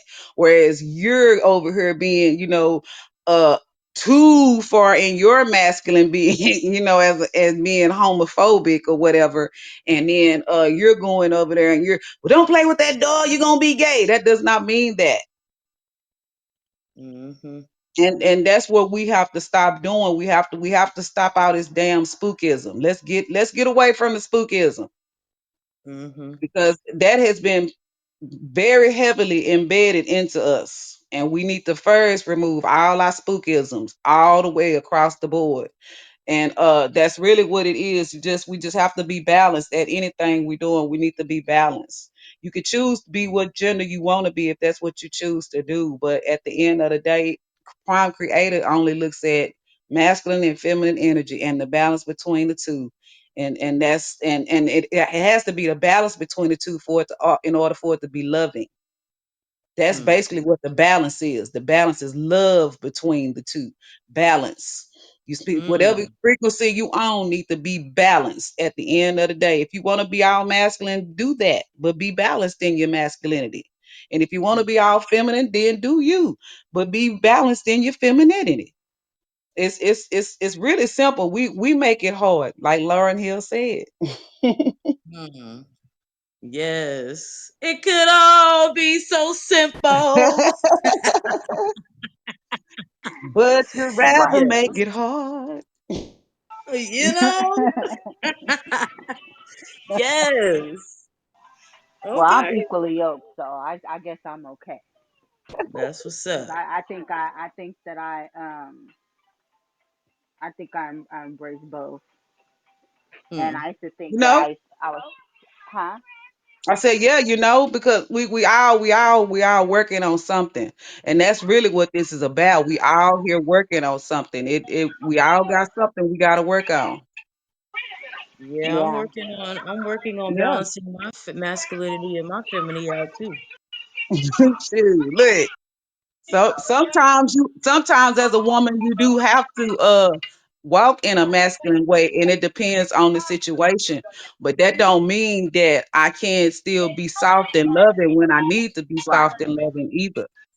Hmm. That don't mean I can't change a tire and then have Yes. instant feels, or Yes. you know what I Yes, if mean? my if my car break Right. down and nobody else is there and can't come help me, I'm just gonna sit there and look soft. No, I'm getting ready to change this tire and get on to the damn road. Am I supposed to sit there and look false? Hmm. Oh, that's funny. Look, stand out Yeah. there looking soft, and I'm standing out there, and it's hot as I don't know what outside, and I'm just gonna stand out there and look crazy. And ain't no man that can come help me, and I don't got no way to call no man. It's a tire sitting in the back of my car, and I'm just gonna sit there looking soft and crazy. No, I'm gonna fit the masculinity is about to kick on in, baby girl, and I'm getting on over there, and I'm gonna jack that car up and Hmm. change that tire. I've done it. And I'll be back feminine as soon as I close my door and get back in there and sit back She down. said, I'll "I'll be be back back on my feminine." feminine. Hmm. You got me Yeah, over here cracking yeah. up. You all say I'll be But it back has in my its feminine. place. It does has its place. And the things that we're reading Yes. so far, I mean, let me reset the room. And of course, I would like you guys to follow your moderators. We're doing this out of love. We don't have to do it. So follow your moderators. Apparently, because almost everybody in the room right now is brand new, but apparently the currency on Clubhouse is followers. So follow your moderators. Yes, We're doing this please. out of love. Our group is called the Meddling Kids. Yes, it is a Scooby Doo reference. The bad guys would have got away with it if it wasn't for the Meddling Kids. And So kids. here, right? So here in our group, we're an investigation club. We like to take on cases or topics. This is what we like to do. And it's not a coincidence that I am a life number 7 and Michelle is Hey, also a life number my 7. path is So we number just do 7. this. You know what I'm saying? So Yeah. be thankful for your life number 7s that you got in your life because we like to crack Yes. cases We in our love spare it. time. Love it. You know what I'm And be saying? thankful Yes. for the life number 9 that's in your guys' life. Oh, Uh-oh. I don't know great. how I fit in just yet, That's but all right. 9 is I always fit in good as somewhere. well. We welcome all. Mm, facts. So at the moment, and just so y'all know, this is our first show or group chat here Yes, it on is. Clubhouse. It's our very first night. So we Oh want to wow. thank you guys. Thank you. Yes. Thank I did you. not know Thank that. you. We Thought want you to guys thank had been you. on We here. want to Yes, it thank you. is. No, But no, we we've just been we just studying, we just got on here and did it. but we've been studying together as a group, me and Michelle, for since 2013. We've been studying together. Um, Yes, we have. Hmm. coming in agreement, Okay. Yes, growing. we've been through the walk, through Yeah. the fire, through the fire. Oh. So Okay. we decided to jump on here Clubhouse, and it's weird, but like 2 days ago, we've been talking about starting a Clubhouse for like a week, but 2 or 3 days ago, we ran into the Wingmakers, and so it's really new. It's new to us. It's new to probably everybody. So we're just doing a preliminary examination of the Wingmakers and what all comes with that, just to see whether or not we want to dig deeper into it. You know what I mean? So, so I have a question. Does this Yeah. okay? This because I missed you guys' conversation earlier because I was at work. So, Hmm. does this Michelle? Does this have to do with the Dr. Naruto Yes, it thing that you does. sent me? Okay. Yes, Dr. Neruda was the one who actually translated the documents that were on the disc. Okay, because I was reading, I was listening to the YouTube link you had sent me Oh, on my okay. lunch The break, 11-hour and series. Yeah. yeah, I listened to 30 minutes of it, Okay. but so I was wondering if that's what I didn't know. Oh, it was called the Wingmakers, huh? Is Yeah, that it's no? the same. Oh, It's the okay, same thing. okay. Yeah, Just want to make that's sure. it. That would be it. Hmm. So we went through the backstory, a little bit of the backstory. Apparently, the Wingmakers say that they put 7 time capsules on the Earth, one on each continent, and that's intriguing. I like treasure hunts. Yeah. You know, Yes, I want to be a pirate. I like treasure hunts. I like mysteries. That sounds Yes, intriguing. yes. All right. And then Yes. apparently the first one was found in New Mexico. So we've been talking about that tonight. Just the first one was found in New Mexico at a place called Chaco Canyons. And apparently, like you said, it's a time capsule. And it was found in this chamber, this place that had like 23 chambers. And in each chamber had a painting or some kind of artwork, petroglyphs or stuff, along with some kind of technological artifact.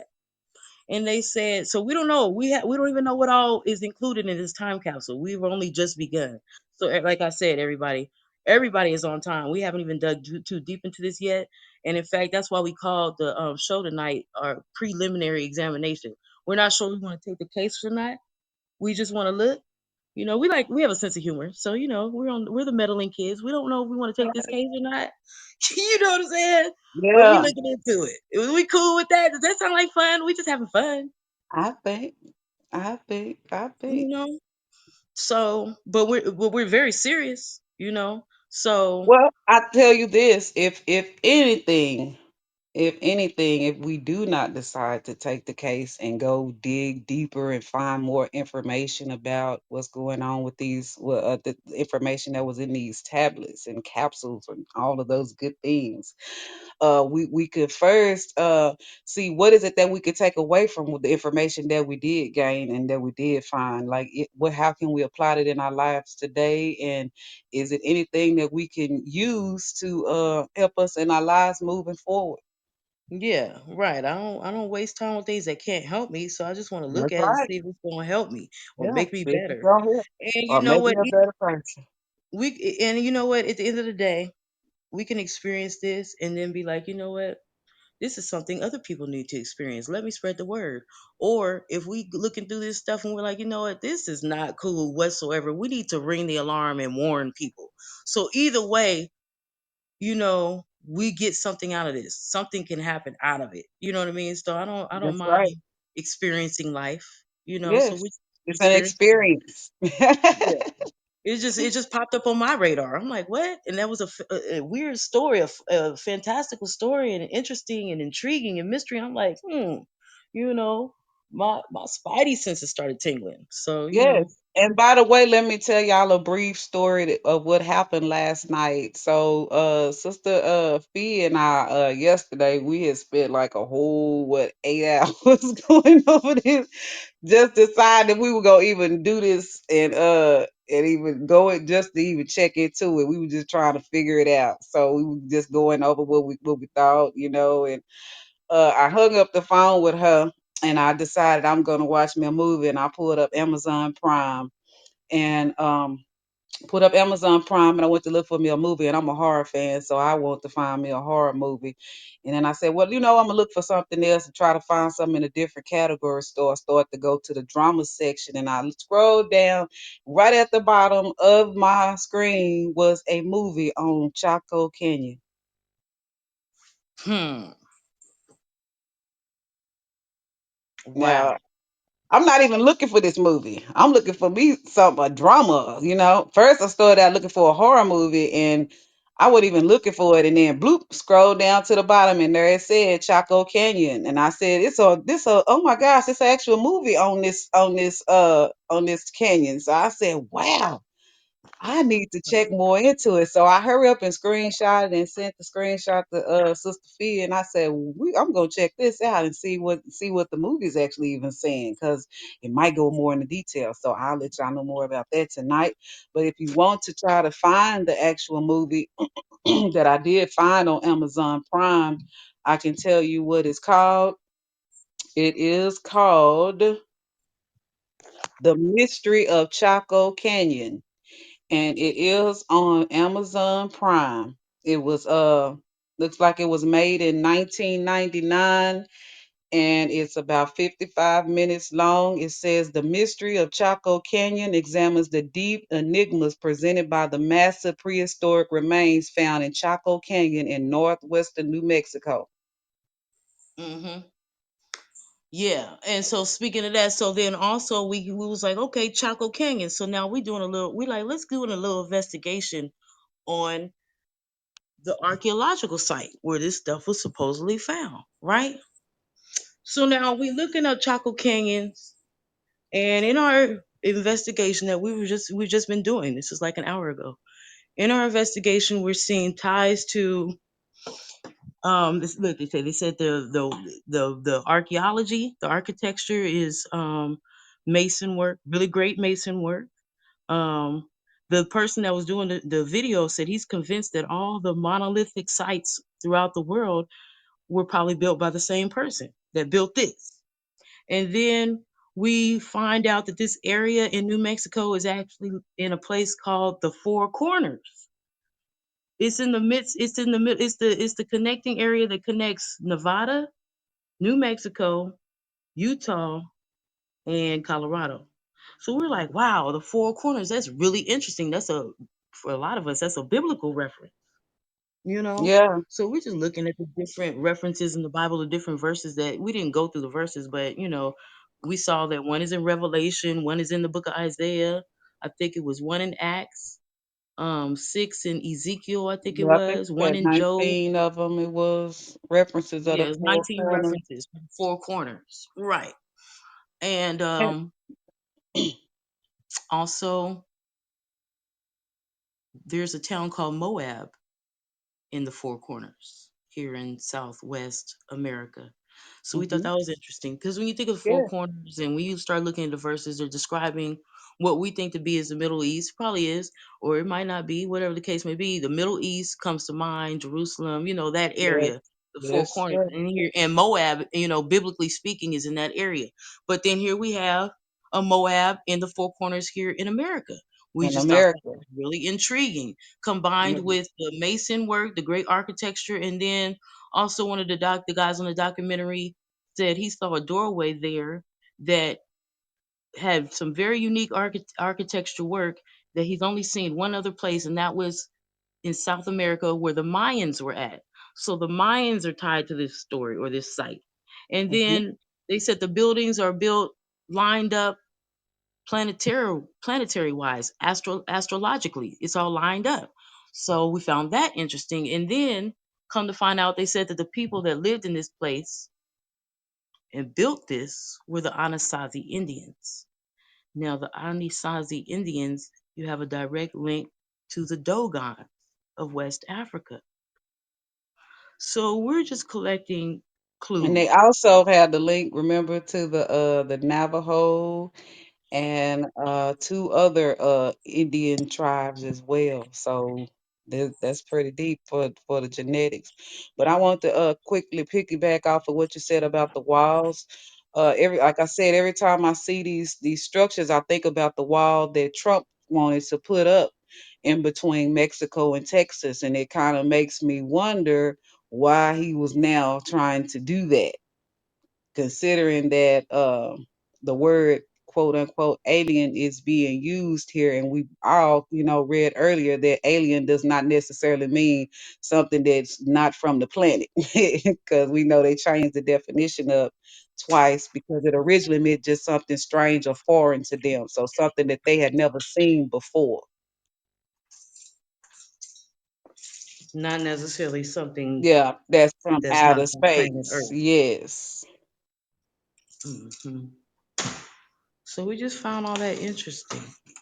And so now we were in the midst of what we said, well, we looked at a lot of stuff and we heard a lot of people talking about it or surrounding the topic, but what did the Wingmakers have to say themselves? Like, what's in the time capsule? What do they say? So if you look at the top, you'll see the link that we put up there, the Wingmakers glossary. And in this glossary, when we click on it, because we've been reading a few definitions from this glossary, it tells you when you click on it that this glossary was found on an optical disc in the chamber in Canyon. So, we're talking about high technology found in places during the time where, like, who had that kind of technology? You know what I mean? That's why the aliens talk comes in at, or time traveler talk comes in at. There's an optical disc that was in chamber 23. Excuse me, I'm driving, you guys. Excuse me. There was an optical disc in chamber 23. Matter of fact, let's click on the link and go back to the glossary. And actually, if you can read that top part about how the glossary, how it was found, and then go ahead and go to the definition, what have you. I'm just running to the store real quick, so I'm gonna go on mute. Okay, go which one? Was it the integral? Let me see.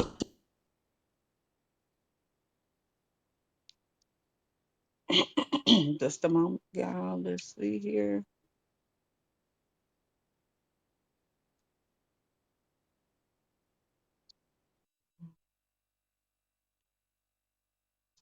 Just a moment.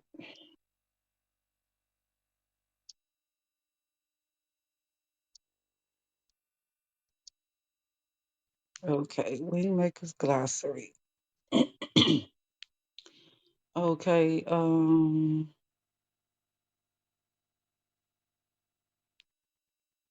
okay, she read entity, so we're gonna go to solvent integral. So the solvent integral is a state of consciousness whereby the entity in all of its various forms of expression. Hold on.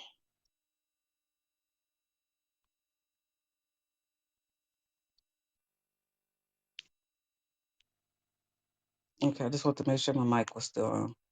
Okay, all right, so this solvent integral is the state of consciousness whereby the entity in all of its various forms of expression and perception are integrated as a consciousness wholeness.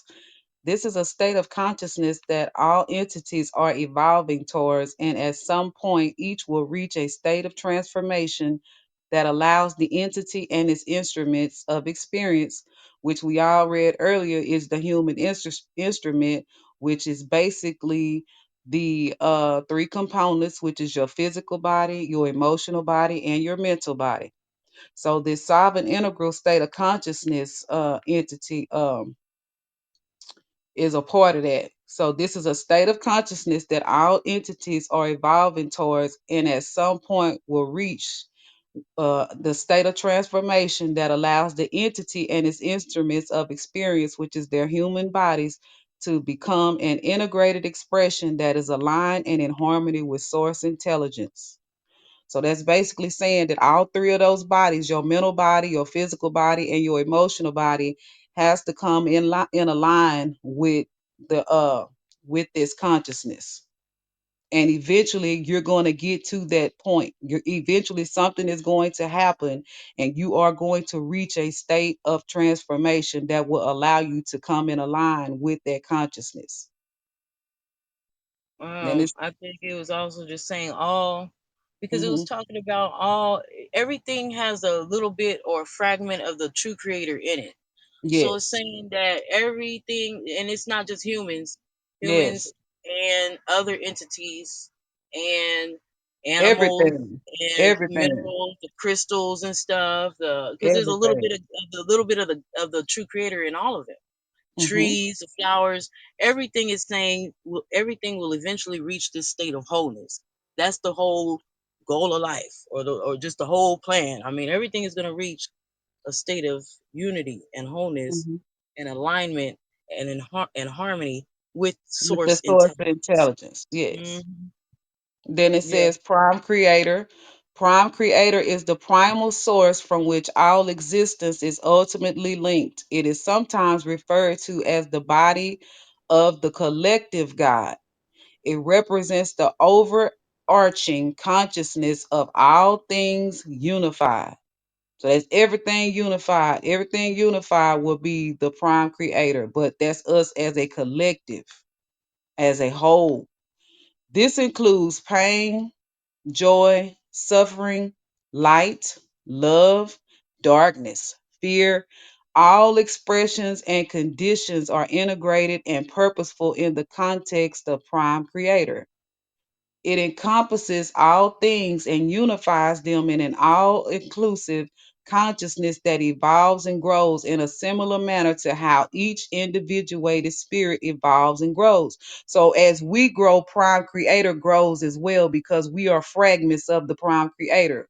We're just the fragments that the Prime Creator sent out to get this data to collect so that it can constantly grow and advance, and as it grows and advance we will as well. So even if we are vibrating on a low frequency, eventually we're going to get up to a higher frequency because we're going to get to that. Something is going to happen to transform us, shake our ass up and wake us up to where we get up and do what we're supposed to do. Whether we take 50 years or 40 years, it don't really even matter because eventually we'll get the message. In most cultures where the term God or goddess is used to define this omnipotent power, it often represents an entity that has evolved beyond the range of human comprehension and who manifests magical powers like manipulating the natural elements through thought or manifesting as non-corporeal beings. So a god is an entity that can manipulate the natural elements. They know how to manifest, and they can also transform themselves into non-corporeal light beings. So they have the ability to shapeshift as well because they are past the realms of time. Mm. Mm-hmm. These manifestations are described and depicted virtually in all cultures of the human race through its religious texts and mythology. While these may be entities that are highly evolved in their abilities and knowledge, they should not be confused with Prime Creator. Mm. Prime Creator is not a manifestation, but rather a consciousness that inhabits all time, space, energy, matter, form, intent, as well as all non time, non space, non matter, non energy, non form, and non intent. Is Mm. the only consciousness that unifies all states of being into one being. So it's everything. There is nothing that is not. I am that I am, said Moses. There's nothing that is nothing that is not. Uh. I am that, baby. Yes, I am. I'm that too. I'm all of that. I'm all of that, baby. You need to quit. Oh my God. Shut up, girl. Oh shit. And this being, and listen, and this being is prime creator. It is growing. It is a growing, expanding, inexplicable consciousness that organizes the collective experience of all states of being into a coherent plan of creation, expansion, and colonization into the realms of creation and the inclusion of creation into source reality, the home of prime creator. So source reality is where the prime creator lives. So in order for you to even get up there to where he at, go or in order for you to go to Prime Creator House, you're gonna have to be vibrating on the same frequency that Prime Creator owner is. You ain't getting coming through his front door or her front door or their front door because it is a they, because it is a masculine and feminine energy. It's a balance of both. So it is Mm. both in one. Mm. The Oh, I gotta being catch per- myself. I still be having to catch myself times when I be like he, and it's like, wait a Yep, minute, the matriarch yep, is back, but then I don't want yes, to just say baby. she because I Yep. know that it's both, you know. So Well, hey, it's both. It's ma and pa. It's both. mm-hmm, Because it's masculine and it's feminine. It is both. It provides both because it's everything. hmm, This being pervades the universe as the sum of experience in time and non-time. It has encoded itself within all life as a vibration of frequency. mm-hmm, This frequency is not perceptible to the three-dimensional, five sensory context of the human instrument, which can only detect a faint echo of this vibration. Prime Creator is present in all, and all are able to contact Prime Creator through this tone vibration of equality. Prayers equality. of supplication do not stir Prime Creator to respond. Ooh, So you could pray all day long to Prime Creator. Prime Creator does not respond to you if you're not on the frequency of equality, and it already knows that frequency because it's already embedded into you. So if your frequency is vibrating lower than that, it's gonna already know, and it ain't even gonna respond to you because it don't delve in all of that. That ain't the way it operates. you know that's interesting because you know when we became, you know, when you talk to certain people about, even sometimes when you tell them, well, you know, his name can't be Jesus because, you Hmm. know, there was no letter J's. And they were Yeah. like, I don't care. He answers my prayers. And you can't really Hmm. fight that. You're like, you know what? If that's how you feel it is, that's what it is. You know, like Hmm. prayers been answered. But then also, have you noticed some of those people that say that they do have more of a loving vibration? Hmm. It's like the, Some of them do and some of them don't. You have people that's praying to God and they don't even need to be praying to nobody. They need to be going to do some shadow work and working their trauma out.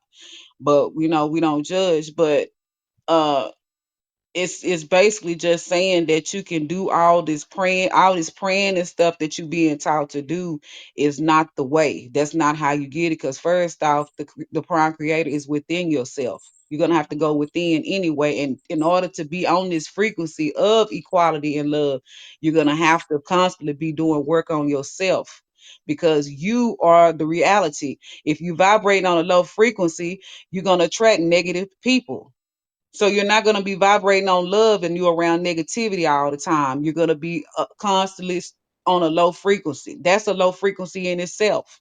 So if you're not around the frequency of love, if you're not projecting the frequency of love out to other people, then you can do all that praying all you want to. You're just wasting your time. That's basically what this is saying. If you ain't doing the work to get your frequency up to where you're vibrating on equality, you just wasting your time. It's not Mm-hmm. saying that you can't pray. It's saying you just wasting your time if you ain't on the right frequency when you do all this praying. So all this, in other words, praying in vain and pretending like you really about that life when you really ain't about that life, that and being fake. The prime creator ain't down with all that fake stuff. So you can't be fake thinking and all that. How the Christian said, oh well, God know my heart, and then they go right back out and cutthroat somebody. That's not operating off of a loving frequency or a frequency of equality. So when you going out there talking about the prime creator hear all of that, then you just lying on prime creator because prime creator don't operate from that frequency. So it's just Mm. showing you how to differentiate the difference between when prime creator is operating and moving around, and when it's not, and when it's gonna respond to you and when it's not.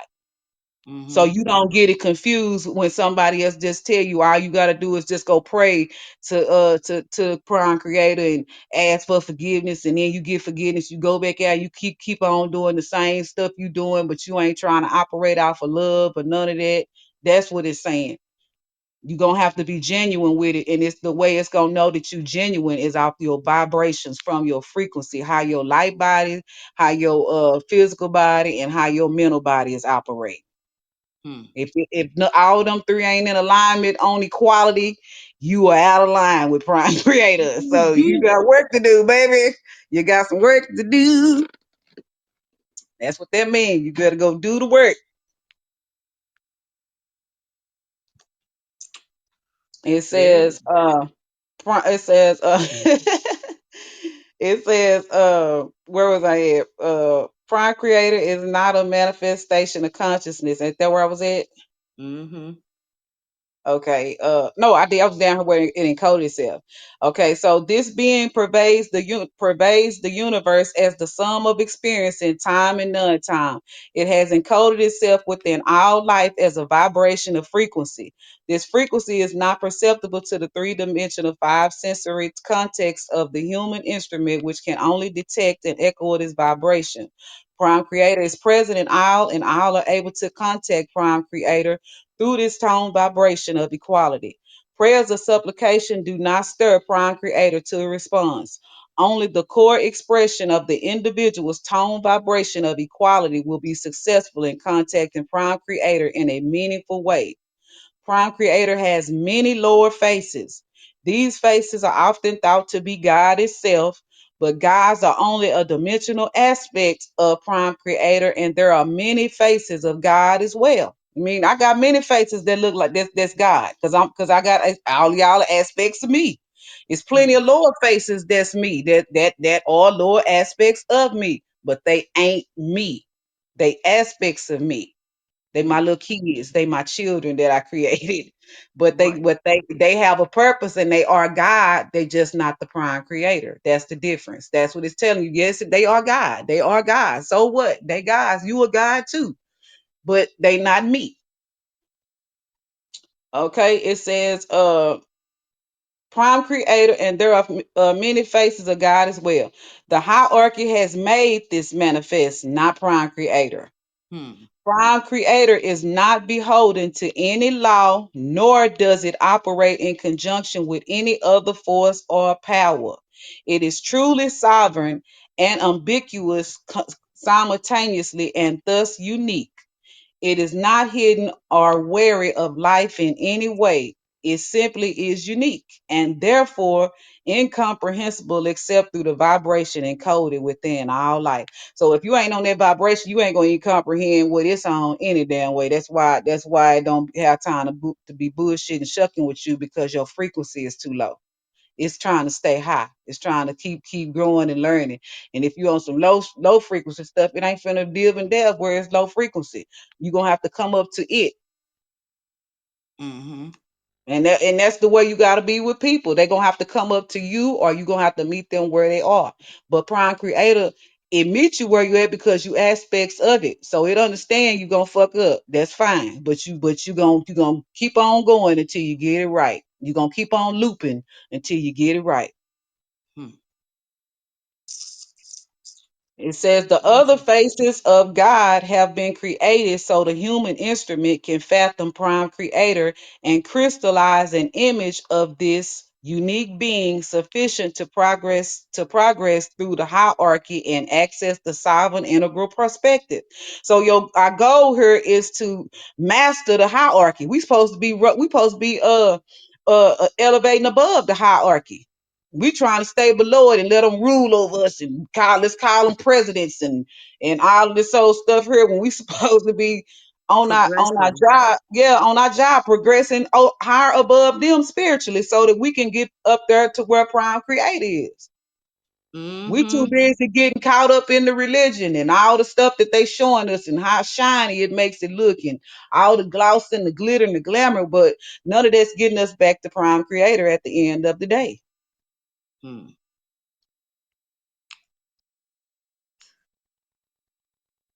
Yep.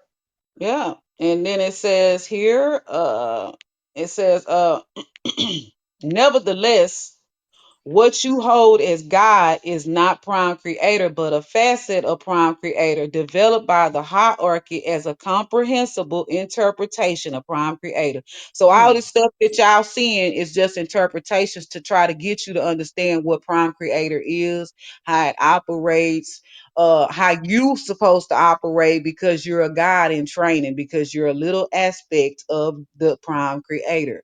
You're a Yep. little God and little goddess in training here, and you're supposed to be learning how to be a little god and goddess, and you can't learn that if you ain't growing and evolving. If you're staying stagnant, you're just staying in a 3D dimensional form, and you're just gonna keep on looping here, loop loop loop loop loop, just wasting your Right. time, wasting your time, Exactly. wasting your time, until you finally the light bulb probably come on and say bloop. Oh my goodness, when I supposed to be going up there with Prime Creative shit, I ain't got lost down here and all this old foolery going on in 3D. Let me get my butt on back up here to Prime Creative. So eventually something's gonna happen and it's gonna transform you to bloop for the light to come on for you to start getting your back on the move. So Right. it's just like a mama. It's just like a mama with her babies. Like the mama bird kick her baby out that nest. That baby gotta try to figure out how to fly. We down here trying to figure out how to fly. Yep. Yep. And it's interesting because it's saying, um, what we think is God is not the prime creator, because the prime creator is outside of this, outside of That's all right. of it. So Yes. all we can do is saying the things that we think is God is just a facet of God. It's Mm-hmm. just a face. All you can do is learn about God through different attributes of God, because Yes. this is too big for you to comprehend. So I'm just reminded about the different names for God that they Mm-hmm. give you in the Bible, 72 names of 72 God, and all these Boaches. Yeah. God is this and God is that, or whatever the case may be. Mm-hmm. So you have all these different attributes. God is all of that, though, Yes, it is. in His wholeness. So it's not Yes. divided. So, but you're learning about Him through division. But eventually, as you grow in consciousness, you'll be able to you'll be able to submerge or immerse all these attributes that you've learned along the way. And infuse them into one so that you can actually get an understanding of what prime creator really is. You're supposed to be Yeah, taking little things from each one of these things as far as the attributes and using that in your journey to improve yourself to know how a god or a goddess is supposed to operate, that's because what's up. you're not prime creator until you get up there where prime creator is. So right now you're a god and a goddess in training, and that's what it's saying. He got many lower faces. All of us are his lower faces. We all down here as little gods and goddesses, little boo boo babies. That's little boo boo over there. He taking a long time in third grade. He been in third grade about 85 times. Oh man, no! Come on, man, get it together. How long you And gonna then do you this? got Susie over here. Susie only been here 5 times. It took her 5 times and she got on up out of here. She got on Mm, back up there with Prime Creator. But then you got little old Bobby over there. Bobby hard headed as hell. He like to stay in shit. He love the low vibration of shit. So he ain't trying to vibrate high. He having fun down here. So he done been here about 85 million times. stop. Quit. You better We quit. see it every day. It's very, very believable because we see it every day. We see Yeah. people be stagnant in all aspects of life because of Yep. traumas and things that they haven't dealt with. And this is basically telling us all this stuff that we going through is for a purpose for us to learn, gather this information, take it back up there, use it to grow so we can get up on that level of loving. That's what it's all about. Yeah. And you Yeah. got to Cause you go know through these what? things to get to that point. Cause you know what? Cause they do got serial killers and just killers Yeah, on death row in prison talking about you really shouldn't let me out. Cause I'm gonna get right back to it if I get out. So yeah. He some having people fun do being get on that Some ability. people enjoy being on low frequency. Everybody don't want to progress back up to the prime creator. Some people like it down here where they can do all of this craziness. You know what I'm saying? But then you got others that like me that like, look, I'm trying to make this my last voyage. I don't want to come back no more. I I'm think I sick want to of make this this my last voyage. shit. But yeah, it says, nevertheless, what you hold as God is not prime creator, but a Yeah. facet of prime creator developed by the hierarchy as a comprehensible interpretation of prime creator. We must tell you that these interpretations have been exceedingly inadequate in their portrayal of the prime creator. Mm-hmm. Hmm. Yeah. Yeah. My bad. Yeah, you go ahead. I'm chilling. Oh no, you go ahead. I'm good. It says because prime creator is unique unto all creation, it is indescribable, unfathomable, and incomprehensible other than through the tone vibration of equality stored in the entity level of the human instrument and accessible through the core expression of the entity. And earlier it was saying entity is the soul, right? The soul, the spirit, the soul. So the little fragment of God in you Yeah. is accessible through the core expression of your human body that's like in your soul. Yep. Until there's a sufficient number of individuals who operate from the sovereign integral consciousness, the tone vibration of equality, the genetic mind will make access to this vibration difficult to achieve. So until there's enough people who operate On from the that sovereign frequency. integral consciousness, that tone Hmm. vibration of equality or love, if you will, the genetic Yeah. mind will make access to this vibration of love or equality hard to get. That's right. So the more of us, listen, you could say it another way. The more of us who wake up, the easier it will be for us to get this, For us to get back to that tune into this frequency. vibration of For us love. to get back to that Yeah. frequency as a It'll be collective. easy as Yeah, a as a collective. The more of collective. us that wake up. Mhm. So the more, and it's happening daily. I see more and more people Yep. waking up every day. Every So, day. it's kind of like a domino effect, really. It's going to go faster and faster in just a That's right. minute, you know? Because Yep. one turn into two, two turn into four, four turn into Yep. eight. You know what I Yep. mean? Yep. Just that's just how it go. So we're not there yet, but we coming.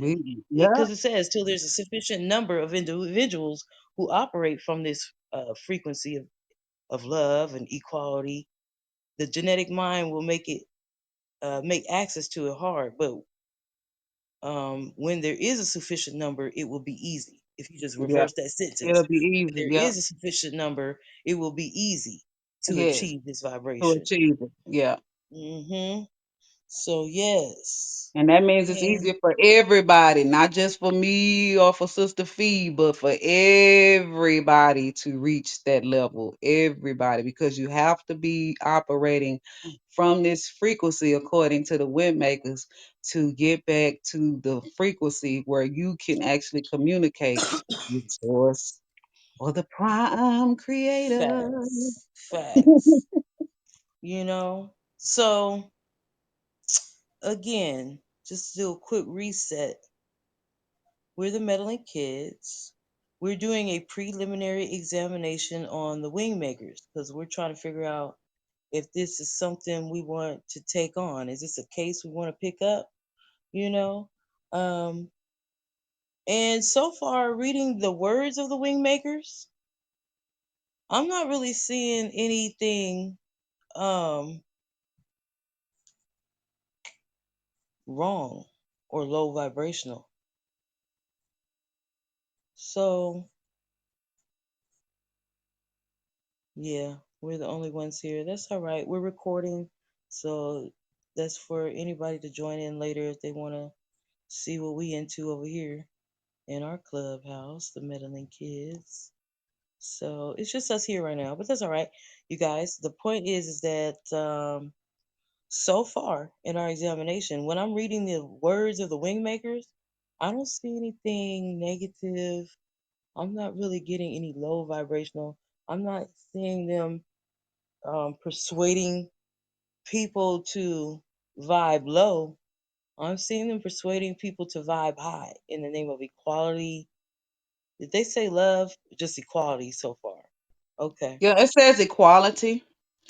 Uh and like I said, love kind of vast anyway. So I think equality probably would be a better fit because you may not like what a person does, but you still can treat them fair at the end of Mm, the day.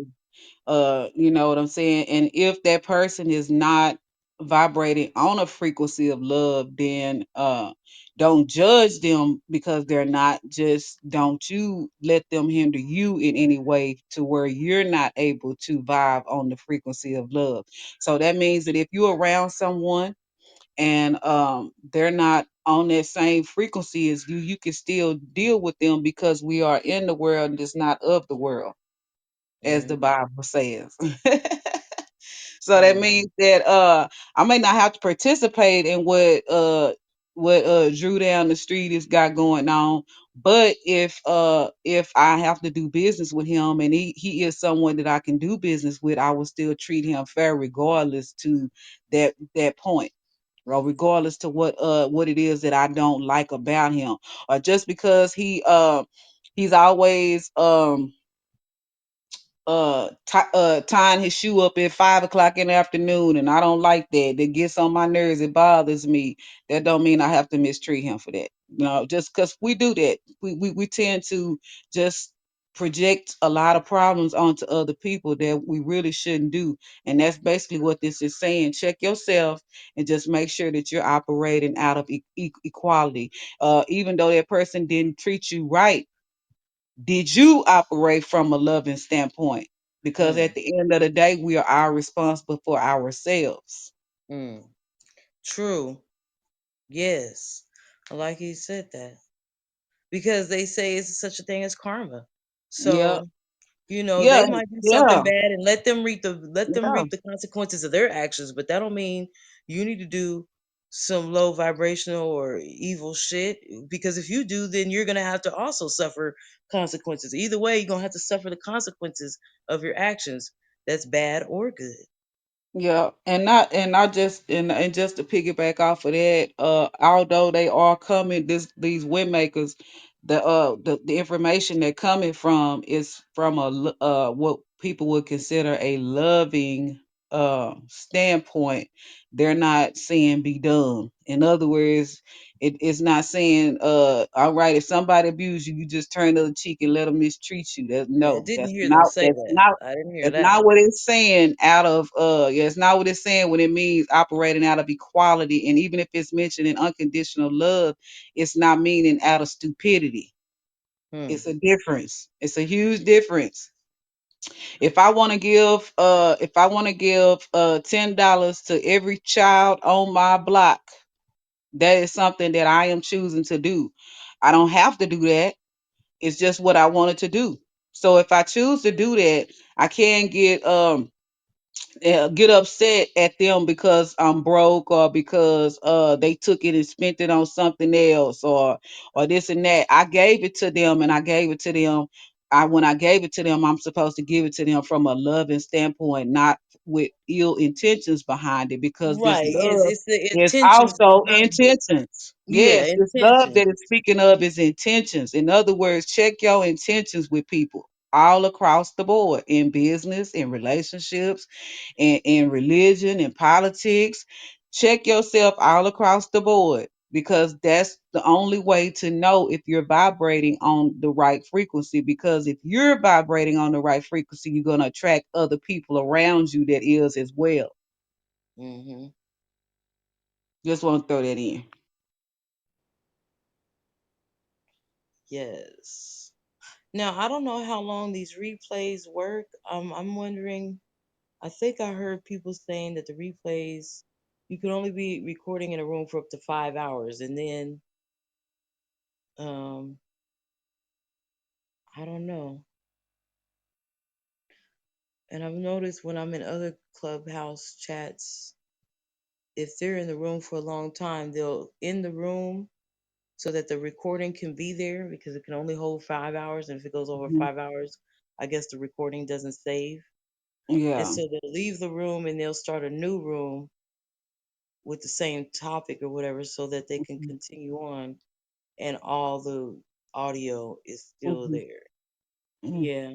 Well, I But think that's I don't probably know what how long it is, and I don't know how exactly how long we've been on the phone, but it we've been on is. here probably at least a few hours, I'm gonna say. Hmm. I'm gonna say. But we can go ahead and end it here, and pick back up maybe tomorrow. Yeah, pick back up tomorrow at the genetic Mhm. mind part of the glossary of Okay, this. well, we'll just tune back in tomorrow at 8. Since we started here about 8, we can tune back in with what, 8 or 9? What you think? Shoot, I'll get up in the morning and tune in. I'll start a Mm. show in the morning. What are you talking about? I'll start a morning tomorrow in the morning Yeah, at well, 10 a.m. okay, well, we can start up tomorrow. I'll say, and well, people gonna be on lunch, so what about noon? Sure. That way, people have time to tune in for at least an hour, if or 30 minutes, if they on their lunch. Hmm. So noon it is tomorrow, everybody, Central Standard Time. Bet. We'll do that. Same bad time in the bad channel, and it's gonna be the Meddling Kids. Bet. Wingmakers preliminary examination day 2. Day All 2. right. Good night, sis. Good Good night. bill. All Good night. righty, I say.